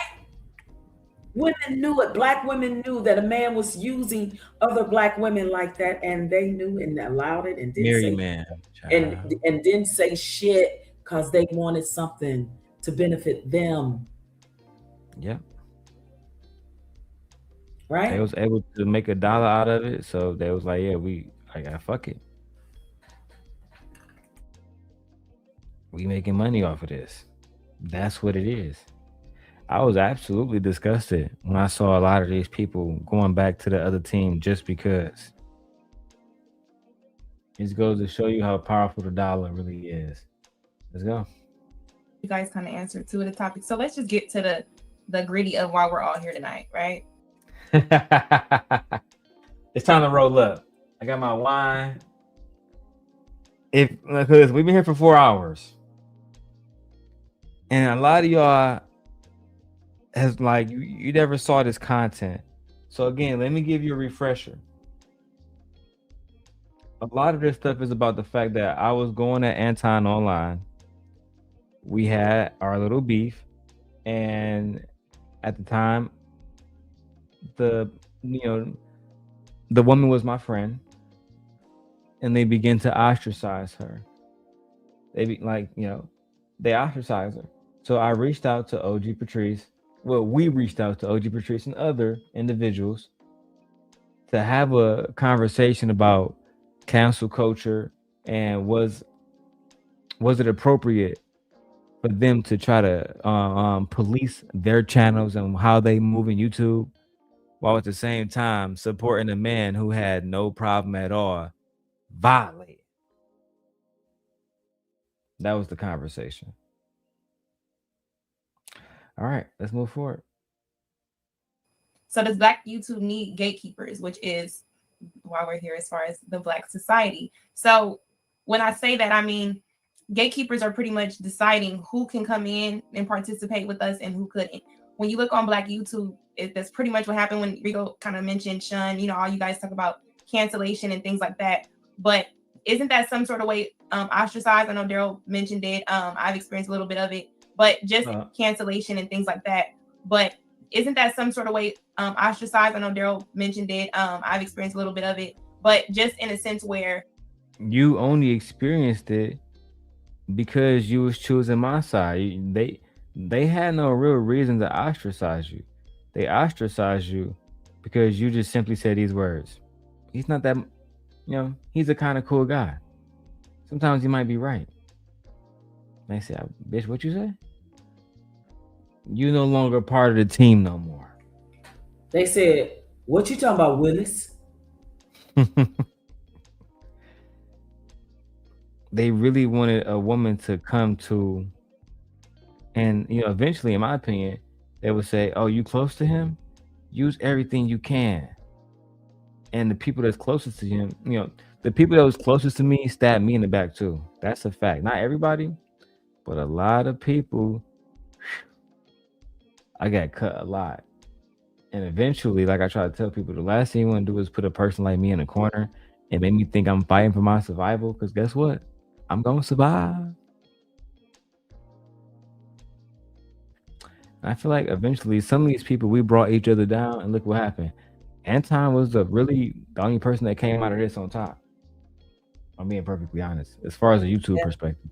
Yep, no doubt. He the only one going on all these tours now, whining and crying since he got into it with Corey Holcomb, right? He the one not bringing E Black with him, not bringing these other different people with him, not bringing nobody. Yeah, all those psychologically gay men that was holding his, you know what? Yeah. Right? Still not helping y'all grow at all. Still nowhere closer to paying off your houses or buying a new car at all. How that saying go? And this is your king? This is your king? Yeah, right. Yeah, Ghetto Stoic. I'm showing you this, Ghetto Stoic, because as you know, I don't want to say her name. And the title it says NotLucki Maree, but that's not really a diss, because obviously it is her. But for legal purposes, her name can be in the title, right? But and again, there's no beef. At least I hope it's not. And I just don't want the perception of me that I'm a liar when I have the footage. But let's keep going. I'll be right back. You're getting detached or some sort of way because you don't agree with the majority. So would you guys agree, does Black YouTube need gatekeepers to facilitate who can operate or who we would work with and who we shouldn't? Or do you think people find them their own selves outside of the gate if there is one? Let's start with Kim. Yeah, so in theory, I would say that sounds good, right? It would sound good to have like a go-to person who could possibly vet people and say, okay, this person's, solid. You can listen to them. We can, support them. The reason why I say that's a theory and that's not actually applicable for two things. One reason is capitalism, and I think we've already kind of hit on that. And the next one is elitism. I feel like every movement we have as Black people, it's always this like elite group that tries to kind of navigate against the tide. And sometimes those elite groups don't do things that are in the best interest of the entire group as well. So, I mean, I think in theory, yeah, that could work. But like, I feel as though we have a few people who pseudo operate in that fashion. But ultimately, I think the people they endorse, they do so because of capitalism, and they do so because of some like elite kind of thing. I mean, I even see, in my own opinion, of course, this is not founded. This is just my opinion. I'll say that before I say my next statement. But I do feel like there are some folks who kind of say who gets to be heard and who gets to be on top. And if you really listen closely, the messages are all the same. So that's why a lot of the stuff that Rico was talking about is getting out in mass, because you've got people who are being hand selected to say the same thing, to say that Black women sold their families out for welfare. That's historically inaccurate. To say that women are going to, be thrown against the wall. And if you're 28 and you ain't got nobody, buy a dog and die alone. And just all these things that we're continuing to hear. Like, you see how I said that verbatim? Because I've heard it a million times, because the people who are very popular in this space are saying the same thing. And I don't think that's by coincidence. I think it's by design. And so I do think we have gatekeepers. I just don't think they're keeping the gate in the best of our interest. They're there. They're just not doing what needs to be done in the best of the collective interest. I think now we're pushing fear. Man, Kim just said a word right there. Kim just said a word right there.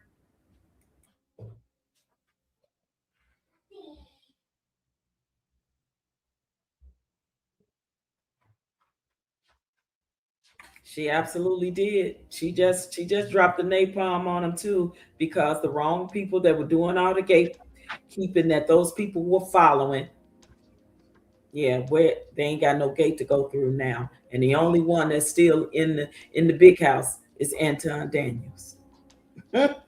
Yeah. She cooked right there. And he literally on his platform, I made y'all. Y'all my children. Is this your king? And this is your king. So yeah. And that's true, Mr. For your sister. All of them, all those people, and nobody made but Mr. Anton. You know why? Because he is all about self. Selfish, self-centered, right? Self-evolved, self. All of that was to the benefit of himself. He knew that he was going to turn on every last one of them, and he wasn't going to deliver what he promised.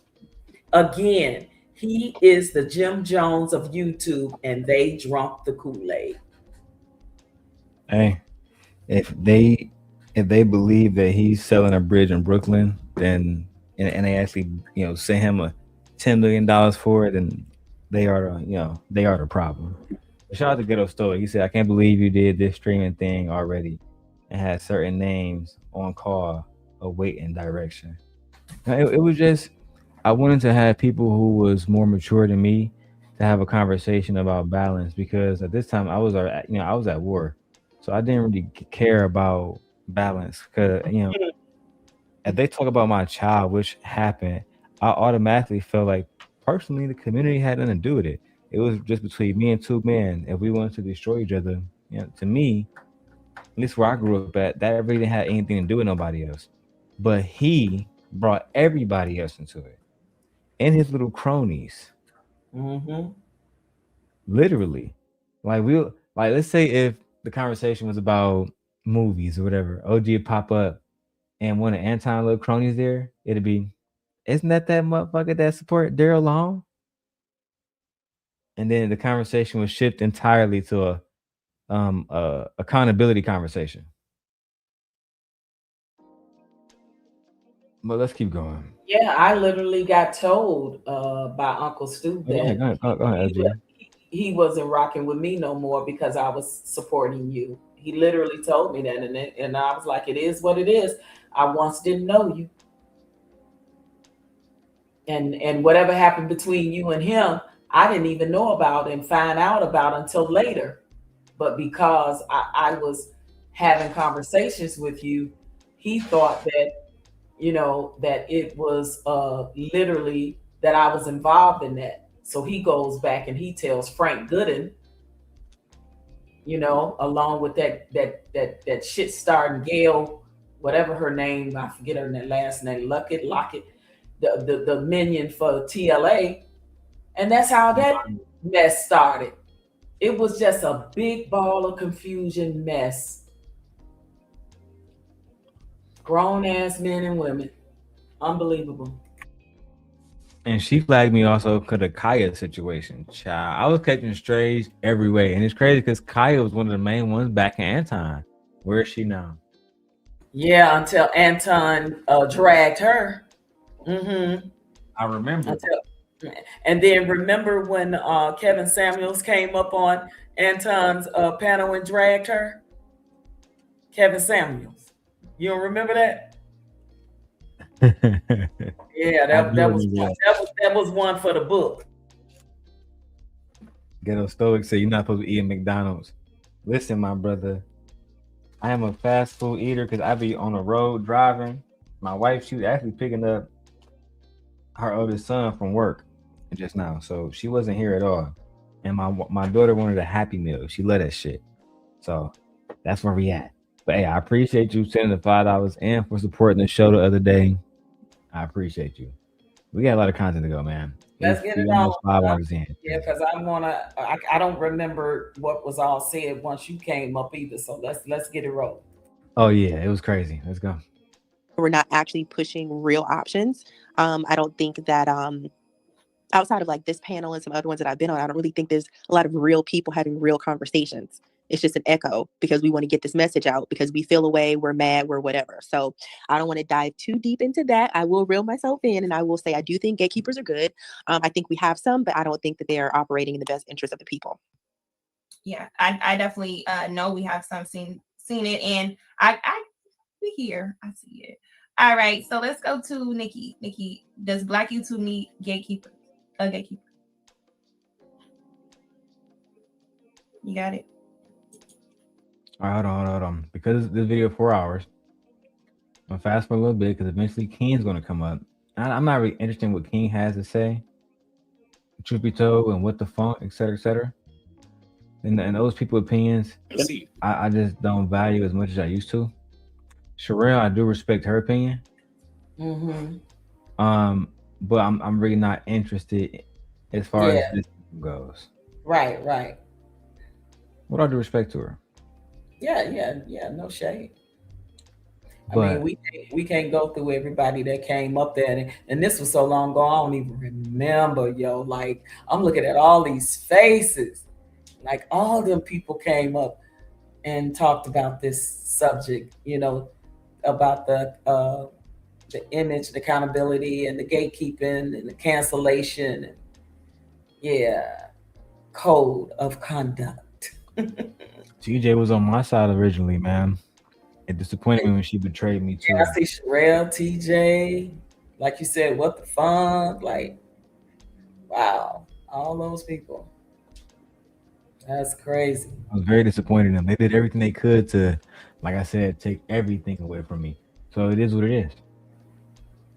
They forced me into a corner. I had no other choices at the time. But now God has worked on me. Let's see what happens here. My business life, particularly in the military as well as federal government. So when I talk to people and people refer to me, there's a certain they have a certain respect for that, and I worked hard for it. So my image and my reputation is important. My conduct is more important to me. I am who I am, flaws and all. The content I try to put out something substantive because, King pointed out his motivations and other people have their motivations. Mine was very simple, and I shared it, is to help people because I was in a place that I needed help for myself. So I figured while I'm helping myself, maybe I could help somebody else too. Unfortunately, I have received feedback from quite a few people that have done so. So like Brother Clarence said, whether I make money, that's cute, that's nice. But my husband just retired me, so I'm doing quite well. So this is a plus, this is extra. Far as respect, I think respect is very important. I think I often give it. Well, not often. I give it all the time, even when I don't agree with you.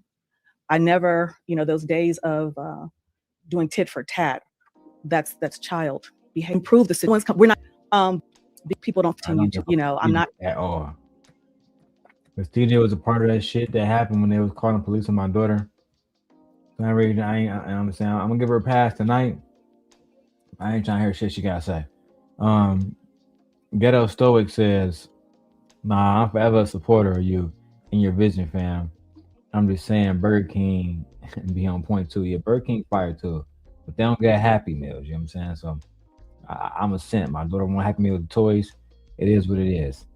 Apple slices, chocolate milk. Yeah, and that's how she get down.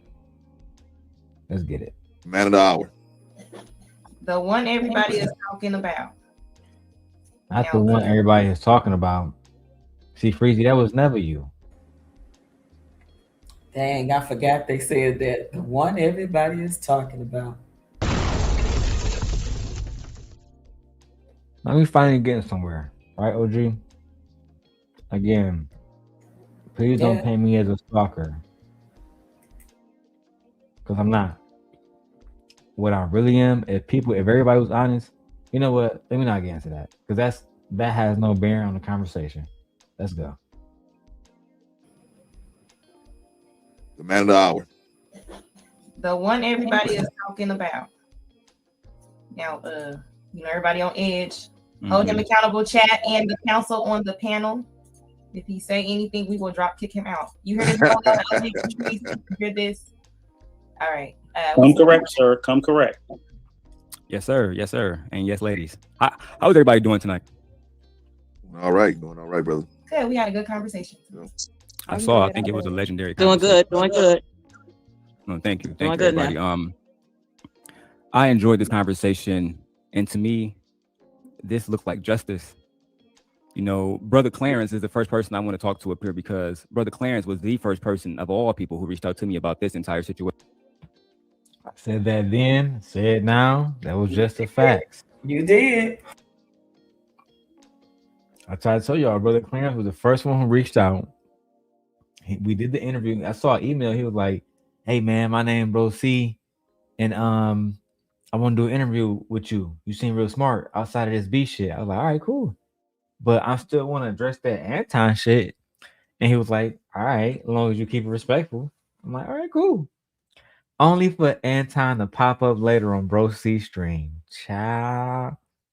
But y'all claim that I be watching these niggas and not the other way around. Yeah, they definitely was stalking and watching, yo. They were. Have mercy. Listen, somebody calls somebody and then they'll sit back in the cut and listen a little bit and then they'll come up on the panel. I remember they used to make them back phone calls and texts and da-da-da-da-da. And next thing you know, the person will pop up on the panel. Child, you can't make. I cannot make this up. But let's continue. And Brother Clarence was one of the people that, along with Brother Rico, was one of the people that said, "You know what? As a man, I understand why you reacted the way you reacted." Hold on. Important, real quick.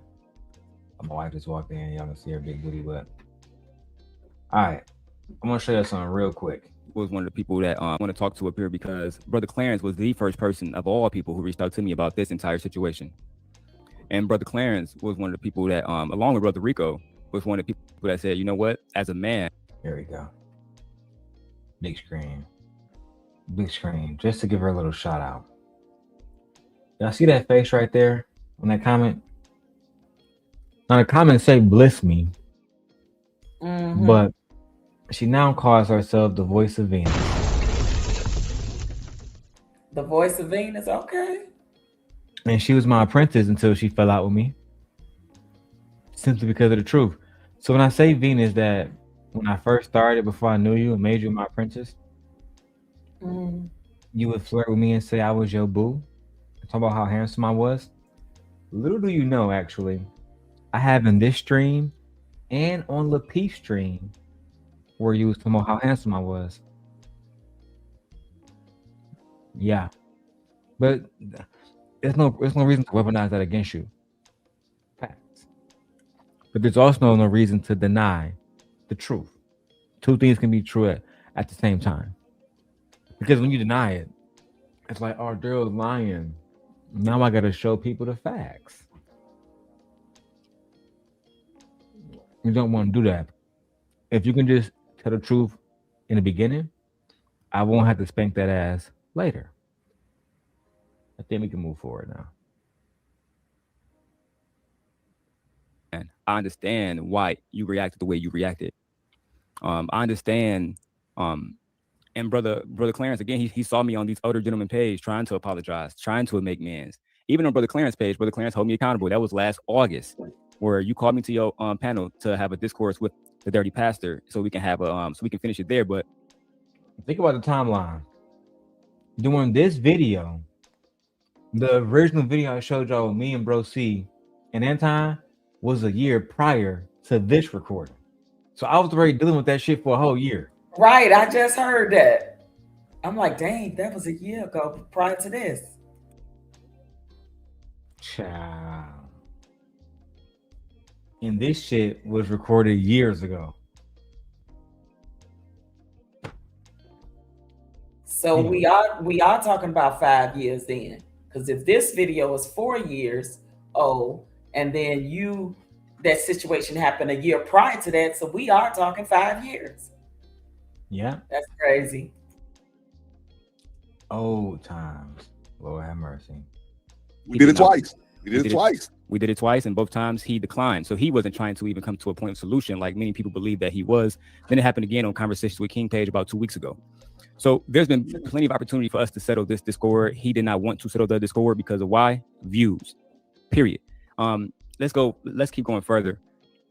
The conversation about the things that I do always come after nobody talked about the thing that was brought onto me, right? No matter if it was because lucky there won't names being said, but one of the horsemen, everybody knows the situation, right? He can release videos about my family and then go next day, Allah, God, Yahweh, and everybody give him a pass, right? And then the very next day I said, you know what, let me respond with the same energy. That guy's right there is the devil. Like I've literally heard people compare me to people who are murderers and evil. And one of the things that I always, they used to call me, I used to be laughing when I see people be like, Darrel's basically Ted Bundy. He's basically Shitler. I'm like, what? I used to get the worst.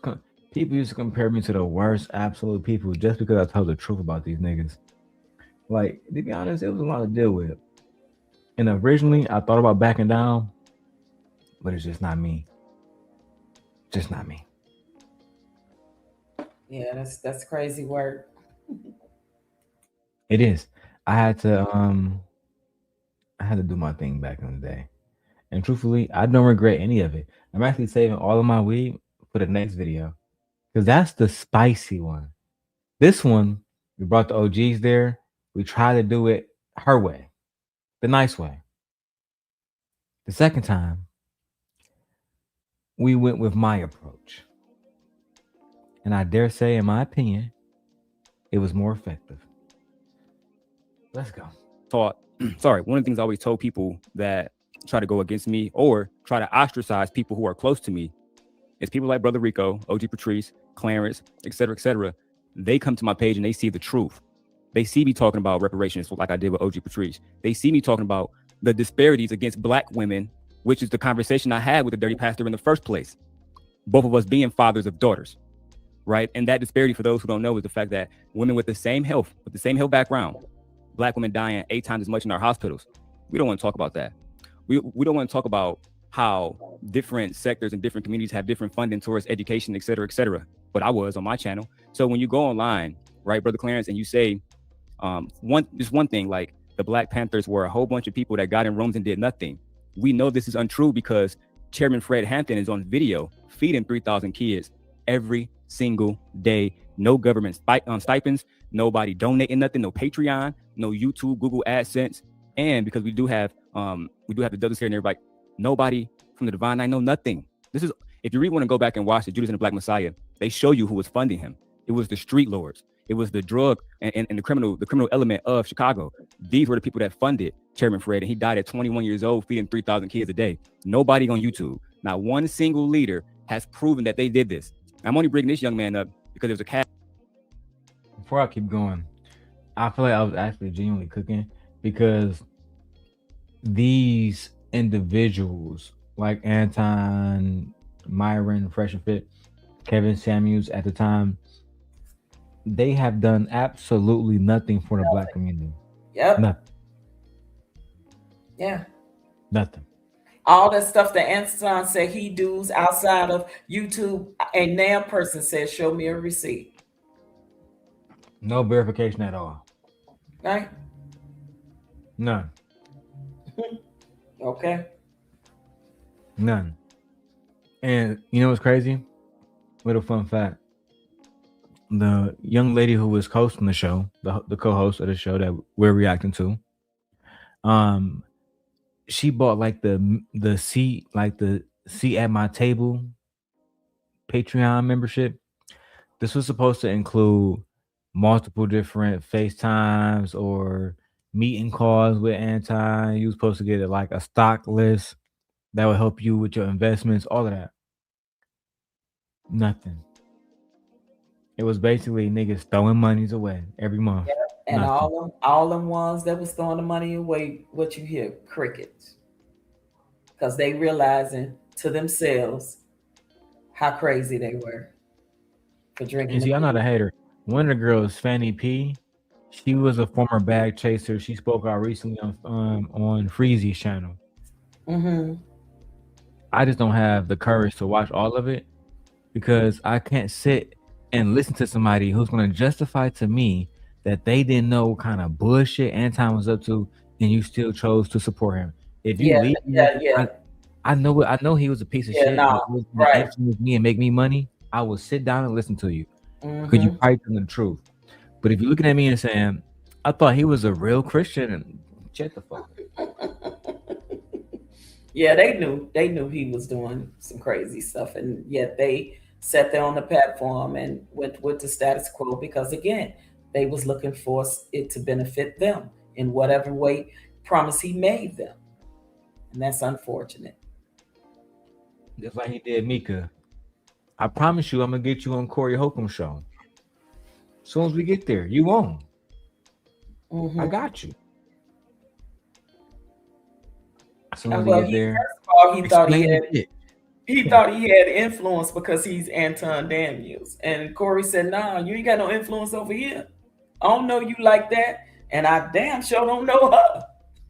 Right? So nah, bro, it don't work like that. No, I stole it. I wear glasses because I'm really blind. I really can't see. I like, believe it or not, these are like bifocals, but I had to get the lenses thinner for the Ray-Bans. My eyes are like god awful. Let's keep going. Cash App with my name directly. The Dirty Pastor and his little homie Jonathan. I feed. Hold on, Darrel. My bad. You know what? I don't want this let's not bring up names. Defend yourself, or anything about saying someone's calling someone out their name and then it's. Now that in retrospect, let me say this. I couldn't say it then. I hate it when y'all did this. I hate it when we talking about everything else, but when it's time to have conversation with these niggas, now we gotta protect them by name. You know what they remind me of? They remind me of when something bad happened to like a white woman, and it was a black man who did it, or even a minor black boy like Carmelo Anthony in that Metcalf situation. They gonna post this nigga address, show y'all what his house look like, show his name, picture of him after he got arrested, everything. But then in certain situations, the media wouldn't even show nobody, like the ICE agent for a while. They didn't want to show nothing about him at all. Y'all offer these people the same protection. Don't talk about Anton. But that's what we're talking about. YouTube morality. Tell a story and tell it in truth, but also leave out specific parts because I want to, not make them mad, not antagonize them. Right.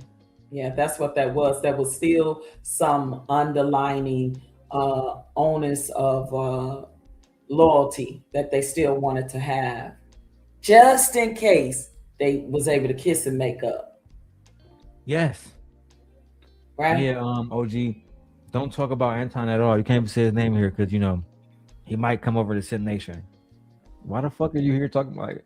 You might as well just be somewhere talking where you can speak freely then. But nevertheless, the things we do when we're misled. Let's continue. Into something. So You're right. Just add to the conversation and keep it respectful. Yes, ma'am, I will. I was bringing up that example to show that the hypocrisies, right? I spend tens of thousands. I have tens of thousands of children I mentor, but the Black Panthers didn't, and we're better than them. They were Pookie and Ray Rays. When everybody on this panel know that the only reason why school breakfast is in most Black schools is because of the Black Panther movement, and that's like a known fact. And then what was said about Harriet Tubman. So like, listen, what I do is I come Blacks. Hold on. Every Venus comment I will highlight because Venus. Stop telling people you supported me for no other reason except the fact that I was intelligent and you like my points. Bliss Me, aka Venus, says, facts, proven disparities, they will dismiss and call victim Olympics. It's so disrespectful and ignorant. She's not lying. Yeah. Yep. That's the first thing will come out of his mouth. You're the victim Olympics. And guess who playing the victim Olympics now? They only attacked her because she a Black girl. OG. Who's going on all these different platforms doing these interviews, playing the victim Olympics card? Oh, yeah. The one who made this victim Olympics word up. Yeah, it's a thing. And now he playing victim Olympics, but like Venus said, openly ignoring disparities that one day might affect people like his daughter. Yeah, because people like him, it benefit them more to shit on Black people than it does to elevate them, because everybody knows You could get paid from all other races for shitting on your own race. Hence Candace Owens. Hence Tommy Sotomayor. Hence and the Anton Daniels and people of the like of the that buck dance, right? Mm-hmm. It benefit them more. They make more money. They turncoats. They make more money shitting on their own people than they ever do to try to uplift them. Don't nobody want to uplift Black people, not even Black people, right?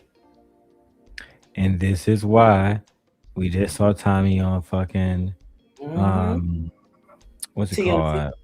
TMZ acting a goddamn fool because I just looked into the comments. Child. Crazy word. Crazy word. Yeah, comments absolutely diabolical about it. I mean, just really exposing how they feel about Tommy, which I feel is a valid way to feel about him. Which is a CWON. Let's keep going. Schools is because of the Black Panther movement. And that's like a known fact. And then what was said about Harriet Tubman. So like, listen, what I do is I come online and I get these notifications of these people acting crazy. And I say, you know what, let me do a reaction. And then just like Brother Rico said, you responded to a threat on your family by saying a woman was unattractive and the internet gave me everything. But what they wasn't prepared for is that I'm not weak.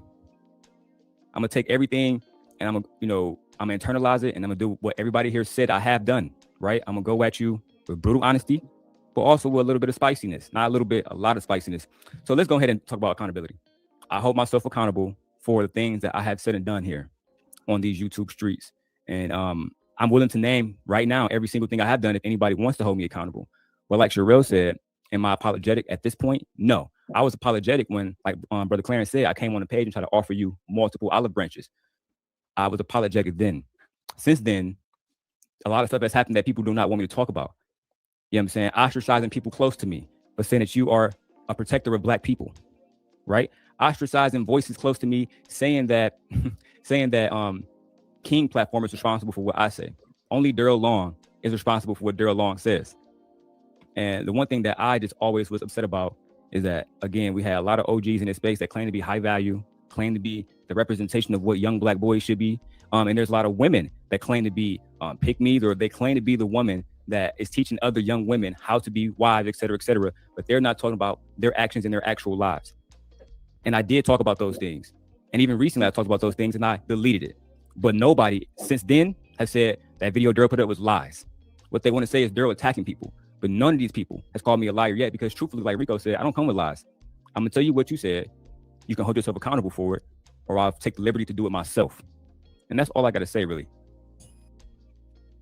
I feel like I'm the same person. Yeah, pretty much. Yeah. I feel like I was a little bit spicier because I was you done got a little bit mild-mannered now. So I think becoming a husband, and the family life may have slowed you down a little bit, and that's a good thing. Yeah, it is. It's a blessing. Because I used to be diabolical out here, and I feel like I didn't attack Anton once in there. Didn't say anything bad about his family. None of that. No, actually, you didn't. You didn't. I deserve more credit, Anton. Far more credit. You said I made a video destroying your wife and kids. Child. The lies. Let's go. All right. Anybody want to hold Darrel accountable like we did with the phone? Yes. We'll do like we always do. Brother Darrel, you know that we rock with you, man. And I was you. So some men of God came into my life, man. They held me accountable and got me on the path of trying to be a better person. And so that's all I'm trying to do to you, brother. I don't want you to be a different person. I maybe want you to handle some things a little different, and you know what that is. I'm never going to put you out there in public. I'm always going to talk to you behind the scenes, but you know what I have a problem with. It's probably the same exact things Rico have a problem with. So you know that my hope for you, brother, is you work on that and try to approach things a little differently, and don't take things a bit too far. That's all I want to say. But hey, man, more power to you. And like I said, I saw what happened on between two YouTubers this morning. And when I saw that, I couldn't believe what I was watching, man, how they tried to play you like you didn't even try to apologize. The man said, "Yeah, are you gonna? I'm holding you accountable. Are you gonna take accountability for what you did?" And you tried to apologize to the man several times on the platform you guys were on, and he wouldn't accept it. He just kept pushing this issue, making it even worse. That individual he's talking about, I don't know where he is now, but he's talking about the kosher clinician. Really? Yep. Yeah. Don't know where he is now, huh? I remember. Are you going to him. take accountability for talking about Anton's wife and being disrespectful? I said, hold on, old nigga. Yeah, he's OG. Yeah. I remember Like, him. you know what I'm saying? I don't answer to nobody. You a man, I'm a man. I can be respectful if you want to come like how brother Clarence and Rico coming, but if you want to be a OG, Right. kind of like you a young. Right. It was That's like so he was good. trying to put you in your place you know what I'm saying? Not like bro Clarence and bro Rico came to you, but he trying to like do it in a way he let me put this young buck in his place. For Anton, just to curry his favor. Yeah, very Let me see what arrogant. he's up to now. Now he's a MAGA supporter. Child. I should expose your ass. Anyway. That's good. Let's go. And then he comes on the other YouTuber's channel trying to make it sound like you never tried to apologize to him. And that to me, I thought that was disingenuous. But, you know, like I said, a lot of times your reputation precedes you, man. So, you know, maybe you might think about handling things a little different. I'll let Rico get at you too, man. Rico, you wanted to jump in? Yeah. Yeah, let me just say this. And I'm going to speak from a space that probably nobody on this panel can understand but me and Darrel. Because me and Darrel occupied a very unique space. I know Darrel to be a 31-year-old black man, single custodial father of a 1-year-old daughter. That's it. He's a 31-year-old black man, single custodial father of a 1-year-old daughter. I'm a bad motherfucker. I ain't never done that. And if we can't see in our space the gravity of They don't even like talking about me being a good parent. That's too much. That's far too much. They would never in a million years, even slightly hint at the fact that I took care of my family. And I was surprised because they were so good at dragging black women. I was like, well, why don't they uplift the single fathers that's raising their children? Where's that that nigga was conversation? about Anton. I can't do that. Where's that conversation? Child. Mm-hmm. Can't. I could have been doing everything them niggas wanted, but the moment them niggas realized I was going to Anton, it was over. It was, oh man, nigga, that's my daddy on this bitch. You go against him, you go against me. I heard so many niggas say that I never had met. Child. Flashback. that, then something's wrong with us. We know what our community's like. For all of his faults, for this young black man to willingly take that on, for all the shit that exists in our community. I was a 24-year-old single black father of a 2-year-old and a 3-year-old, and I fucking lived that. I was a male black single mother. He's the same thing today. And 99.9% of our black men ain't got the fucking shoulders or the backbone to live that. I don't care what he does. I will talk to him about his issues, but ain't nobody coming between me and him on that. We ain't. That's a man who loves his children, who's living it as a lived experience. And it's too damn rare for anybody to think that I'm going to sit by and let y'all tear that representation down. I'm not going to let you do it. Bro, Rico stood 10 toes down on that. He really did. He stood 10 toes down on that. They I mean, because the thing about it is everybody was trying to tear down my image of who I really am. And to me, I don't know. I found it disgusting. Because you can tell the truth about me. And really, that truth would be enough to really, you know, get some people to be against me. But to lie about me is absolutely diabolical. That's the part I always hated. And these were multiple black men doing that to another black man and wasn't holding themselves accountable for their actions, but yet they wanted to hold you accountable. They wanted you to hold you accountable and put you in your place. See, because they're the fearless leader over there, right? They're the fearless leader that everybody is following. Follow the leader, follow the leader. So you get in line or you get ousted. They really believe that they was if I get in this man's inner circle, I'm going to get rich as fuck. Talk about gatekeeping. Child. Talk about code of ethics and code of conduct. Yeah, that's what we doing. Like Kim said, it's all a farce. Because the ones that's being the gatekeepers and holding this certain code of conduct and accountability, yeah, no, they wrong.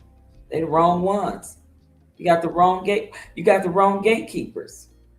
Who's gatekeeping the gatekeepers? Nobody. And when we try to, we got to move like Robin Hood or some shit. You know what I'm saying? Us versus the Kingsmen. It's real difficult to do because at any given time he can get anybody next to you to betray you and stab you in the back. Child. Dead body. I'll deal with him and his issues, but we're not going to tear down that part of him. That's right. Full stop. All right. Anybody want to jump in? Or I can go. You can go, Cheryl. Yeah, I want to say something. Go ahead. Darrel and I have had a few conversations, and I know as a black woman that has a black son that has children, and as a father that is raising a child in an environment that he's trying to make as healthy as possible, I have to see that as a black woman and say that I will not throw this young black man away just because he is maybe doing something that I might pull his coattail and say, hey, son, young man, nephew, whatever, this is this and that is that. We are too quick to throw our people away a lot of times when we only want to see one thing and we don't see the many good things, the good side, the good part. Because Darrel is a freedom fighter. He's an activist. He is so intelligent in his love for black people and for his people in general. And that's the part that I think is missed in all of this, because people can get out of their feelings because they following certain people that have certain platforms that he's speaking about. Still true to this day. Still love Yes, black sir. people. True words never been said. But I feel sad to admit this, to be honest, OG. I've had so many bad things happen to me. And unfortunately, I would characterize it as mistreatment. And sometimes I just don't give a fuck no more. I just don't. I understand, but you still have your platform and you still speaking up for black women. You're still talking about things that's happening in our community and the changes that you want to see happen. And you are actually being a part of that change. And I don't know if you remember, but maybe about I didn't forget, this made me think of this. Maybe about 3 years ago, Darrel, you emailed me and showed me a wonderful picture of how you were working with the younger generation. You said, oh, gee, this is what I'm doing. And you showed me the picture. I said, now that's what I'm talking about. I'm so proud of you because you were actually putting the work in. Where are they receipts? The one that talk about how they do so much in the community and for kids and how they give. Where are those receipts? Yeah, we hosted football games. I did a lot of different stuff. I actually worked briefly at Hamtramck High School. If you know, you know. But I didn't forget that. I was so proud, and I saw the kids in the background. I was like, "That's what's up." That is paying it forward. Do you think what the hell is going on Anton, the P, and all of them and the likes? Do you think that that's paying it forward to the ones that's coming behind them? Is that the example we're gonna set, or is it an example of what you know that you were doing in the background, in real life, in real time, what we were doing on YouTube and in the background on Blow Clarence channel, in real time, in real life? that's a fact. And I tried to use my voice at that time. You know, like I told my wife this other day. I said, I was watching this interview, you know, when Tupac was alleged of that situation in New York with the woman. And he was, you know, he was very depressed about it. Mm-hmm. He said, if the sisters couldn't defend him, you're not going to hear another keep your fucking head up out of his mouth. Mm-hmm. I felt like that because Mm. I had individuals who, you know, again, I'm not making this video to shit on them, so I don't have to name them in this moment. But I had individuals who I would have literally went to war for them. And I found myself having them protect me from the people that was abusing them. Oh God. Wow, you just said a word right there. Just said a word. Yeah. I was so disappointed. Yeah. Super disappointed. But anyway, let's continue. And fact of the matter is, Darrel loves his people. That's his bottom line. And when you disrespect Black women or anything else or anybody else, he coming for you. I can't always say how this should look, but because he's a grown man, but I can say, hey, nephew, come on now. Yeah. But in the same breath that you giving him all the smoke and trying to hold him accountable, you need to do it to the other people that's doing the same damn thing. And not because you like them and you roll with them. Again, it's like me and Shorty wasn't cool when it happened, but she was on a panel when bro said Black women are a bigger threat than white men, you know, to Black men and white men ever has been. That was her opportunity with all the conversations we done had, with all the people that poured into her, Uncle Rico, and everybody said, hey, Yep. you know what I'm saying? You get off on a lot of bullshit, but I can't let you say that. I can't let you slide with that one. As a Black That's woman, all. You don't got to go at the nigga wife. Just no way in the hell you could have slide saying that, and I'm on the panel. Because I'm about to read you for filth. I'm about to give you some of this righteous indignation as a Black woman. Like, that's insulting, that's disgusting, and degrading to say that about Black women when we know and it's wrong that it was not us, and it's dead wrong. Now, that's nobody but is a self-loathing, selfish, self-centered, egotistic man or male, he ain't even a man, that hate Black women. That's all that is. These men on these platforms act like they hate Black women, and actually I believe they do. It's a jealousy. I believe they do, actually, yeah. I'm telling you. They are literally saying this, spewing this same venom and vitriol and rhetoric, and everything is the Black woman's fault. You make that make sense. It only happens because, again, it's so easy to just go with people like Anton. I'm just being honest, because he can help boost your channel, put some money in your pocket, especially, you know what I'm saying? It reminded me of when the righteous couldn't afford to do what was right, and the person that's bad could afford to continue to destroy the community. It's just so easy. The temptation is real. To be honest. Yeah. Make a lot of money dogging your own people out. You can make a lot of money dragging your own people. You can make a lot of money sitting on black platforms. The people is the cause of you to have your come up. But in the same breath, you dragging black women. Majority of black women sitting on that platform, and they listening to that piece of work say that black women have been more disparaging than the white man. That shit, nigga should be ashamed of himself. And really, when I was watching people say that they was cool with that, because it's just something he say. Nah. Things that we dismissed, the trauma that we dismissed. Exactly, bro. Ain't no way in the world. And I know if me and Rico and Bro Clarence was up there, no way in the world they would have ever slid. Ever.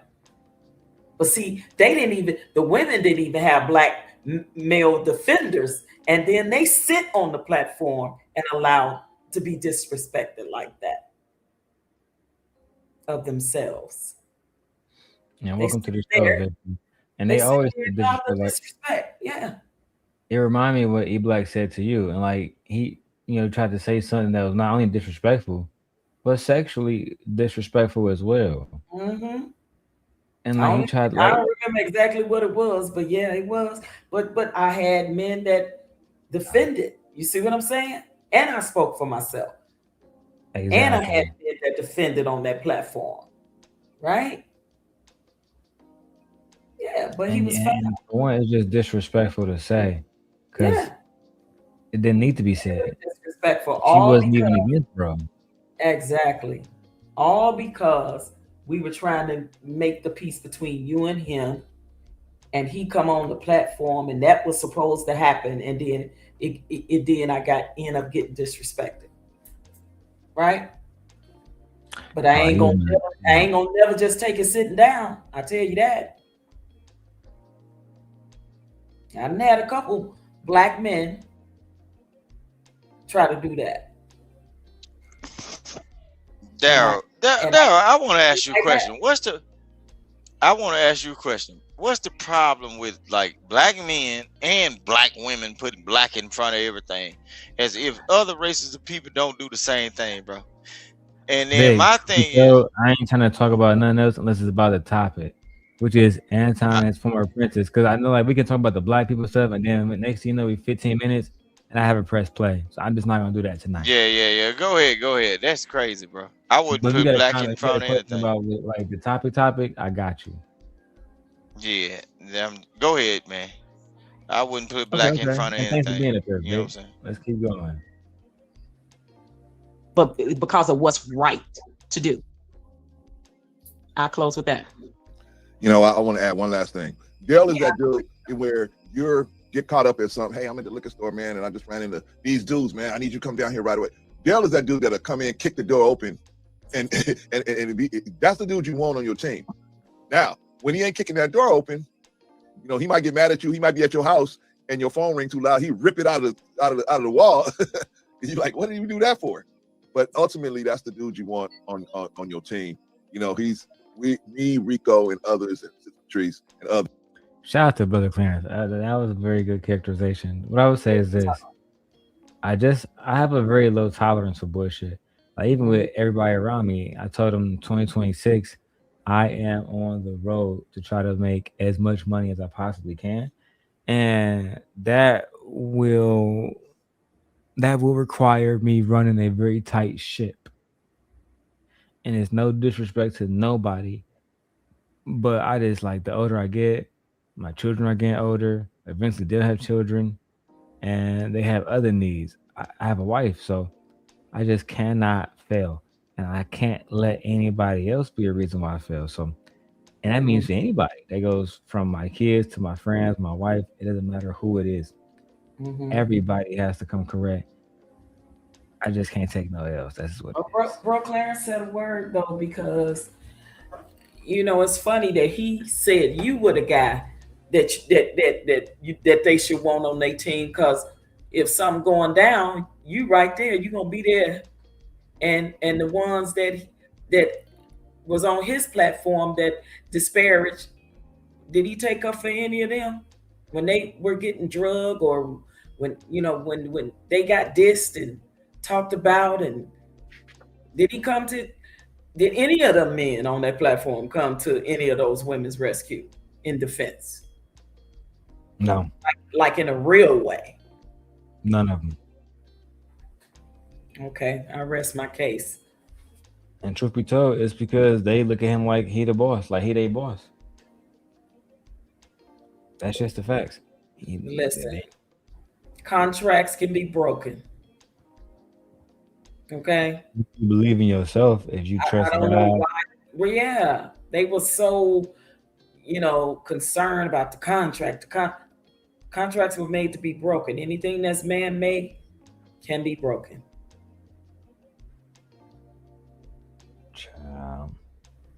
Let's go.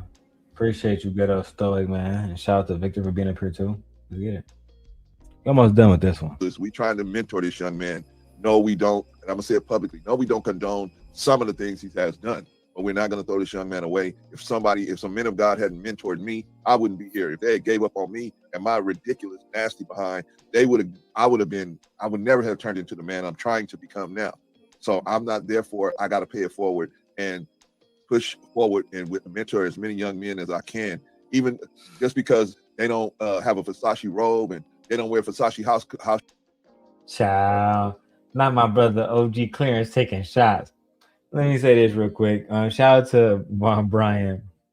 He says, Darrel, remember that time where you and El Guapo were going at it and he was drunk? I think you were on the Four Horsemen at the time.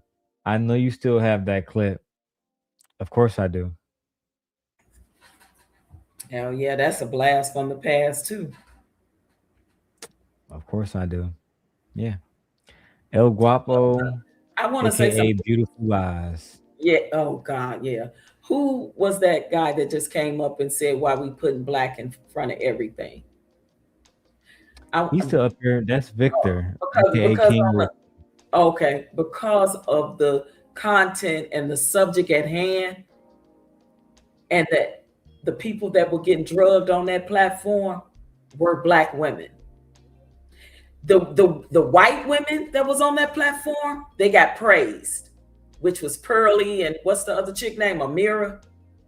Correct. They got praised. They got praised, sir. And guess who he made his money off of? Black people. But he praised the YT women. He uplifted them, put them on pedestals, but the Black women were trash to him, as he said. No, he literally did. That's why Black is being put in front of everything, because his platform is Black. As much as he want to say it ain't, I only seen maybe those two YT women on there, and maybe one Hispanic, maybe. So yeah, that's that. In the context of this conversation, that is why Black is being put in front so much, sir. No, Black is being put in front of everything because Black people throughout generations have been trained to coddle their tongue and not say white people or cracker or anything derogatory towards white people. Y'all won't say anything. Y'all are self-trained through DNA, just like the William Lynch letter then taught. If you can break the woman and teach that their offspring to do as needed fit, they will do the work. Y'all people are the ones who doing this. That's why you put Black in everything, because y'all don't see yourselves as significant, and y'all are fighting for Black to be something good again. When in the dictionary, even Martin Luther King said it in one of his greatest speeches, Black ain't worth a damn thing. Why would you put Black in front of everything when the dictionary and every thesaurus of the white people that wrote it down to interpret what Black was said everything that was Black is foul, dysfunctional, bad, or downtrodden? What is wrong with you people? You inner city people have gotten away from the ways of which you were supposed to be brought up to think that brown or melanated colored people are supposed to be thriving and well. So y'all put black in front of everything. Know what black is right now today? They ain't doing nothing but calling you a nigger in your face by saying you black. I was raised in the Jim Crow South. They calling you a nigger in your face. Every time you put black in front of everything, know what they're saying? That's a billboard saying nigger. Nigger. Okay. Because everything. Hold on, Vic. Let's go one at a time. She's trying to respond to you. I literally said in the context of this video, sir, you're trying to say everything, and we don't put black in front of everything. So I think you are getting this situation here misconstrued, because I literally said we're saying it in the context of this video and this conversation only. So where you get the all and the y'all from, it's putting black in front of everything. No, that is not true. It's only in the context, sir, of this particular video. Oh, okay, my good ma'am. The all and the y'all come from when you step outside of YouTube. Everybody is also based on y'all, you alls, you content creators, you black content creators, so-called black content creators. Y'all are cultivating the minds of people, and know what y'all doing? They're brainwashing these people, because y'all are content creators and also influencers. Once you influence the mindset of a greater population of people, that's when you become dangerous, right? You all are dangerous people. Every time I hear black in front of something, I know you're a dangerous person, because you are perpetuating them. You're perpetuating the mindset of blackness. Blackness is sending people into the darkness, bro. Talk over the ladies, because we gotta make them respect each other. Okay, go ahead. Yeah, I forgot you. I don't have a YouTube channel. I'm not a YouTuber. I'm not an influencer, right? So again, that does not apply to me. We have to talk about what's in the context of the subject at hand. It's called follow the bouncing ball. Right now, the bouncing ball is this subject we're talking about now on this platform. And it is pertaining to, hold on. And it is pertaining. I'm a free thinker. I'm not a cat chasing yarn. You can't just toss. One mic at a time. Go ahead. Okay, listen. I understand that you saying you're a free thinker. Okay, that's fine. But again, you're generalizing. You're putting all black people or all people of color, or however you want to call it, sir. You're putting it in this scenario, and it does not apply there. This is only in this scenario. We're talking about a particular subject on a particular platform with particular people at a particular time. May I stop you right there? Aren't you all doing that when y'all specifically say the black man or the black woman ain't shit? Look, y'all, when you say black, period, y'all are blanketing the covering of darkness over all of people of brown skinned tone. When y'all use black, bro, y'all basically create a nation of niggas. Your question, Vic. What should we call ourselves? There you go, Vic. She's talking to you.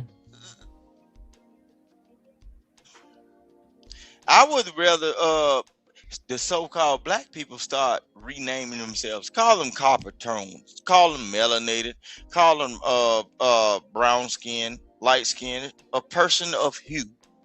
Call them all of the things except black, because the colonizers gave the word black to everything that was foul, deformed, downtrodden, or bad. What they say, when you see a black cat cross your path, turn around, look away.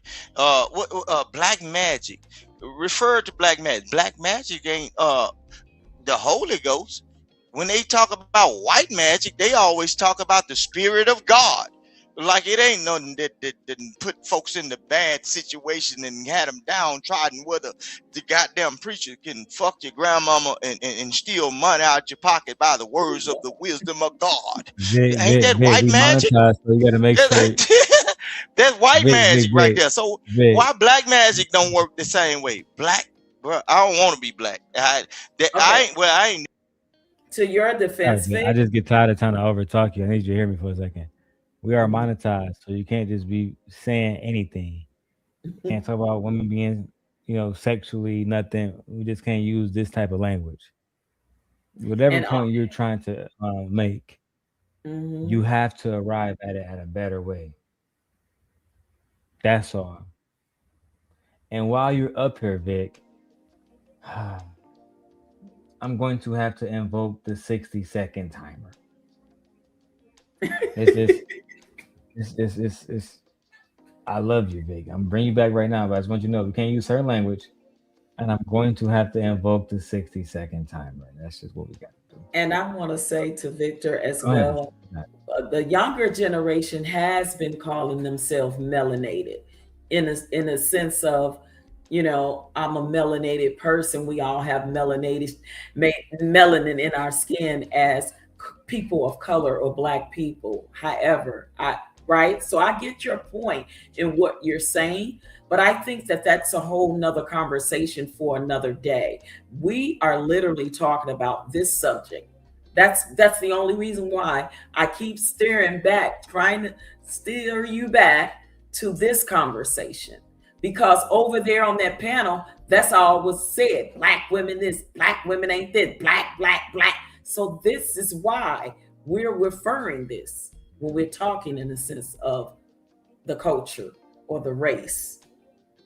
The younger generation say, melanin popping, but I don't think we should go around and say brown skin, light skin, dark skin. You know why? Because that's a form of colorism. And we went through that. That still is prevalent and happening right now in our culture. So what I'm saying, that brown skin boy over there, that light skin boy, now that real dark skin. That's a form of colorism. And we should not describe ourselves in that way. But this can be another conversation for another time where we can talk about the word Black and what that means. All right, let's go back to the video. Shout out to both of y'all for coming up. Let's go. Shoes don't mean, I can't mentor him because he ain't, it ain't all about the money with him, so I can't mentor him. No, I'm just gonna mentor the man as much as he'll accept from me.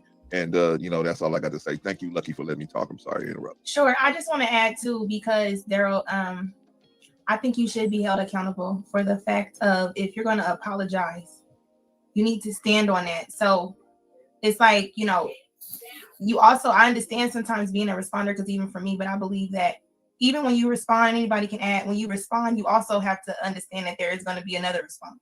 So if you leash a response attack and you don't have the support system, or you're going to be isolated or things like that, I personally would say I wouldn't apologize for something that I'm okay with doing once you get disrespectful. So I would say going forward, what do you think you could have done better? Or going forward, what are you going to do different? Because you're easy target. We know what to do. We know what buttons to push. Get you all. We can say, your channel's this, blah, blah, blah, blah. But going forward in this space, like how would people be able to see you operate differently? Like, we can't get you off the hook. Well, the phone got held accountable, so. Yeah. To answer the first part of your question, what could I have done differently? I could have ignored it. The very first time me and you came into the same spaces, Lucki, I was actually on that page trying to have a cordial conversation with Anton. I asked him then, let's have a cordial conversation. He avoided it. The next day, I see threats towards my family, threats that I was absolutely astounded by, considering that I never thought he would be somebody like that make those kind of threats, and even worse, for them to be idle threats.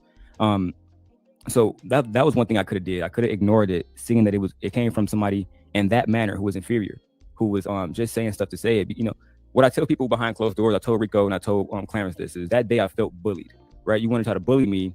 So my attitude was, cool, let me show you what a real bully look like, right? And moving forward, that's the attitude I cannot go forward with, right?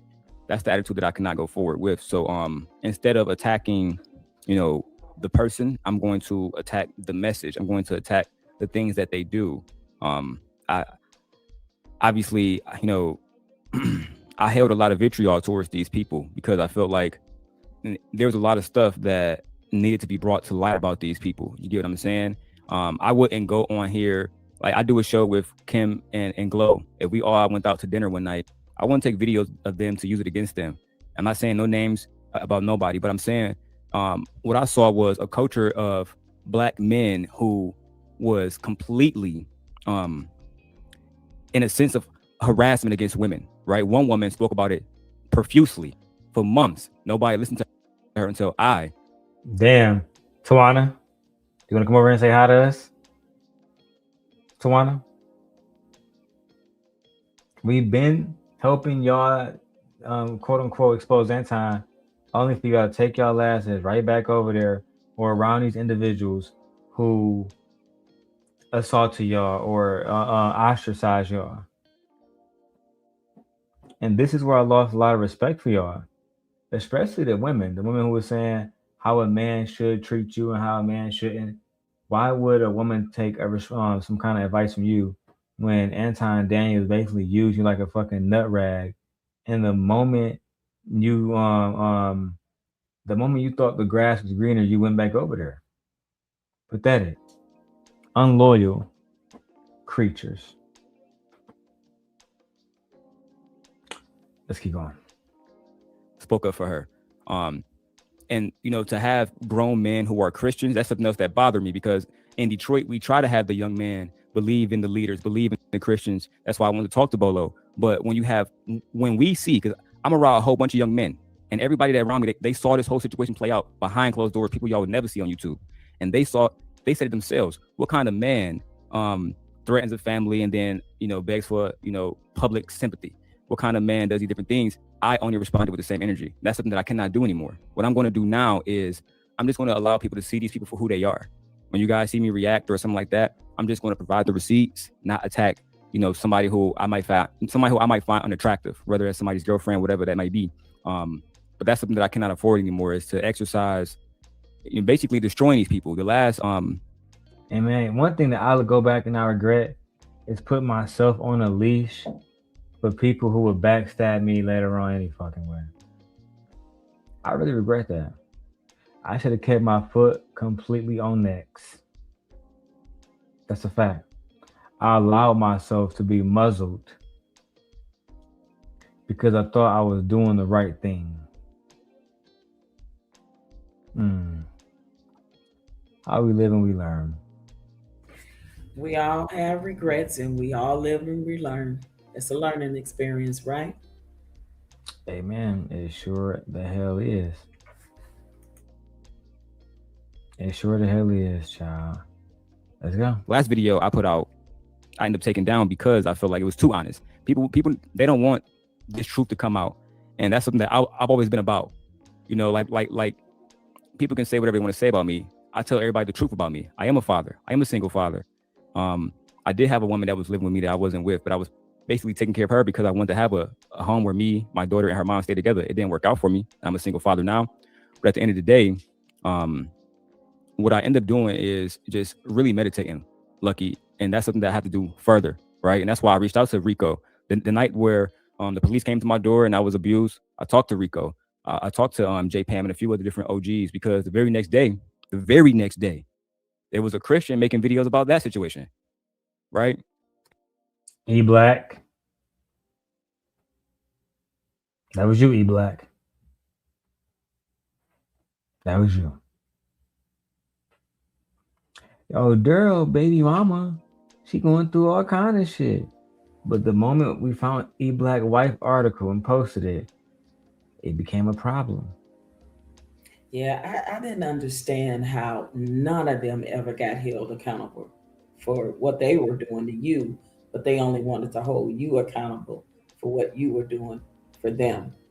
And they had a whole team of people behind them that rocked with that shit. And you had maybe 2 handful of people that was like, nah, we see. And sometimes you got to be the only one standing on the island when you standing 10 toes down on your business. Yeah, so I never understood that to this day, that none of those men that were involved in that ever was held accountable by nobody, because all of them, the male and the females, was bootlicking over there big time. No, yeah, they was all benefiting off of it. They didn't want to hold each other accountable. They used to all work together and come together and do little schemes and shit. You can't make this shit up.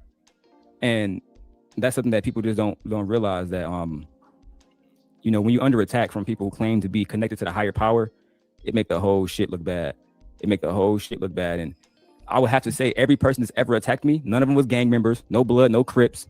Christians, married, older Christians. I was flabbergasted. I'll let Bolo chime in, because me and Bolo do have conversations about the convenient Christians. He knows we have the same passion where we do hate that Christians get a bad rap from church folk, I like to call them. People who aren't Christians who try to be thugs, and then they get hit, and it's like, oh, but Jesus said, you know, turn the other cheek. So I can't respond. So Bolo, go ahead. And I want to hear Kim and Nikki too, please, Lucki. And think about that whole argument at all is you can't, like, once you at war, I don't really give a damn about what religion you're a part of. I just can't respect that. I just can't. Right. Now I feel you, because you know, a lot of people in all these different religious sectors are some of the biggest hypocrites. You know, and we saw a lot of them be the biggest hypocrites. I mean, it was plain to see. It was clear in black and white. A lot of them were doing stuff up front, but a lot of them were doing a lot of damage behind the scenes. And they kept doing damage behind the scenes. Mm-hmm. So I agree. No, and not even other Christians or whatever was holding those other Christians accountable, right? Ain't that what they supposed to do? No, they was riding with them niggas. Is that not biblical? You are your brother's keeper. They was riding with these niggas to the bitter end, child. Yep, they was riding till the wheels fell off. Literally. Riding to the goddamn wheels fell off, child. Let's keep going. I'm on an Instagram spree. I'm getting so much done tonight. Thank y'all for keeping me company while I get this stuff done. Let's go. Of course. Darrel, what up, baby? How you doing, sir? I'm chilling, man. I'm doing my thing. First off, I tell everybody I'm not a Christian, so I don't know why I keep getting pulled in. Sorry, non-denominational. The first thing I tell y'all, I deal with the scriptures. I don't deal with the religion, but it's okay for the purpose of the conversation to move on. We'll have that conversation. One, I definitely agree with what Lucki said. When you have these men claiming to be a God follower, a Christ follower, and they don't move in the likeness, right? We're talking about Christ. It doesn't mean that I can't defend my family. It doesn't mean that I can't have the hard, contentious conversations. What it means is we deal with it with a certain decorum, right? Before we start burning down the house, we have this conversation. We do our best to have it at length, right? So we work on our patience. We work on our sympathy. We work on all these different things that Christ tells us to work on. The one thing that, it was awesome to hear you say was you can't go on moving the way you move. I think Yeah, I'm sorry, Bolo, but I was lying for the most part, especially at that point in time, because I was at war. To be perfectly honest, I was saying whatever I had to say to appease the young lady who I liked at the time. I didn't mean hardly any of that shit. Like, I wanted to bite the niggas' heads off. I had no love for them, and truthfully, I kind of feel like this was a weakness. This is like a kink in my armor, a spot where a knife or a blade could get through and harm me. Yeah, I get what you're saying, and I get it. You was in, you had feelings for someone, and you was trying to be the bigger person to appease, whatever it is she was asking you to do. Mm-hmm. So I get that point, and I understand too as a man, because even when, like you said, it started off with two men having a dispute, and it just spiraled out the whole damn space. It just spiraled out of control and was a whole thing. And it should have not have never been a whole thing. It should have been two men working it out or not working it out and moving forward. And it was not that, because words were said, damage was done, and now men are angry. They're on the defense. I'm gonna protect me and mine, and I understand that stance.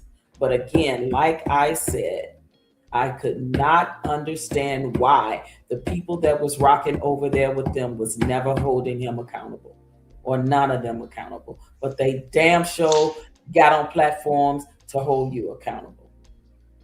Rooster, before you go, I want to say this. With all due respect, Darrel. Hold on, Rooster. Before you go, I just want to say this real quick. Respect, Rooster, real quick, before you go, let me just say this.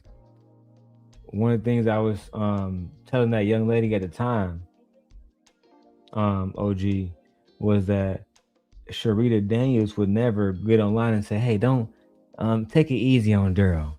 No, they was full steam ahead, destroying niggas. Meanwhile, the one on my side, she telling me to take it easy on them niggas. Child. Right. That's all I gotta say, Rooster. You got it. No, okay. So Darrel, with all due respect, and don't think it's no thing to you. So you was basically manipulated, right? In order to not be who you truly are, in order to appease or not hurt the feelings of Rooster, people that was trying to hurt you, though, right? But this is me being a real nigga, right? Because I could say she manipulated me, but when you feel a certain type of way, and I think OG Patrice remember having enough conversations with me back during those days. I was trying to get married then. I was trying. I remember conversations with both of y'all on the phone with me during that time. So go ahead. Yeah, I mean, yeah. I wasn't even gonna get into all of that, but yeah, you definitely would remember conversation with both of us. But the thing is I had been hyperly focused on marriage because of a few things, Rooster. You know what I'm saying? Like my father passed away eventually, but he was already elderly. He had just had open heart surgery, et cetera, et cetera. So it was just certain things I feel like I wanted for myself and for my family. Hold on, Rooster. Just let me get this, Rooster, off so I can get a clip of this without any background noise, if you don't mind. So the part of the reason why I wouldn't say it's manipulation is because I still made my own choices, right? That's one of the things I feel like the men do all the time is, well, she made me whoop her ass, OG Patrice, when she's talked to me that way. Nah, you still made your choice. Like, I didn't have to beat her that night. I didn't have to adhere to the things that she wanted in order to push the relationship forward. I chose to behave a certain type of way and present myself a certain type of way in order to get the prize that I thought I wanted. That's really on me. Now, if you want to say she had influence over me to a certain degree, I would accept that. But manipulation, I think that's a little bit of a darker way. Go ahead, Rooster. No, manipulation and influence, it goes hand in hand, bro. It's just kind of slightly off, but manipulation and influence is the same way. Manipulation is like when you take a driving force and move it in another direction. Influence is word of mouth. Like, it don't have to touch you, but based on the proximity of it, it does a certain thing to you to make you do a certain thing other than what you will do. See, I'm well educated in a lot of things, but I'm just from Mississippi. I'm just a little knot on the log that don't know shit. So, but I'm saying it's the same thing, bro. Basically, a person manipulated you, bro, into not being who you were supposed to be at that point in order to get their total.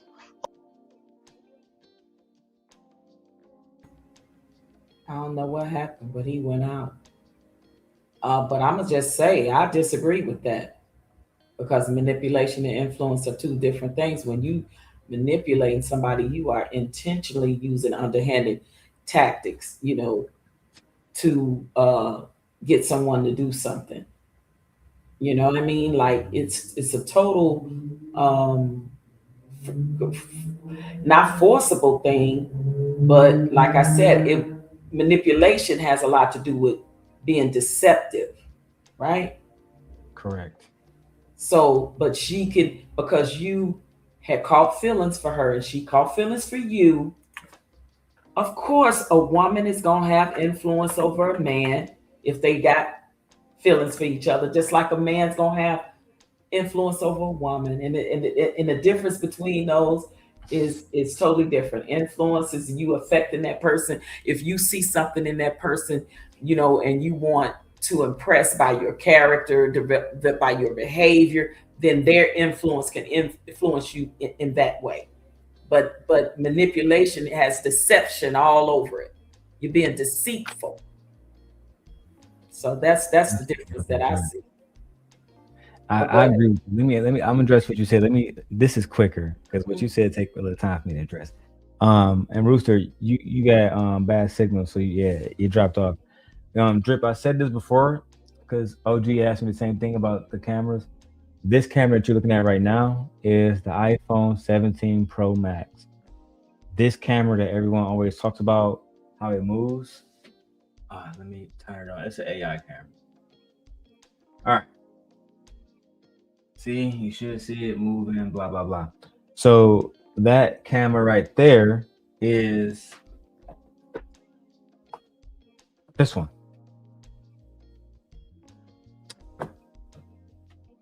Come back up here. Come back up here, my friend. These AI cameras, they're okay. For $150, you can't really go bad. Okay. Let me switch back to the whatchamacallit camera because it's moving, but anyway. Everybody liked the colors on the iPhone more. So anyway, iPhone 17 Pro Max and Link 360. Yeah. All right, Bridget, intentional. Manipulation, intentional. Influence is just sort of like a gentle persuasion. And when you care about someone, they will have an influence on you and you will have one on them. So I agree. They mean two different things. And I agree. So let me say this. So yes, I would say it's more influence than manipulation. At least I prayed that it was manipulation this whole time. That would make me feel worse about the entire situation. Looking back at it, I believe it was influence. I would hate to know that it was ever manipulation. That would probably make me relapse. Don't relapse. Don't do it. Come on back. Let me reel you back in. Yeah. I told Anton, I said, Anton, if I ever found out that you sent any individuals my way, no matter what happened with us, that's your ass. Because I take the matters of my heart seriously. Yeah, he don't want that smoke. He don't want that smoke from you. I think that he's in a very sensitive place right now because he's a victim. He's a victim. Remember, his daughter is not going to make it to the He's Olympics. exercising his victim Olympics. All right, let's cook because I got to get out of here in about 10 minutes. Okay, let's go. The problem that people have with your responses is not the response content, is how you respond. I think that's the problem that everyone has, right? So you do have the right to defend when you feel that you're being attacked. It's the way we do it, right? And then that's what's questioned. You know, that's what we say, damn, did you have to go that far? And, you know, when we talk about holding the OGs responsible, Rico was saying that earlier, I'm one that practiced that. You know, if someone is wrong, someone's wrong. I've gone on certain people's platforms. OG said she got to leave in 10 minutes. So it's time to go into demon time. That's right. Full demon fucking time. Nigga, you ain't telling me shit. My spirit recognize your spirit, and my spirit identify you as a hoe, nigga. Let that hoe loose, nigga. Yeah, free that bitch, nigga. Yeah, free Keisha. Yeah, let that hoe up out of you, nigga. I heard that hoe knocking. I heard it. Lord have mercy. One of my favorite clips, but that's not what we're gonna watch tonight. Tonight, because OG only has 10, 15 minutes left, I'm going to show her the second part. Because the first part y'all saw was, when we tried it the nice way. That was when, like I said, I told her, I like you, and we're going to try it the nice way. But it didn't work out. It didn't work out. And that led us to my favorite video about this individual. This one right here. Woo! Now, I don't even know. Let me see how far. The stuff you. Oh, nah. We got to wait because I did come up there at some point, but we got to wait. Now, eventually, they tried to destroy her so bad that they made a fake corn site with her name. What? Yes, they did. They made a fake corn site with her name, fake pictures of a girl butt naked, saying that I was the one that made it with the pictures that she sent me, even though it was clearly not the pictures that she sent me. Child. What? So if y'all been waiting all night long to hear her really go the fuck off on her former apprentice, her former master, Anton, and the other little Antonites, let's listen to it now. Apologize to anybody. If you just want to hear what I have to say, like I said, I'll actually drop a link for anybody who has questions or anything like that. However, when I was on Anton, everybody called me Anton side chick.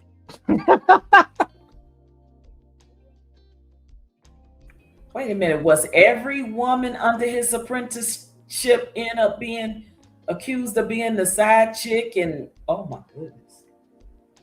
Child. Come on now. This is OG. This is the real video. They hate when I play this video. This video is diabolical. Remember, one of the main reasons why I liked her, outside of how she used to look, is because we were one and the same. And when it came to dealing with situations, at least I thought we were. But she almost had me fooled. Let's keep going. Questions or anything like that. However, when I was on Anton, everybody called me Anton side chick. Is she Anton side chick? I couldn't go into a chat without being Anton side chick. Now I'm gonna drop the link. I wasn't originally, but with everything, like fuck it. Like if you want to click the link, you can ask whatever questions from anything that you heard. I'm gonna be truthful. So as you hear, OG, she's a little bit more spicier in this one. Yeah, she was upset because, as she just said, no matter what chat she went into, they called her Anton side chick. Right. So something happened between that first video you just showed and this one here. I could tell you what happened, or what had happened. What had happened? I know you said you got to go soon. Just make it short and sweet. Okay, short and sweet. So what had happened was I dropped a video called Surviving La Peef. In the Surviving La Peef documentary, I showed text messages between JR and her and Anton and her that she sent to me. Those messages were basically, saying that, she was cute. They wanted to smash in so many words. Can I fly you out? Kind of, BS. Wait. Who was saying who to who? The men were making their advances towards her. Both of them. Both. Oh, both of them. Wow. I still get those text messages to this day. That's a fact. Okay. Let's keep going. My position on what I've experienced if I was there. So let me just keep going. I was called Anton side chick or his second whatever situation for a while, in which I've expressed with different people, such as a JR, who say, you know what, this is what happens when you're in this particular space. People will put things on your name, they'll see who you're associated with, and then they'll attach you to it. I said, okay. However, once I became cool with Courtney, because in the beginning, me and Courtney was not cool. I did not like her. I felt like she was what they're trying to say I am, right? A pick me. But I felt like she was more of a woman who just championed what Kevin Samuels was saying. Not a truth get out about how the ladies feel about each other. Now, OG, I'm sorry, I know you gotta go soon, but this was maybe I should have played this one first, but y'all said play it in order. Child. Let me say this. Courtney was helping us get information on Anton. And from this point forward, I'm not gonna call her by her name. I'm gonna call her the Southern Belle. The Southern Belle was helping us get all the information on Anton. She and the young lady were the best of friends, the thickest of thieves. Until one day she called her and said, "Hey, girl, I know we said we was done with JR now, but I'm back on the beat." Wait, who said that? Which one of them said that?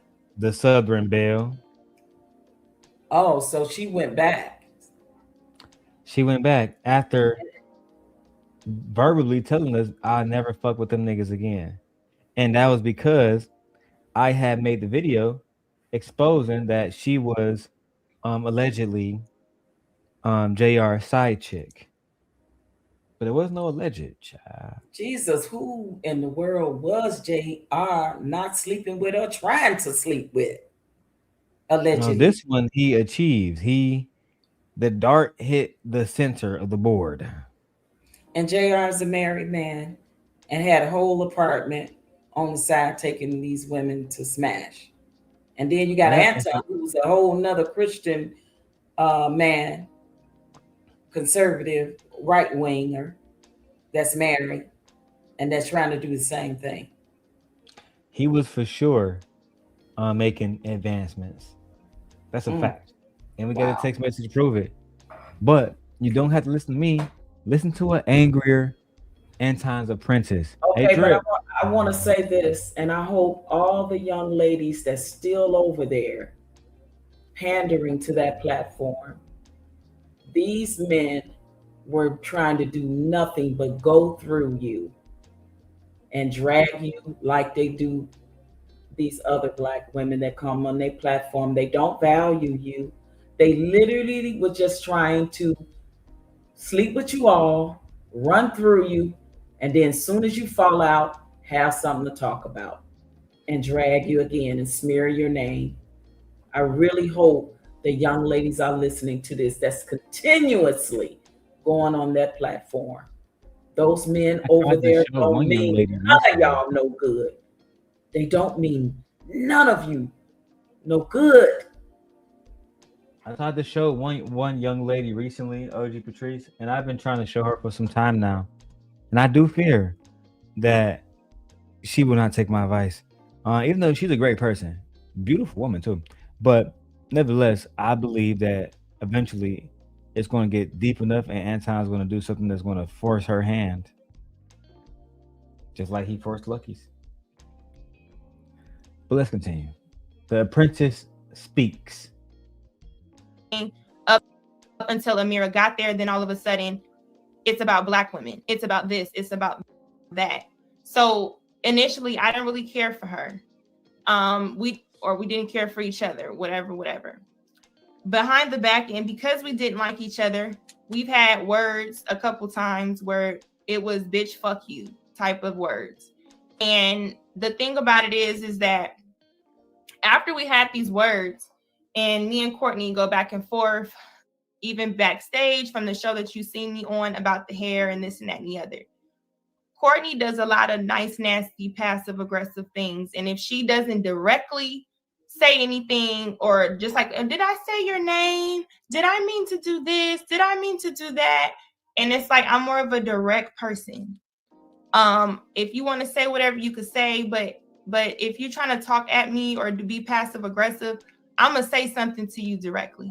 So me and Courtney never really got off on a good foot ever. I just felt like she's fake. And even just being cool with her from on the back end, I wish that I never met her or TJ or anybody. Now let's get into. Damn. I wish I never met you niggas. You lying ass niggas. Woo! See, Drip, this the video that Freezy won't go over. Freezy don't want to go over why Anton Apprentice chose the Simp God over Anton Daniels.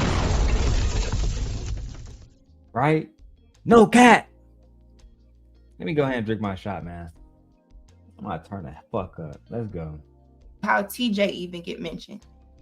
TJ Randolph is probably one of my biggest hurtful disappointments. Hey Darrel, you know you're my little dusty boyfriend. Whoa, shit. I thought I was a stalker. Child. You know what? I never seen this. I don't recall none of this. So maybe I had left the sector, but this is crazy. You got background noise, Vic. The kids or somebody in the background. Yeah. This is crazy work. Yeah. Cause the way she tell it, I ain't never called that nigga my boyfriend. Because I got a video later on, she titled Love Bombing. I never heard that phrase until she told me about it. And I was very disappointed in her. Actually, OG Patrice, if I'm being quite honest, I was heartbroken. Oh, wait, Darrel, you in trouble now. I remember Darrel, you forgot I was on the end of conversations with you. I remember your feelings. I remember the conversations that we had when the breakup happened. Yes. Yeah, I was deeply sad. I was heartbroken. There's no other way to describe it. Yeah. Darrel, you in trouble now, man. You in trouble. Big, relax. I actually remember being on. I'm not trying to check you, Vic. I'm just trying to make sure I get through this because we got a lot of content. Hey, Darrel, do what you do, man. I ain't got nothing against what you do. You be cool, good, cool. bro. You can say whatever you say. Shit, it don't bother me. I actually remember being on the phone with Chicago Rilla in tears. Yeah, I heard about that. In tears, bawling. You know what, child? Let's keep going. I think y'all both fell in love with each other, though. To be honest, it was just it was a tragedy. Because and no shade, you know, I don't mean no disrespect to your wife now, but of course, I think both of you all were heartbroken over it. It just was like it was a bad breakup. It was just bad. Yeah, some people that don't even want to acknowledge it was a breakup at all. And you know what's worse to me is all the people in the space that's supposed to be Christians about Black love. They did everything they could to make sure I wasn't gonna be happy. Literally. Yeah, I guess it was some people that didn't want to see you all together. Everything that they could. I mean, any and everything. But Darrel, they did the same thing with JP though. JP and Flora probably could have made it if they wouldn't have been on the internet. They did the same thing, bro. JP and who? JP and Flora. Man, bro, Lord, they pay. Look, geez. people in the space pay for Flora to get away from JP, right? But all at the same time, the only thing Flora had to do is sit down and understand a different way of life. She's not in her area, so everything that JP sees, he already knows what it is. Just like just following. It don't matter where you move, a man or a woman. If you are already from that area and he see a certain thing, bro, you need to be listening. Ain't no way I would go out like my wife. She from Houston, right? Ain't no way I would move. I agree that I agree that the internet caused a major disruption in Jay Prince's relationship. But let's keep going because it's gonna get let's go. Nasty. I know OG gotta go soon. Let's keep going. Yeah, we can do a part 2 later. All right. Disappointments. Hey Darrel, you know you're my little dusty boyfriend. Hey Tech, was good? I'm gonna put someone up here, and like I said, the link is there for anybody who want to come up. We just gonna have a conversation, because I'm not camming up for this bullshit. So I'm gonna bring you in. Thank you for being here, and I'm gonna continue to talk. You know, And like I said, you can ask questions as I'm telling it, but I'm just kind of go through the story, you know. Okay. TJ is a woman who, we are both Geminis, right? TJ is a woman that actually, I believe she called on Anton's show at one point. And I just loved her message. I thought that she was a wise person. She also used to call a lot on Lucki Let's Talk, in which she was probably calling as much as E-Black, right? Every show you know you were going to see. Damn. Ha! Y'all don't know, but that's low-key a diss. We were seeing her just as much as you saw E-Black. I mean that these people was fans, and they was calling in at every opportunity. Let's keep going. TJ, she was one of your favorite ones to call in. However, I instantly felt like, oh my gosh, I need to know this woman, because me and her, like she's a Gemini, maybe we got a lot in common. And I said to her, you need to be my life coach, right? I mean, like a person that I look to for guidance or anything like that. From there, I won't regret any conversations as far as the fun stuff we had, the stuff we laughed about, things like that. Like that woman. So you can see she was garnering relationships with other people from YouTube, and it was becoming personal. It wasn't just me. She had coaches, all kinds of shit. A lot of us do. A lot of us have real relationships that, like me and my wife met on YouTube. Really? Okay, because I heard the same thing about the other young man. I forget his name. He actually met a lady and got married. And then I heard Jonathan did too. So good for them. Jonathan got married. Yeah, Jonathan Barronville got married. Jedi Mike, he met his wife online. Yeah, that's what I'm talking about. Jedi Mike. Yep, I heard that. Yep. Yep, he met his wife online. Vaughn says, Darrel, I found that stream from Conversation with King. Hilarious. Cha. It's easy to find. It's the one with the most views. Yes, bro. See, Enrico was on that stream, man. Listen, we was the second to Lapeef, basically. We gonna go through a lot of that stuff, but we gotta get through this because I gotta go. All right. Now, OG, I'm gonna keep going. So you might have to, after the 6 hour mark, you might have to come back and watch it over. Because I'm about to keep going. It's only 11 o'clock. I'm on a mission. Okay. But after you go to bed, I'm wish you good night. But let's keep going for now. I shared a lot of deep things with her, a lot of deep things on her channel. And I can't take it back. Okay. However, knowing her, she was also cool with Courtney, in which she knew how much we felt about each other. Oh, so let me, quick little side note, because I was trying to figure out why she's getting the smoke. Lucki trusted TJ, and TJ. Listen, Stoic, I'm not going to bed, so I'm staying up. You don't got to tell me good night. I'm good. Lucki trusted TJ, and they was all helping me go against Anton. But then because TJ was cool with the Southern Belle as well, the Southern Belle went back and told JR and Anton everything, and then they blocked Lucki officially. That's the facts. Oh, God. You got a comment? No, I'm just taking it all in because I didn't know none of this happened. So let me ask you this question though: Is it to this day that TJ and Lucki ain't cool no more? I'm not certain. Oh, okay. I'm not certain because even after this, Anton came back on the platform, apologized to her, and they did an interview and apologized to each other. Oh, okay. That's a fact. I guess, but I'm gonna just speak for me. She knew exactly the disrespect, the things that happened behind the scenes, the things that I expressed to her from being on Lapeef, the fact that, yeah, JR is flirting and this and that and the other, trying what? To talk to me, things like this, but just respect the things that happened behind the scenes, the things that I expressed to her from being on Lapeef, the fact that, yeah, JR is flirting and this and that and the other, trying to talk to me, things like this, but JR tries to talk to everybody according to Courtney. Ciao. Oh, wow. So JR, oh my God. Okay. JR was on them all. He was already piped to the Southern Belle, and then he tried to go over to the little Clover and see what her little Lucky Charms was like. Wow.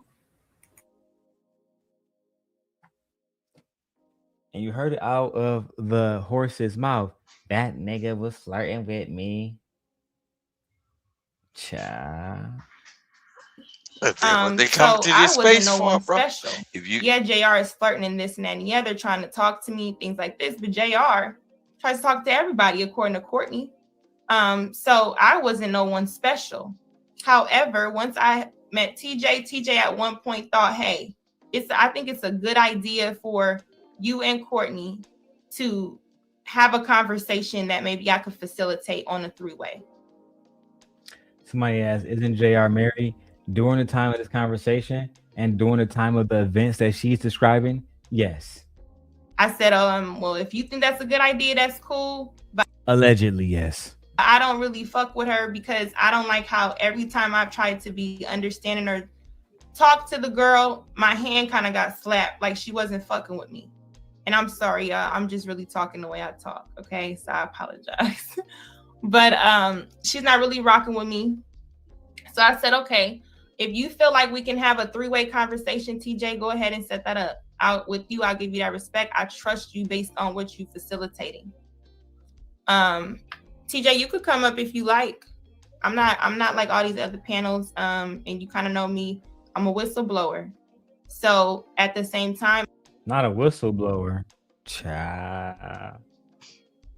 If you she'll kiss and tell. She'll kiss and tell. Darrel, that's crazy, bro. That's what she meant. We could talk about it. We can, or if you just kind of want to stay in the chat because you're not really with it, that's fine as well. But let me just continue. So we had a three-way conversation in which, to my knowledge, let me be my sister's keeper, right? Let me go ahead and say the things that happened on Lapeef, such as when they did that, when I was on Lapeef's panel and they had a hair conversation and it was, oh my gosh, they don't like natural hair, whatever. Courtney and Kay did a show the next day that I felt was a sub towards the conversation we had based on a live, Instagram live that hinted at the same words and things that I used during that conversation. So I instantly was in the chat because at the time I was a moderator. So I was in the chat and I was actually like, hey, saying stuff back like, okay, you're not about to do a live and you about to talk about me or sub me and not invite me, right? Or even be a part of the conversation. You're going to paint whatever narrative you want. So at this point, they're sneak dissing her on the show while she's not up there. She get word of it, as you just heard yourself, and she goes up to address it. This is literally, we're only 15 minutes in. The video is 5 hours. Child. E-Black came up, Courtney came up, they all was there. Child. Oh my God. I'm actually excited about this one. All right, I got about 3 more minutes. Let's go. JR calls me, hey, I understand. Actually, he texted me first, then we ended up on the phone. I understand, how you may feel, but just kind of stay out the chat with that because you are a moderator and your comments get highlighted above all. What did you say? Oh, yes. Your comments get highlighted above all. I said, okay, I understand that. On that phone conversation, we laughed and giggled about Courtney's hair. I felt like on that live when Courtney was talking about hair, where she came to the live, where it was wet, I laughed and said she looked like a wet dog, right? Damn. I said, Courtney looks like a Yorkie. Why would she get up here with this blonde hair, fried, and she's up here like looking like a dog, right? So I had JR rolling. We were rolling on.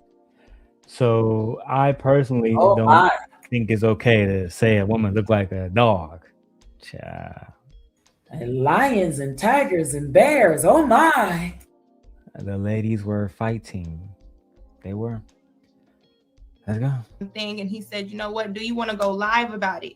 I said, if I go live, I'm going to come at her because I don't like how they're subliminally talking about me or making things seem a certain way, right? So in that instance, I'm like, I'm not going to do this. And then he's like, hey, do you want to be on Lapeef again next Thursday? No, I'm okay. Because at this point, every time I've been on a panel with Courtney, She has been very nice. She has been very nasty to me. Not even nice, nasty. She has been very shady. I even on the side private chats try to say, hey, you know, girl, don't take it this way. Even when B9 called and read her rights for feeling some sort of way about instantly him saying something on that particular show that I was on. So fast forward. I did not like the fact that I was being asked to put in a position to come at a Courtney. I did not want to be on a panel where, as a woman, especially we're talking about Black women and image and things like this, I didn't want to be put in a position where I was on a panel being placed to come and go at another woman. As I'm, You heard that, OG? They used to ask her to come on the panel just to be like an adversary. Yep. Hey, Darrel, I want to ask you this though. Is Lucki taking your blueprint and running with it, bro? Because y'all sound similar. I'm telling you, bro. I have no idea what she's doing now. I know you don't have no idea, but look, bro, the way you have been doing things in this space, you, besides Jay Prince, bro, y'all might be the authentic people, bro. Like, the way you've been doing things, bro, you've been just straight up and straightforward and blunt, bro. All these years, bro. All of these people have been bending and folding towards a narrative or who they like or whatever. But it seems like people are finding out your way and the Jay Prince way is the real way to go. Just tell people straight like it is, bro. And it sounds like that Lucki is coming up out of the Hollywood mindset and it's a character, and she just straightforward with which she's calling out people and she's saying what is what and this, and then she's pointing out that I was put in positions and that wasn't right.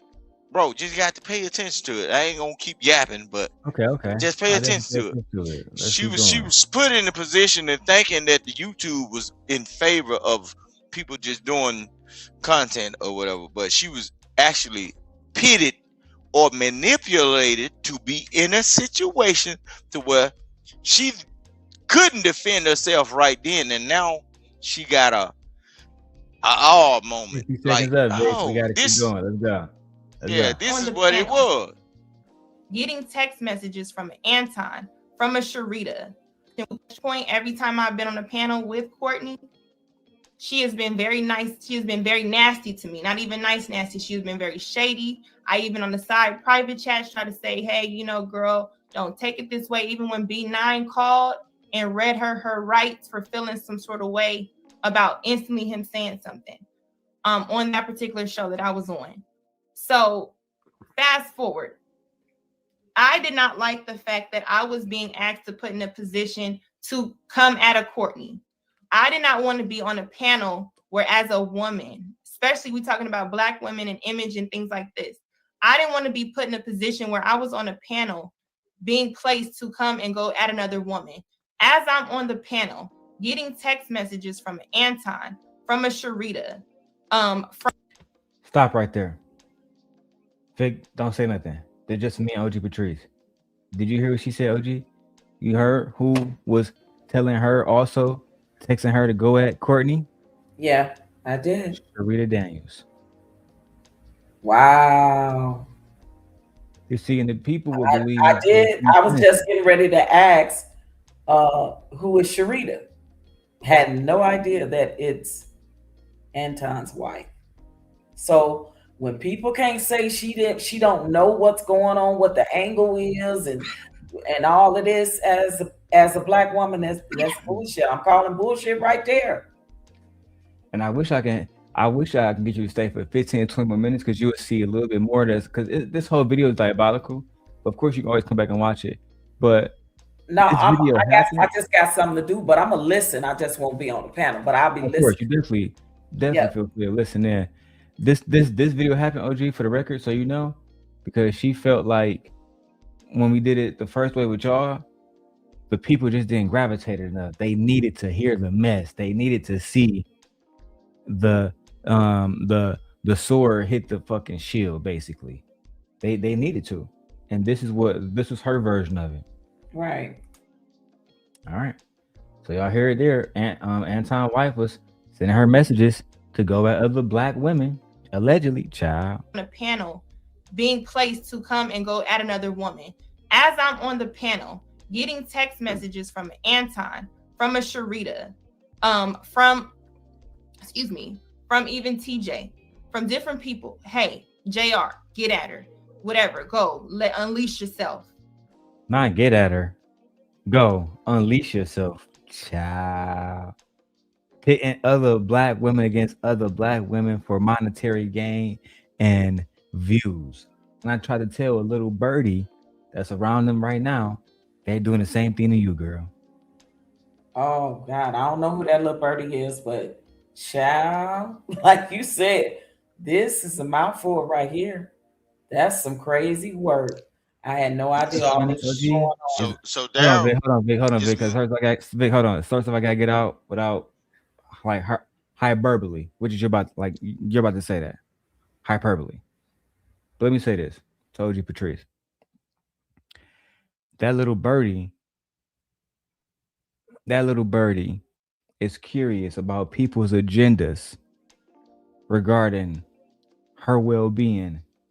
And I've tried to convey it a million times that even right now, OG, and you know me enough to know this is me being nice. Mm-hmm. This is me showing mercy. The truth, if I really wanted to go to darkness, like OG said, we used to all have conversations. If I have this footage, OG, would you be surprised if I have voice recordings, if I had text messages, et cetera, et cetera? Would you really be surprised? Not at all. Not with you. No, not at all. You know what's crazy? I'm a press play to this because I value your time. I was deleting some of my stuff out of my iPad the other day, OG Patrice, to give it to my daughter. Mm-hmm. And I came across the most curious of voice recordings I didn't even know I had. Lord. Voicemails. Back then, I had my voicemails on automatically saved, so they save as voice recordings. Mm-hmm. Child, I'm just gonna press play. Right, and like I said, these text messages I do have, of course. Oh, look, we one and the same. Yeah, she just said it too. I taught this one. I taught this one how to go to war very well. That's a fact. Got to keep them text messages. They all can't load to this stream, unfortunately. So that's why I said anybody who want to add to this conversation at this point, you can get a screenshot if you care that much, but I know y'all don't. So we're just going to continue with the story. So this is what it was. When you're on the panel, you have people on the side texting you how to go at someone else, do this, do that, and the other. Me and TJ, we aligned on the show because me and TJ both agreed Kay got on our nerves with a lot of different subjects. We would laugh about it. So when TJ would text me stuff, it was because we both would do it. Hey, don't do this. Hey, go at her. You know, you kind of chime in on the show, right? Fast forward to when me and Courtney are talking. Or when TJ brings Stop. Because a lot of y'all don't watch Lapeef now. For those of us who used to watch Lapeef, we used to watch Kay get attacked all the time. You're hearing why. OMG. Yeah. You're hearing why. So that's the angle that that's Kay the was narrative. A smart girl from Chicago who was a school teacher trying to come on there speaking facts. And here you got Rita and TJ and Anton saying, go at her. Destroy her. I never knew none of this. Oh my God. This shit, you can't make this shit up. Where you at, Kevin Samuels? Yeah, I got you, Kevin. Where's Uncle Kevin at? Here we go. God damn it! You can't make this shit up. Child. Oh and my they God. said I was diabolical. Let's hear a little bit more. Yeah, they can't even, like, they was doing some conniving, manipulative, cunning shit. Women towards each other. On the behalf of black men who don't even like women. Black men that don't even like them will drag them for filth at the drop of a hat. Yeah. Anton Daniels Squire, his own apprentice, in her own words. Wow. Y'all want to see what Surviving Lapeef was about? I told y'all that I had complete concrete proof that this man and the women around him created an environment that was hostile towards other Very women. hostile. Also, Oh my God. guess who else this happened to? Who? Tawana G. Yeah, I remember when that happened to Tawana. Okay, so on a side note, at another time, tell me about who the little birdie chick is, because obviously she's over there on that platform right now. I can't give her name up because I respect her, our friendship. Oh, But okay. Okay, call no me problem. on the back end, OG. I mean, we Okay. put my number in the back chat right now. Okay. Yeah, because I was texting you the other day. I thought you still had the same number. I still think had I your do. old number in my phone. I think I do have the same number, but I don't know. But if either way go, that's Crazy. the number. You get in touch with me, and we'll have conversations. Because I'm actually Darrel, trying to spare this child. But Go ahead. Darrel, what would you think to expect from a person that built a place called Fight Club, bro? It's a gladiator's pit, right? You got Hold on. all of these. It wasn't Vic, I agree with you. It wasn't flight, whatever you talking about then. Yeah, but I say it wasn't. Fight Club didn't exist at this point. Right. But even more importantly, Lapeef was not Fight Club. Lapeef was a family, allegedly, a conservative black family relationship type show, and most importantly, a Christian show led by two black Christian men who are married, Anton and JR. That was how it was. So JR claimed showed to us. JR claimed himself to be a Christian too. I never knew that.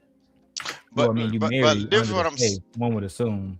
But what I'm saying is, Darrel, okay, even though that happened previously before Fight Club, you got to think, in order to get back at people, you have to develop a pit, right? To where everybody that come out with all the nastiness and everything, like after everybody monetize. I get Fight Club. So you know what I'm saying?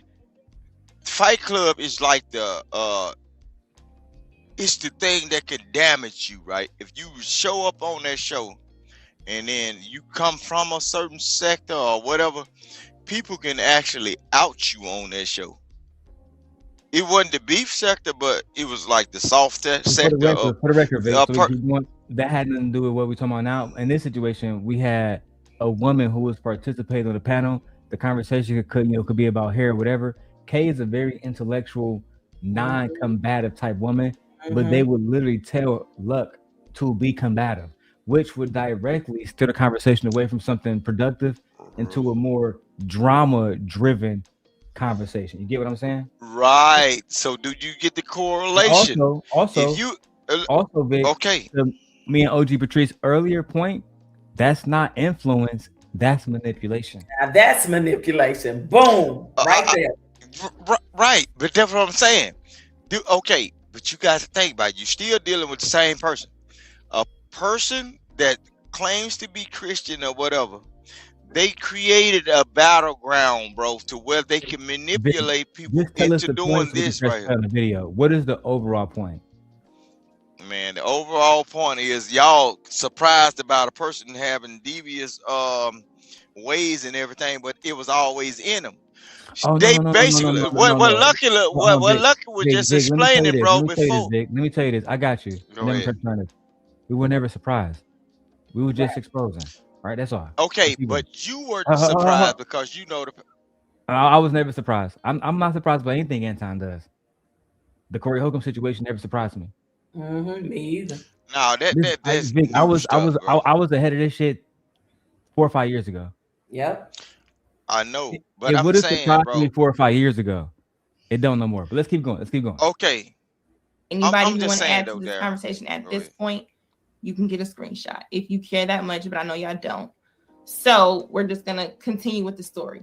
So this is what it was. When you're on the panel, you have people on the side texting you how to go at someone else, do this, do that, and the other. Me and TJ, we aligned on the show because me and TJ both agreed Kay got on our nerves with a lot of different subjects. We would laugh about it. So when TJ would text me stuff, it was because we both would do it. Hey, don't do this. Hey, go at her. You know, you kind of chime in on the show, right? Fast forward to when me and Courtney are talking, or when TJ brings Courtney on the phone. The reason being was because TJ felt genuinely, hey, and I believe she felt like she was doing the right thing. And I understand, TJ, I don't regret anything I've shared with you, try to make a difference. TJ, you say that, but I have to understand, what difference did you try to make when you knew that I was used by Courtney for information? Damn. Oh boy. Now see what the people didn't know, right? And I've never spoken on this. Vic, you cannot interrupt right now. I was getting information from about Anton from Lucki. After a while, Anton figured it out, OG. But he's so fucking manipulative. He kept the relationship going too. Right. Wow. And he got information about me from her. Then when the time came, cut her loose. And when the time came again, opened the gates right back to her. Right. This shit is diabolical. On that note, I'm gonna drop down. I gotta go. I gotta do what I gotta do, but I'm gonna listen in the back because this is diabolical. We gonna part 2. I'll be in the back. Okay. All right. All right. Call me. All right. I will. All right. Okay. Now it's just me and Vic. Now we really can rock out. The lady's gone. We're about to go crazy because ultimately, Vic, this is about exposing Anton. How Anton lying to the audience about they have genuine conversations, but according to his apprentice, not so lucky. That's not what happened. Let's go.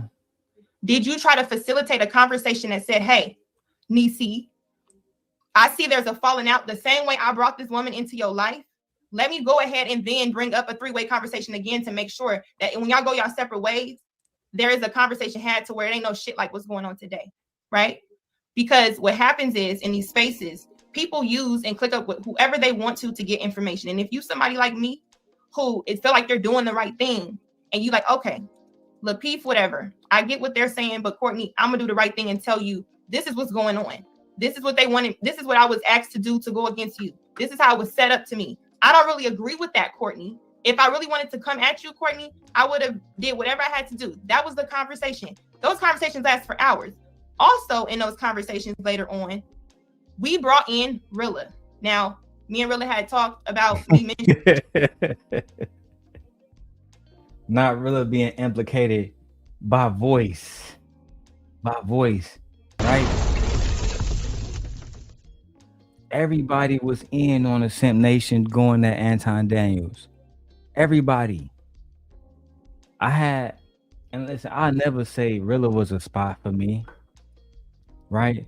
But the one thing Rilla did confirm in my conversations with him, when it became apparent to me that he didn't really represent Anton. He represented himself. He didn't used to say Anton was a goofy, because I don't want to really ever get a clip of this and be like, oh man, you was lying. I never said Anton was a goofy, because he never said that. But the way he spoke, it was like, come on, man. Why you even going at bro? When he said he threatened you, you know that nigga saw you. It was almost like he was in.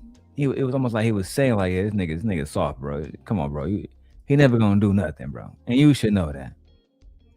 The fact that you even going at him, it make you look soft. So I don't know, man. Shout out to Anton Apprentice for bringing this up, man. Let's continue. in his name, he cool with it. If anybody want to say he understand where I'm coming from. And he said I can say that, right?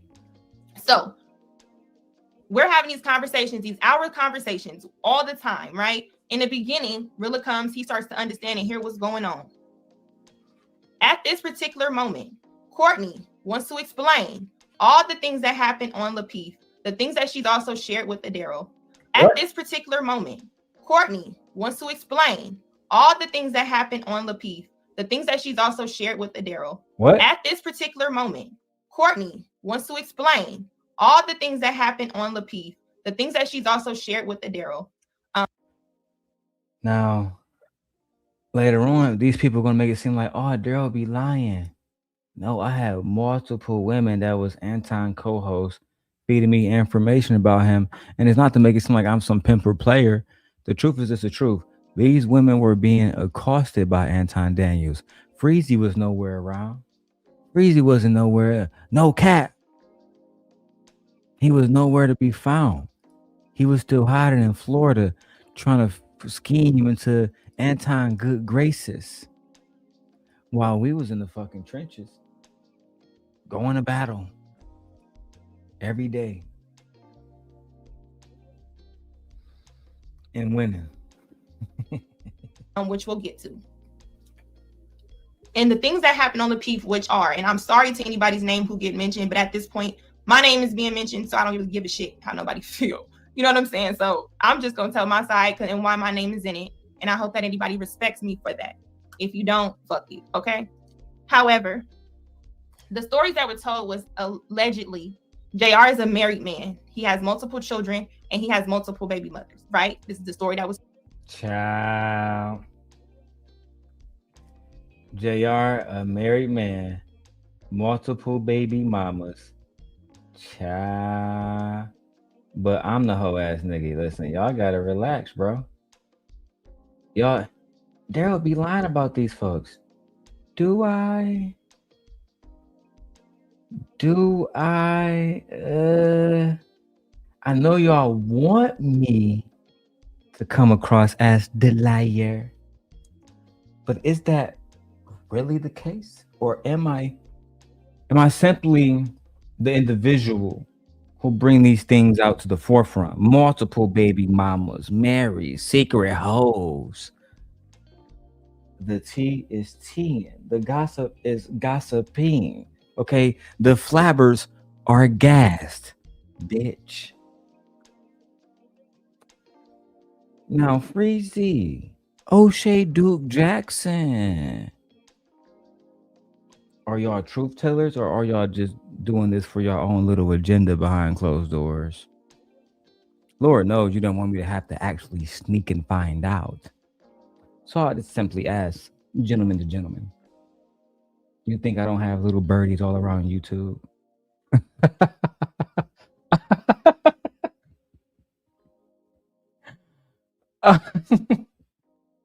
Let's just continue. The idea that I haven't been the boogeyman that's, you know what, let's keep going. I shouldn't even say that. That sounds bad. So one of his baby name is in it, and I hope that anybody respects me for that. If you don't, fuck you, okay? However, the stories that were told was allegedly JR is a married man. He has multiple children and he has multiple baby mothers, right? This is the story that was told. One of his baby mothers or ex-wives, whatever she was, is a crackhead.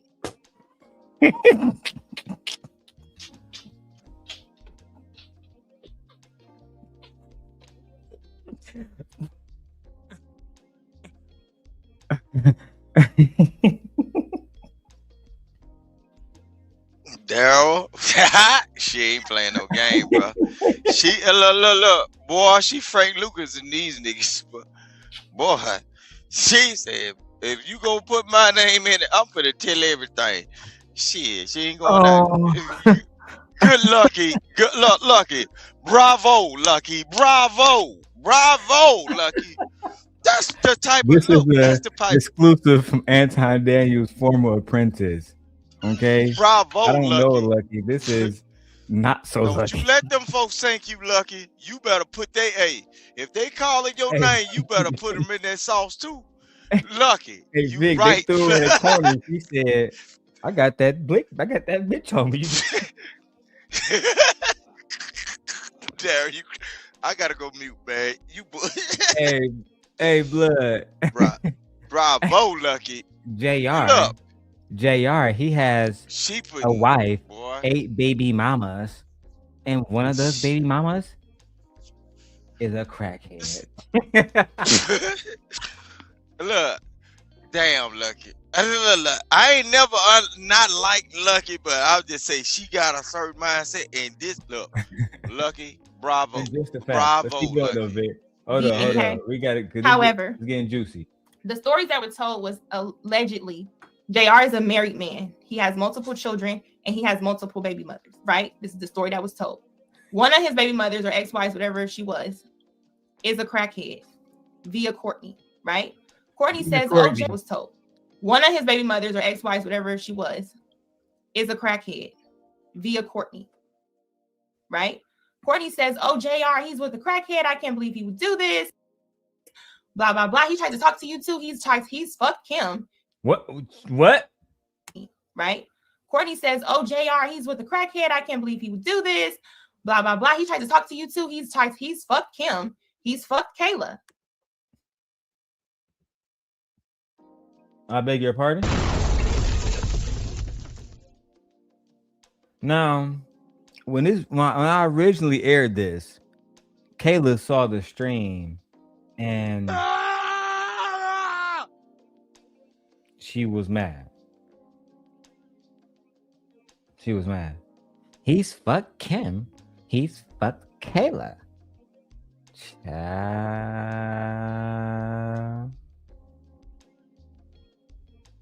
But I'm the one that has no morals. You see, it wasn't me that was running around cheating on my wife. Even when my wife is mad as fuck at me and don't want to come hang out in a room and be in a chat, you know what? I still love her to death. And I would never cheat on her. I would never go and get a secret apartment and go have a secret hoe there and smash different girls on YouTube. That's just low-key beneath my character. But don't listen to me. Listen to Anton's Apprentice, because I would love to hear them walk this back and come up with some excuse now. And I know O'Shea and other people are not going to break it down because I guess, Freezy has to do a video in order for it to be considered truth these days with O'Shea Do Jackson. But, Anton Apprentice, that's not direct and truthful. Okay, got it. But Darrel, there's no reason for a man to cheat when they're locked in with a woman. Oh, because once that woman, hold on, Vic. Because we got like 6 hours left. I got to get through this. You're my mans. Let's go. Or he's trying to talk to Kayla. Kayla's in Miami. Don't know who Kayla is. Blah, blah, blah. He tried to talk to you too. He's fucked Kim. He's fucked Kayla. Or he's trying to talk to Kayla. Kayla's in Miami. Don't know who Kayla is. I know she's a new panelist up there. Respect to you, girl. You are beautiful. I'm not even coming for you. I'm telling a story here. Right. So if anybody feel like they coming for in this story, it probably would be Courtney. But Courtney, you already know what it is between me and you. We don't like each other. It's understanding, right? But I'm not even trying to tell this story in a way where hi Kim, if you want to come up here, or anybody, you can. Now, TJ, I didn't say you use me for information. I said Courtney. Now you know the story and you know how I feel. That's why I said TJ, if you want to, you can. If not, I get how it is. I'm not gonna call on these people's shows, but I was your niece at one point. So I mean, it is what it is. So with this, and Courtney telling me all the situations on Lapeef about Lapeef and JR fucking different people on the show. Ciao. Let me go back so y'all can hear it again. So with this, and Courtney telling me all the situations on Lapeef about Lapeef and JR fucking different people on the show. So when I used to talk about computer love or JR, whatever y'all want to call them, and how these men was trying to hold me accountable for some type of morals, but these are religious married men, according to Anton's Apprentice, having, affairs with the women on YouTube. I mean, what the fuck? Why not address it? And to this day, of course, they don't actually want to address this. To this day, they're going to act like this is just something of the past. They're going to ignore it. It's low key. It's disappointing because it shows that we live in a society where you can genuinely have proof out the horse's mouth. and they'll still be quiet. Erwin Freezy said, I was the first one going at Anton, dog. It's not exactly true. But anyway, proof. I'm like, okay, this ain't really nothing I really want to be a part of. We also made jokes about how we did not think that Anton really was a millionaire. Okay. Now, Anton, we don't really get to you. Okay. But we're going to just talk about how my name is being brought and all type of shit. Now, Simon, I know you just up here because you just wanted to call in. And they want you to say stuff. But yeah, so we have this conversation. TJ's like, hey, you know, we all good. We then continue to have these three-way conversations. I've even had conversations with Courtney personally where I thought me and her were cool enough and we shared a lot of deep things together that I would never, and I have never told anybody, including Darrel, in which they think that I tell him everything, right? Chat.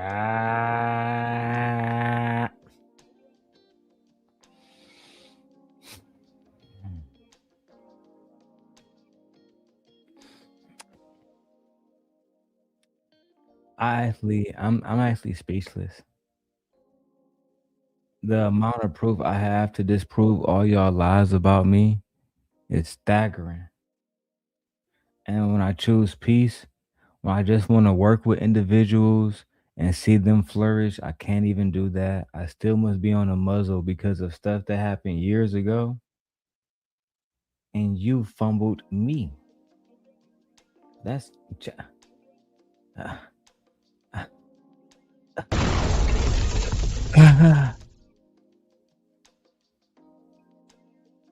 too busy chasing behind these bum ass YouTube niggas.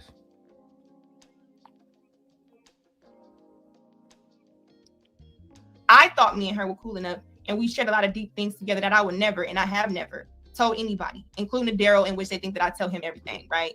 Whenever. Why would they think you tell me everything if I'm just a stalking ass nigga? Why would they think that? Interesting. But, you know, let's keep going. Do that because I still want to believe that in those moments, that shit meant something to both of us that we shared and I would never repeat it. Okay. But we got close enough to the point where she would actually, Simon is really just up here because he want to be up here. He's not honestly. But yeah, so we just really got to the point where I thought we were cool. Fast forward, I tell Courtney my whole thing. Courtney then comes to me and say, hey, Lucki, don't be upset at me, but I told JR everything. Now, this is my Courtney then comes to me and say, hey, Lucki, don't be upset at me, but I told JR everything. I need to catch some of y'all up for y'all who not really paying attention. So, yeah, this camera isn't as clear. I really gotta do something about that. I'm switching back. Shorty really thought she could trust these individuals, but she couldn't. Like I said, I was trying to save motherfuckers from people who was running back the people that was abusing them, literally. I told you all this stuff in privacy and secret, and I went back and told JR everything. Everything, bitch. Why you tell him that? Because that dick, bitch, that's why. That's why I told him that. I told him that because he laying that pipe down, bitch. And you not, bitch. That's why. If me, I'm lit. So I'm gonna tell you, listen, that's the truth. That nigga must have had a golden tip at the end of that motherfucker. A guaranteed orgasm. Because she said, fuck a friend, fuck a woman pack, fuck a feminist bullshit.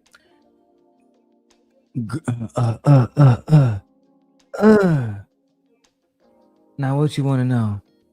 Tell me everything about that nigga Lucki and that nigga Darrel, what they got going over there. They plotting on you, they plotting on Anton, they know about the apartment, they know about the hoes, surviving Lapeef airing tomorrow. We all in that shit. We gotta do something now. And then she betrayed her and said, well, fuck it. I mean, I guess I can just throw Shorty under the bus. But you gonna keep giving me that dick, right? I mean, of course, baby. I mean, I'm for sure gonna keep giving you that dick as long as you keep giving me information. I mean, I can do that. Okay then, baby. Okay, now you fly back up here from the south to the cold Arctic of Chicago. You have something else for me, baby. You will get this dick again. Okay. Child. Black women going against other black women. God damn, Darrel, that Detroit coming out you, man. What the fuck? Man, you crazy. I just want the truth to be the truth. If they would tell the truth about me and leave me alone, like when I want to work with people and I want to do certain stuff, it bothers me. And it does hinder me in a sense where, and it hinders the other person even more low key, because I am that motherfucker. If you haven't realized it by now, and if you're hindering them from working with people who can boost their channel up, like they did my brother Drip, when me and him had opportunities to take over the fucking space. Now look at these people. Which one of them are going to use their platform? Not that they owe him anything. Not that he needs anything. He's his own man. But which one of them are going to then pull him out and help him? Not a fucking one. That's why I'm tired of these niggas. And Darrel, you know what the real thing is, bro? They basically really try to take his channel out based of his dealing with you, though. I saw all of it. I just paid attention. I was just like, damn, this shit crazy. They try to take him out basically for dealing with you, bro. Man, I'm do the fuck I want to do, nigga. If any nigga got a problem with it, nigga, they hit the X button. Fuck it. Let's keep going, man. I mean, Drip, my dude, he was supposed to say he was gonna get on. He was supposed to come up here. He was gonna do an exclusive with me. I don't know what the fuck he was talking about though. He usually texts me if there's some shit that's popping, but yeah, I don't know. But basically, I'm telling you, they was waiting on like by y'all having dealings, bro. yeah, with fuck that the Drip niggas, channel. Vic. Let's keep going. Fuck all them niggas. Go ahead. Now, this is my dumbass fault. I probably should have asked, hey, what is the extra details of everything, right? I trusted whatever she said, and at that point, I didn't care because once I stood up for something, I was cool with the decision and whatever backlash it got. After she said that, I said, you know what, Courtney, I still support you. Whatever you want to do, that's fine. You told him everything, that's fine. She stabbed you in the back and you said that's fine. That was the first problem. That was, to me, the first sign of weakness. I don't tolerate weaknesses because it ultimately it's like a cancer, right? And eventually, if you don't take that cancer out, right, Vic, what happened to it? It spreads within you, and eventually it kills you. Yeah. Yep, I'm following you. I was on mute. Yeah, you right. That happened. That's how it happened. Can't have these cancers. Take care of that, cuz. From that conversation, I'm getting blocked by everyone, right? I blocked by JR first. I'm like, wow, if she told him everything, why am I the only person being blocked? She don't know, right? She's like, maybe it could be from someone. Because she didn't tell him everything. She painted you as the bad person. Because if she told him everything, he wouldn't be fucking with her either. That was the ultimate point, because she was the one. Lucky didn't know. Well, not so lucky didn't know about the situation with the apartments and the hoes. That all came from the Southern Belle. So when the Southern Belle, when she was, pillow talking with Brody after, he kind of pumped and dumped her or whatever, you know what I'm saying? He would say like, yeah, like, like this is where I bring, you know what I'm saying? Whoa, because that's where she got bust down at, you know what I'm saying? And she told us about it. She told me, you know what I'm saying, bro, shit really wasn't popping. Said bro was kind of like out of shape and shit. Said the apartment was small as hell. You feel me? It was a lot said, bro. But the whole point was if everything had got back to him like how it really happened, then he wouldn't even be fucking with Shorty. But I believe this on some real shit. Shorty was strapped. I like the Southern Belle.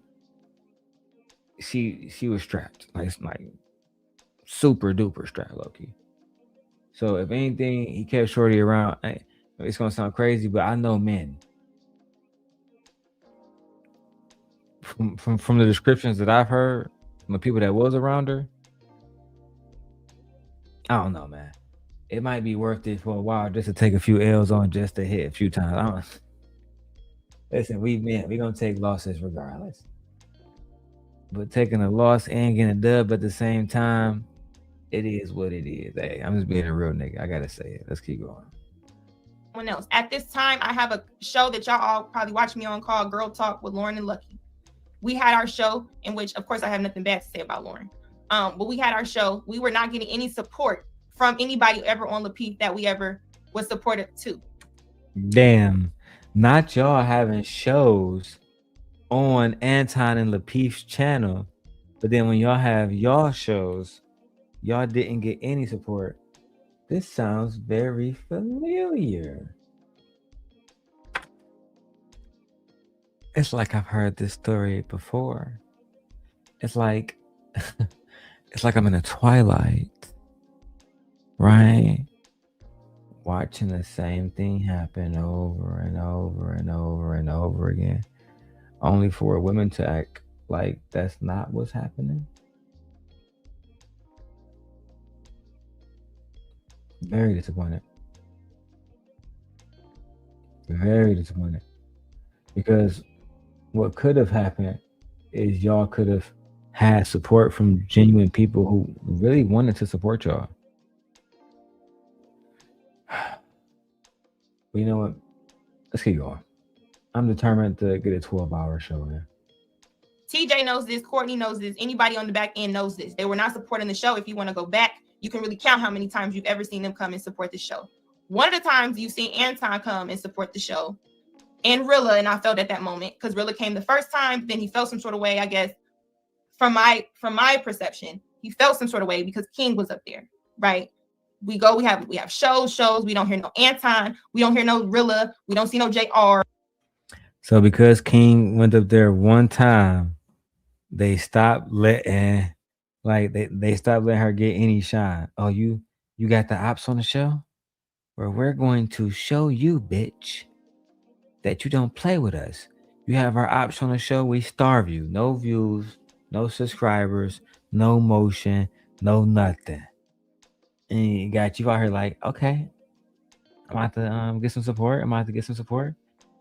Next thing you know, these niggas done gained 40,000 more subscribers before y'all going to bro show and gaining 1 subscriber, 10 subscribers, 100. If I'm lying, I'm dying. OG, I know you went on Lauren and Not So Lucky channel a few times in that panel. You want to know why? You want to know why? Do you want to know who was like basically a co-producer on that show? At least on the Little Clover side? I'm pretty sure you can guess without me having to say my fucking name. But let's continue, man. My kids sleep. I might do a part 2 in the morning. I'm getting tired. The only way I keep going is if I see a huge donation. Because this is too good to be true. And truthfully, I feel disrespected. I only got 50 people. I should have 500 people. So I might keep going for the next 30 minutes, if that. Because I had this new monitor and genuinely, low-key, I want to try it and do some other things. I want to play 4K Fortnite on here. I want to test out my Nintendo Switch on here. Like, there's different things I want to do. I've been here for 6 hours. Y'all have failed. But anyway, let's keep going. None of these people supported us. TJ, of course, and Courtney supported us, right? Because we built a quote-unquote womanati, which is supposed to be able to hold different people accountable, women, and also support each other, which that name is dead. And I'm going to say that because it does not hold anything that it was supposed to represent. So that's what we were supposed to be. However, I don't think he has a question. Do y'all want me to put him down? Simon, do you want me to put you down? Oh, there you go. Oh my God, nobody care about that. So yeah, so then after that, we were on the show, just talk about the show. So then we had a show with King, right? In which then you'll see Anton send $100, and then he'll send. Then Rilla was there, right, sending money. Seems like they only came for King. They didn't come to none of the other shows. Nobody ever came to support anything we had. So let me get this right. You had a show with your co-host Anton Daniels, who you supported on his show for multiple years, multiple times, and then you had a show. He wasn't there at all until my former horseman King decided to come over there and visit, and pay you guys a little visit. And then he come over there and he, Anton come over and he donate to you guys, and Rilla come over and he donate to you guys. And after my horseman leaves, y'all never see Anton again.